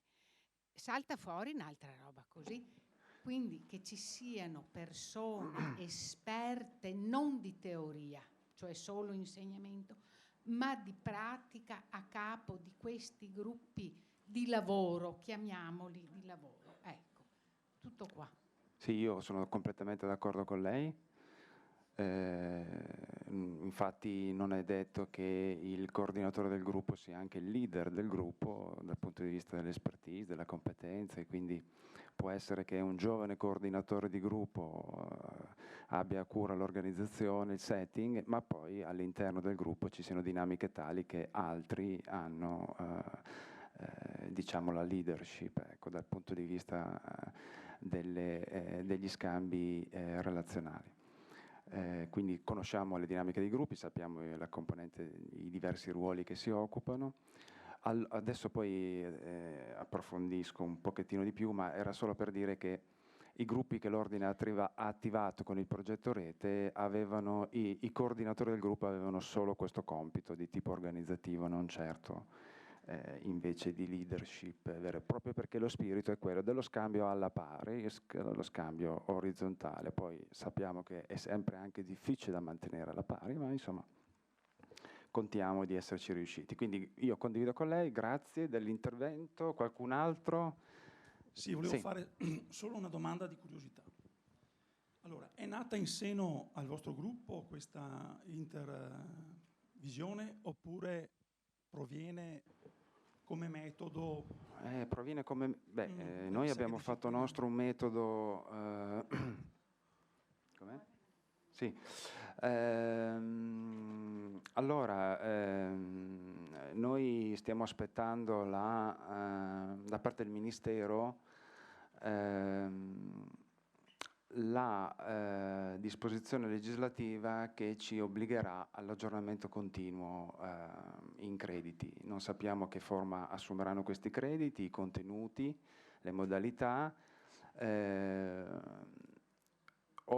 Sappiamo però che oltre alla supervisione in senso tradizionale è possibile, ma è ancora da vedere come le modalità più specifiche, anche utilizzare il metodo dell'intervisione. Quindi organizzare, se l'Ordine dovesse assumere il ruolo di organizzatore di gruppi di intervisione, quindi strutturati, quindi con certi requisiti, eccetera, è possibile ottenere dei crediti. Quindi questa è stata un'esperienza di avvio e da questo punto di vista siamo in costruzione, anche dal punto di vista metodologico. Vuoi dire? Quindi è la vostra equipe che ha elaborato questo metodo? Per adesso sì, poi No, so che ci sono esperienze. Anche se ci sono anche No, perché intravedevo un po' di gruppi Balint, un po' di cooperative learning, un po' di circle time, un po' di gruppi di lavoro appunto dal sociale, per cui diverse provenienze. Sì, no, infatti stavo per dire che i gruppi di intervisione cominciano a essere delle pratiche che si stanno... Non saprei dire perché non è stata fatta una ricerca su questo, potrebbe essere utile farla, però sono dei gruppi che sono attivi in diversi contesti e che cioè, ci sono diversi colleghi afferenti anche ad approcci teorici e metodologici diversi che in qualche misura si confrontano sul proprio lavoro, non so, con i disturbi di personalità piuttosto che sulle dipendenze, la marginalità sociale, cioè ci sono, oppure sui casi che si vedono in privato, so di anche specializzati della nostra scuola, ad esempio, che a distanza di anni anche gente che fatica a pagarsi un supervisore in senso stretto ha ritenuto che recuperando uno spazio di confronto tra pari che però abbia una sua struttura, una sua organizzazione nel tempo possa beneficiarne. Ecco, diciamo che dal punto di vista, io credo che ci siano degli aspetti che possono essere favorevoli di questo tipo di lavoro, degli altri che possono essere critici, che forse vanno anche riflettuti. Io sono d'accordo con l'idea che comunque va fatta una riflessione molto seria delle implicazioni che un metodo ha rispetto ad altri. La cosa che però trovo interessante e quindi faccio più da discussant che da relatore in questo senso al lavoro che all'interno dell'ambito applicativo sull'invecchiamento è partito come ordine, la cosa che trovo interessante è che questi spazi di raggruppamento, di reti, quindi che si stanno un po' organizzando nei vari territori del Veneto, possano essere luoghi a questo punto non solo per rinforzare le competenze tecniche nel campo dell'invecchiamento, ma appunto, come dicevo prima, luoghi dove è possibile fare esercizio anche di altri aspetti e quindi, come dire, essere utilizzati per addensare le relazioni con altri soggetti significativi di questo stesso ambito di policy o altri afferenti e occasione per, diciamo così, darsi degli strumenti di visualizzazione più chiara del proprio e più fruibile del proprio lavoro. Ecco, in questo senso dunque spazi, luoghi di esercizio per affrontare almeno 3 punti critici di tutti quelli che si imbattono in pratiche pubbliche, che hanno una rilevanza e una ricaduta collettiva, cioè le conoscenze, le relazioni, la visualizzazione. Cioè sono 3 aspetti chiave che vanno rinforzati e forse degli spazi interattivi tra pari, con ovviamente però la cura del contenitore del gruppo, possono favorirlo. Ecco, diciamo così che mentre così rifletto ad alta voce, i gruppi di supervisione più classica ovviamente sono un po' più legati all'approfondimento più tecnico, diciamo così, e quindi all'accrescimento della conoscenza, no? Mentre si occupano meno degli aspetti di visualizzazione oppure di messa in rete con altri soggetti territoriali. Tutto qua. Okay. Bene, grazie Anna Rita. Okay.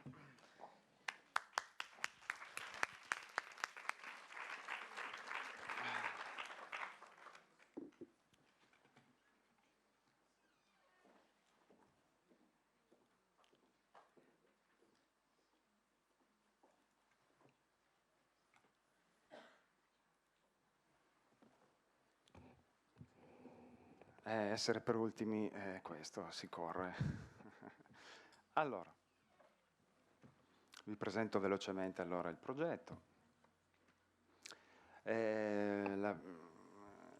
Diciamo che la prima parte, ho messo un breve titolo a questo all'inizio della relazione. Sono un po' i presupposti del nostro intervento professionale, leggere il contesto organizzativo, le aspettative sul proprio ruolo, le richieste di intervento prima di esercitare. Sembrano sempre cose un po' scontate, ma invece sono un po' come un mantra per noi. Io vi racconto brevemente la mia esperienza. Io ho iniziato nel 96 come psicologo nell'invecchiamento e a quell'epoca eravamo pochi. Chi faceva il direttore, rarissimo, coordinatori di reparto, di struttura, qualcuno di più, aiuto animatori molti, liberi professionisti così, insomma, ecco, comunque con poche ore. Ecco, eravamo tra i primi, diciamo.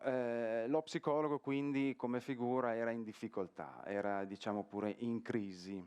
La disciplina era considerata inferiore rispetto ad altre discipline. C'erano attese sull'intervento psicologico o magiche o scettiche. È cambiato qualcosa da allora? Un po' sì, un po' no.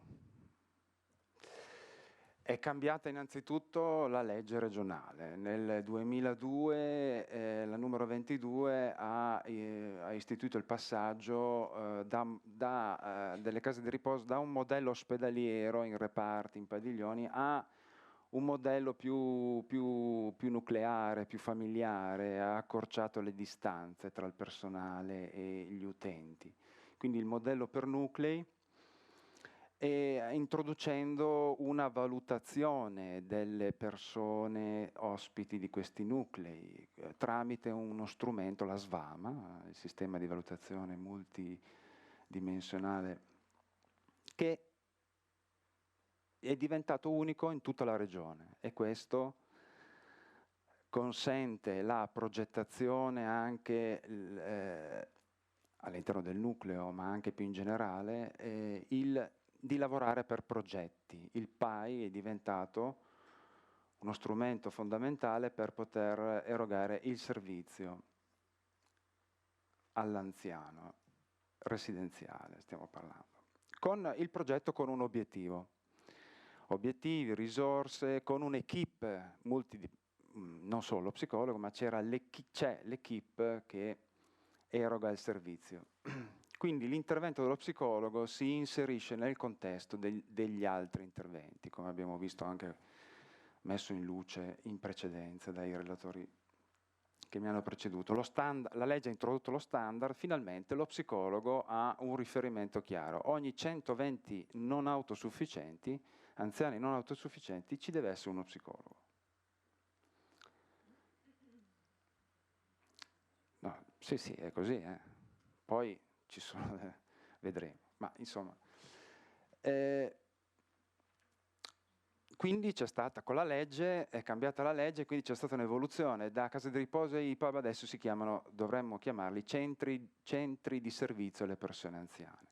Anche la psicologia si è evoluta, abbiamo avuto l'istituzione del master, come ci diceva la professoressa De Beni, e i corsi di psicologia dell'invecchiamento a Padova. Quindi da questo punto di vista c'è stato un cambiamento importante, ma dal punto di vista delle criticità, la difficoltà di esercitare la pratica, specialmente per i giovani psicologi, è rimasta, la posizione critica è rimasta, nonostante l'equipe, la multiprofessionalità, nonostante la specializzazione, è rimasto un certo disagio a esercitare la nostra professione.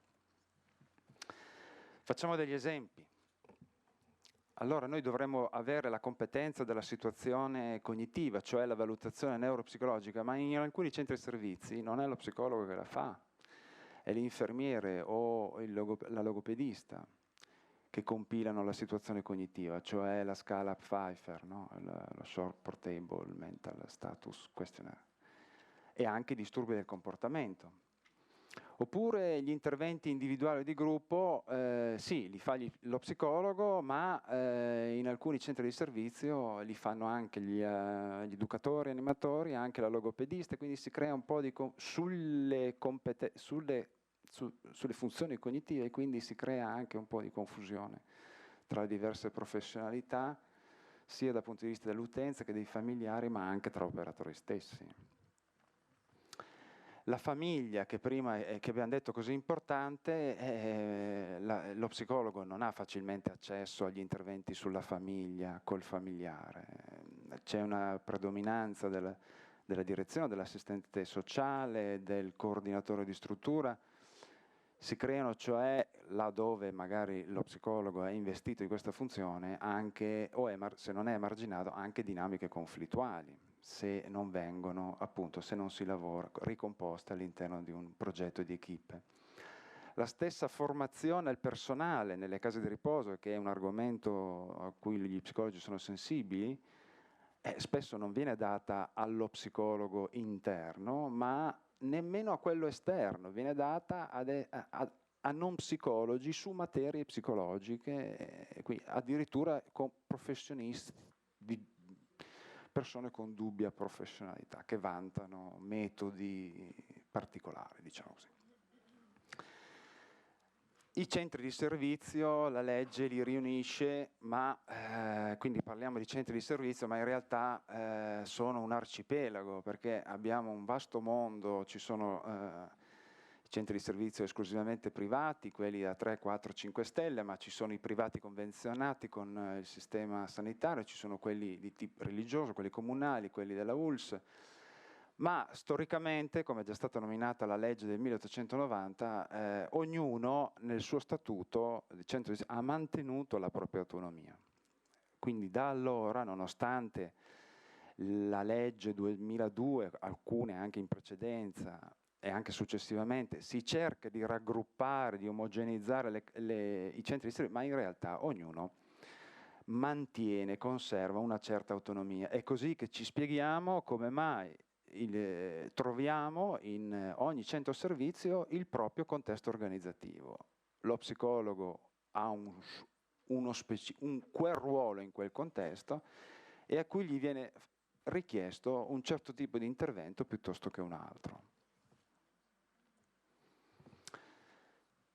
I colleghi che lavorano nei centri di servizio ci segnalano che non riescono a raggiungere una sufficiente chiarezza sul proprio ruolo professionale, hanno difficoltà nel leggere le domande e le aspettative sui loro compiti, si sentono soli, non solo come vissuto, come sentimento, ma anche oggettivamente, nel senso che se la casa di riposo adesso i centri di servizio sono tra i 90 e i 120 anziani, e non le fanno più grandi, come dicevamo prima, lo standard è uno ogni 120 non anziani, quindi oggettivamente lo psicologo è uno psicologo, mediamente. Poi ci sono ovviamente centri di servizio più grandi, come l'Isola di Treviso, che ne ha di più, ce ne saranno anche le case di riposo più piccoline, i centri di servizio più piccoli nei paesi che hanno metà psicologo, un terzo dello psicologo.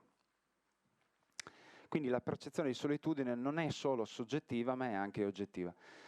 E inoltre i colleghi segnalano che la professione non è valorizzata, cioè dentro i centri di servizio sono pochi i progetti psicologici, i progetti che valorizzano la psicologia dell'invecchiamento.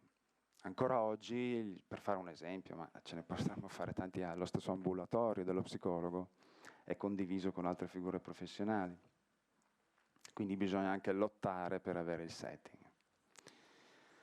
Allora, non potendo cambiare il contesto organizzativo, i colleghi cosa fanno? Si adattano cercando di modificarlo. Alcuni ci riescono perché in alcuni contesti fanno da esempio, da modelli. L'Isola di Treviso può essere un modello di riferimento, ma spesso non è possibile. Allora cosa può fare lo psicologo?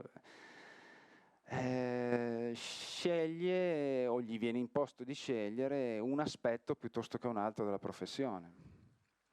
E quindi abbiamo o le valutazioni, o lo psicologo che si occupa di valutazione neuropsicologica con interventi individuali, oppure lo psicologo che in un centro di servizio, magari anche simile come dimensioni, come numero di utenza, però va invece a fare il supporto alle attività di direzione, di gestione anche del personale, formativa, oppure gestisce i rapporti con le famiglie, oppure si occupa di interventi di gruppo aiutando il servizio educativo animativo, oppure ancora anche altre mansioni. Gli psicologi un po' si adattano anche a questo. Emerge quindi dalla nostra ricerca, chiamiamola così, tra virgolette, è uno psicologo che nei centri di servizio è una figura debole, nel senso che la professionalità è poco valorizzata, i compiti richiesti sono operativi. Abbiamo visto che c'è un limite, vabbè, è uno stereotipo, ma c'è un limite culturale sul valore, sul mantenimento dell'integrità delle funzioni cognitive per l'equilibrio e il benessere della persona anziana. Quindi la sfera psicologica non è poi così alla pari di altre sfere dell'umana esistenza all'interno delle case di riposo. E questo è un limite culturale, quindi stamattina abbiamo recepito lo stimolo a invece muoverci in questa direzione, proprio perché invece noi sappiamo quanto sia fondamentale la sfera psicologica, specialmente per l'anziano. Dal punto di vista organizzativo, ruolo fragile, proprio perché siamo solitari e soprattutto se tendiamo a rimanere solitari. L'ordine allora, qui in Veneto, come ordine di psicologi, non ancora a livello nazionale, ma l'ordine ha cominciato ad ascoltare questa crisi dello psicologo dell'invecchiamento, questa difficoltà a lavorare nelle residenze e a dar voce, ad ascoltare questo silenzioso lamento, dando voce ai colleghi che lavorano nei servizi residenziali. Nel 2009 abbiamo fatto come ordine il primo convegno dell'area anziani, nel 2013 un secondo convegno dove abbiamo elaborato una linea guida, una sorta di mansionario generale per il lavoro psicologico nei servizi, e oggi un terzo incontro sulla proposta di una rete regionale, uno strumento operativo. Questa rete regionale, veniamo alla rete regionale. Il Consiglio ha avviato il gruppo di lavoro Psicologia dell'invecchiamento per offrire ai colleghi questo strumento. Come si è costruito, che non sia solo un incontro tra amici o telefonico, via mail, o insomma, come farlo diventare una cosa seria? Si è pensato al gruppo di intervisione tra pari. 12 componenti del gruppo di lavoro si sono divise le 21 ULSS del nostro territorio e hanno contattato i colleghi che nel settore dell'invecchiamento ci lavorano, non solo quindi nelle case di riposo, cioè nei centri di servizio, ma anche nelle associazioni, nelle ULSS e un po' nei servizi vari. Informando del progetto, organizzando 1 o 2 incontri per confrontarsi su argomenti di lavoro di quello specifico territorio. Quindi sono stati attivati gruppi di territorio. Beh, questa è la cartina delle 21 ULSS che adesso con la riforma delle ULSS andrà riaggiornata sicuramente. I contenuti emersi sono quelli un po' già detti, cioè c'è il piacere di conoscersi. Spesso gli psicologi lavorano in case di riposo vicine ma non hanno contatti, non si frequentano, qualche volta arriva una relazione dal collega, ma ecco, il piacere di vedersi, di conoscersi, di confrontarsi sulle presse lavorative, di sostenersi di fronte alle criticità e anche condividere prospettive future ed elaborare prassi di politiche sociosanitarie. Da febbraio 2015 ad oggi alcuni gruppi di territorio hanno scelto di incontrarsi anche oltre i compiti richiesti dal progetto, quindi oltre 1 o 2 incontri, hanno scelto cioè mensilmente o trimestralmente, insomma si sono dati un tempo, un setting e si continuano a vedere sia come scelta soggettiva, come scelta innescando un circolo virtuoso sulla base dello stimolo offerto dall'ordine. È un impegno extra lavorativo, per ora senza crediti, senza riconoscimento di ore di lavoro, anche se, ripeto, in futuro potrebbe diventarlo. Per discutere di che cosa? Oltre che di buone prassi, casi clinici, di formazione, autoformazione, di come affrontare le problematiche con i familiari, l'approccio alle demenze, come gestire i disturbi del comportamento, il tema della sessualità, lutto, dolore, fine vita, sono gli argomenti che frequentano i gruppi di territorio. La rete è in costruzione, questo è un esempio dove si chiede solo nome, cognome, telefono, mail e luogo di lavoro, dove è possibile essere contattati da uno dei referenti di territorio del gruppo di lavoro centrale, chiamiamolo così, che ha sede a Mestre. Questi sono i componenti del nostro gruppo, che ci siamo divisi le ULSS. Chi vuole partecipare, quindi chi è interessato a far parte di questa rete in costruzione, basta che lasci, ripeto, il proprio nominativo alla segreteria che sarà contattato per fare un incontro tra colleghi alla pari di intervisione.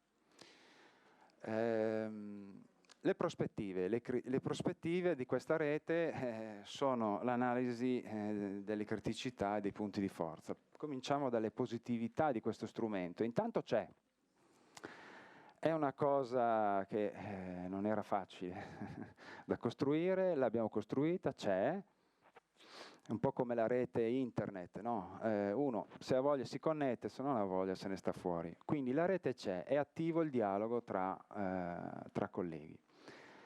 rafforza già c'è un senso di appartenenza all'interno, ma lo rafforza, essere parte di una rete rafforza il senso identitario, fornisce idee anche per risolvere problemi individuali, il gruppo aiuta e motiva al miglioramento individuale. Motiva anche all'evoluzione della disciplina e l'ordine ha un ruolo, assume un ruolo di nodo della rete, un nodo organizzativo, ma ci sono anche altri nodi importanti come abbiamo visto quello dell'università, c'è il nodo delle ULSS perché i nostri colleghi in ULSS non gli piace chiamarsi psicologi dell'invecchiamento, gli piace di più neuropsicologi perché giustamente valorizzano di più la funzione valutativa e quindi sono neuropsicologi, poi adesso c'è, no, come sapete, c'è una specializzazione dedicata alla valutazione neuropsicologica e quindi ci apprestiamo a dividerci sotto questo aspetto, ci sarà in futuro quindi il neuropsicologo e lo psicologo dell'invecchiamento. Ci sono altri nodi della rete che sono gli psicologi che lavorano nel terzo settore, negli enti locali e anche nei centri servizio psicologi importanti, come abbiamo visto il collega Pavan. Qual è la criticità principale di questa rete? Che essendo fluida, essendo libera, è fragile, cioè come connettersi, come è facile connettersi, è facile anche sconnettersi. Quindi, proprio perché è un impegno di lavoro, si parla di lavoro extra lavorativo, senza riconoscimenti particolari, o un collega è veramente motivato e ha piacere di confrontarsi con gli altri colleghi, o se no non ci va alle riunioni. Quindi possiamo avere riunioni in cui sono presenti 10-20 colleghi, la volta dopo sono solo 3 o 4, la volta dopo di nuovo 10-12, la volta dopo di nuovo 15. Quindi vedete, ogni gruppo poi ha la sua storia, ci saranno dei gruppi che funzionano in una maniera più particolare, magari più robusta, più continuativa, altri meno, altri sono più limitati, si vedono, insomma sappiamo che ogni gruppo ha le sue caratteristiche. Io vado verso la fine del mio intervento per dire che in qualità di rappresentante, di portavoce del gruppo di lavoro, dei gruppi di territorio, chiederò al Consiglio dell'Ordine, al Presidente, di attivare dei seminari specifici per il prossimo anno, perché questa è un po' una delle esigenze che emerge, di abbandonare un po' questo metodo del convegno, del luogo che raccoglie un po' riflessioni di ampio respiro per provare a partire dal prossimo anno, quindi farò questa proposta, di attivare seminari più specifici con metodologie di carattere innovativo su argomenti cioè specifici, dedicati, quali per esempio la compilazione della situazione cognitiva della SVAMA, la compilazione della SVAMA. Perché? Perché lo psicologo che compila la SVAMA ha una responsabilità, è una responsabilità importante, contribuisce alla costruzione del profilo dell'anziano. Decidere cioè se un anziano è lucido o è confuso è importante, decidere se ha un livello 1 o 2 di intensità assistenziale è importante. Decidere che ha disturbi del comportamento e che sono necessarie e quali misure di contenzione relazionali e ambientali da integrare a quelle farmacologico-fisiche è una responsabilità, è un ruolo importante all'interno anche delle dinamiche organizzative interne. Quindi spesso i colleghi hanno difficoltà in questo settore e quindi l'Ordine potrebbe scegliere questo argomento con un seminario specifico, magari in streaming dalla sede di Dimestre, senza attivare tutto questo convegno, e quindi approfondire questo argomento dando magari delle linee guida. Sui disturbi del comportamento e la contenzione ci sarebbe moltissimo da dire, ma sorvoliamo anche purtroppo per mancanza di tempo e appunto rimandiamo magari a questa opportunità successivamente.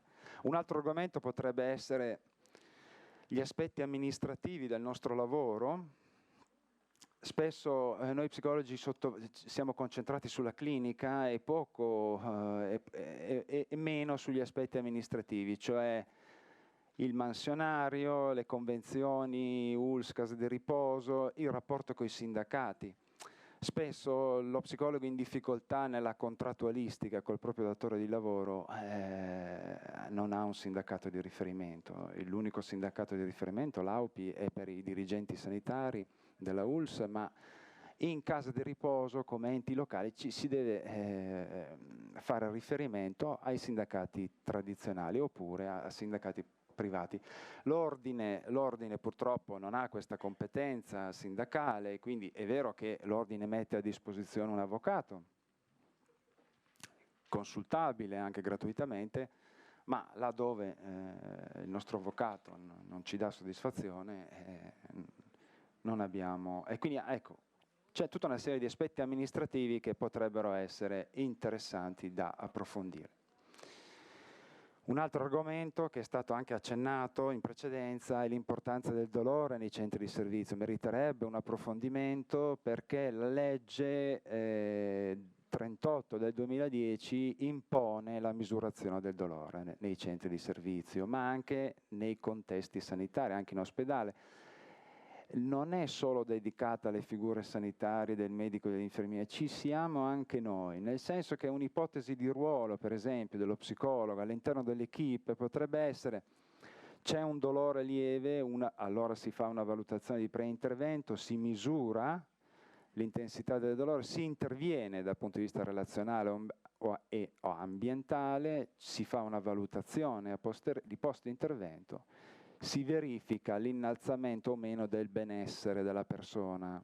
Se c'è aumento del benessere grazie al nostro intervento, evidentemente abbiamo ricorso meno alla farmacoterapia e allora la riduzione dell'uso dei farmaci nell'uso del dolore è ciò che anche la legge, e non solo la legge, ci induce a seguire. Quindi, e ci dà soprattutto un ruolo, una valorizzazione all'interno dell'equipe.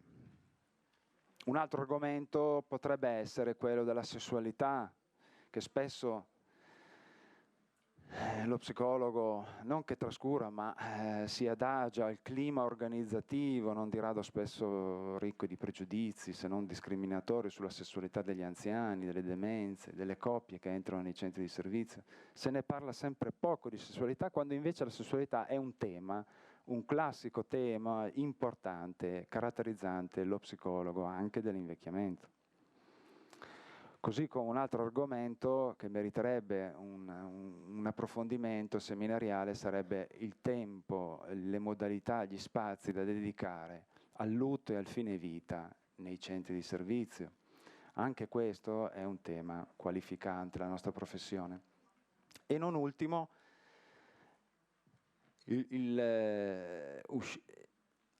il rapporto tra lo psicologo nel centro di servizio con gli altri servizi.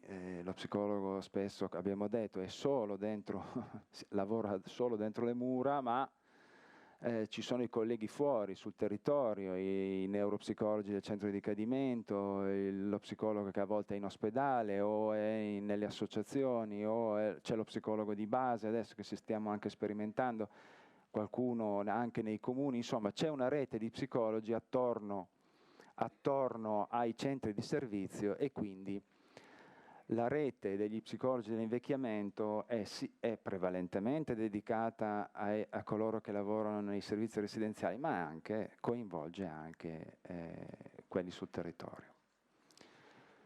E infine approfondiremo, la proposta sarà di approfondire tramite i seminari, ma anche la rete, io proporrò di coinvolgere la rete per elaborare un questionario sul profilo di soddisfazione e di caratteristiche dello psicologo che lavora nell'area dell'invecchiamento, in termini di quali titoli formativi, quale tipologie contrattuali, quale metodologia di lavoro, in modo che da questo questionario tra colleghi, compilato tra colleghi, possa emergere dei contenuti che raggruppati possono diventare una proposta di legge che per la Regione, proveniente dalla rete, quindi partecipata, che possa migliorare il ruolo e la professionalità di noi psicologi che lavoriamo dentro i servizi, ma anche per i futuri servizi, quelli nuovi che verranno, perché sappiamo che con l'aumentare della popolazione anziana aumenteranno e si diversificheranno anche i servizi, e gli psicologi dell'invecchiamento devono entrare, devono essere protagonisti, la psicologia deve essere lì, ma con dignità e con valore professionale. Ecco, quindi cercheremo tramite il questionario di coinvolgere la rete per elaborare una proposta di legge che potenzi l'intervento della psicologia dell'invecchiamento. Io ho finito, vi ringrazio.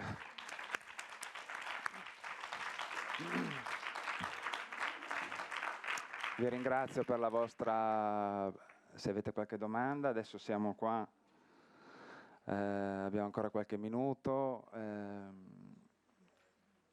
oltre a quello che ho detto io adesso possiamo anche discutere più liberamente di quello un po' come è andata tutta la mattinata. Prego.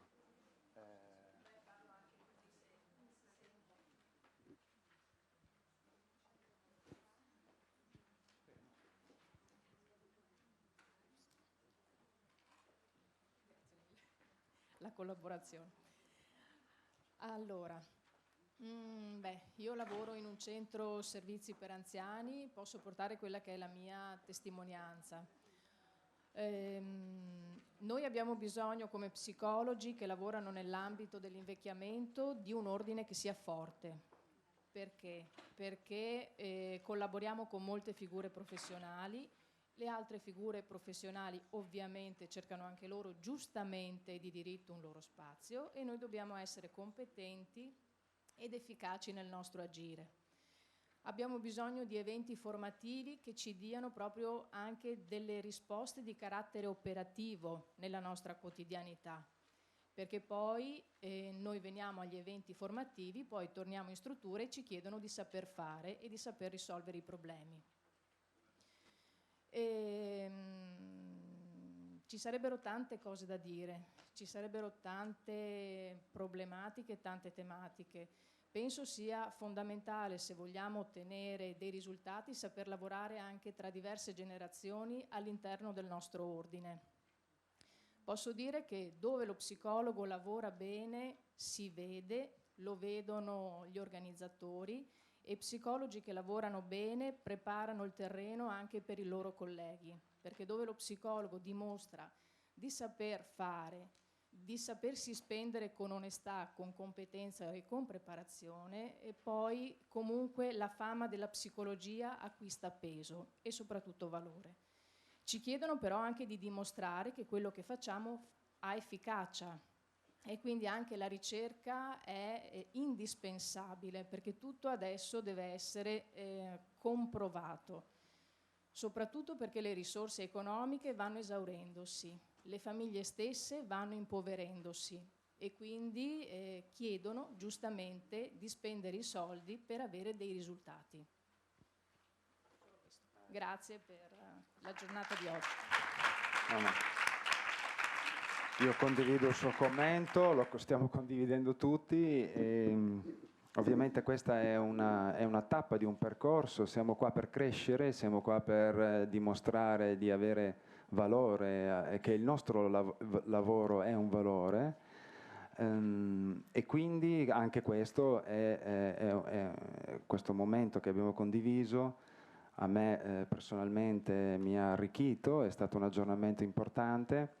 Ho imparato cose nuove e è una tappa di un percorso, come avete visto ogni 2 anni facciamo un convegno, ci stiamo evolvendo anche come disciplina e vi ho annunciato che proporrò il prossimo anno di cambiare anche metodo, cioè non più il convegno ma seminari più specifici. Quindi ci stiamo sempre più, siamo in crescita, ecco, questo è, sono d'accordo, in crescita, anche dimostrare la crescita e, come si diceva prima, comunicare la crescita, renderla visibile anche per valorizzare, oltre che noi stessi, soprattutto la professione.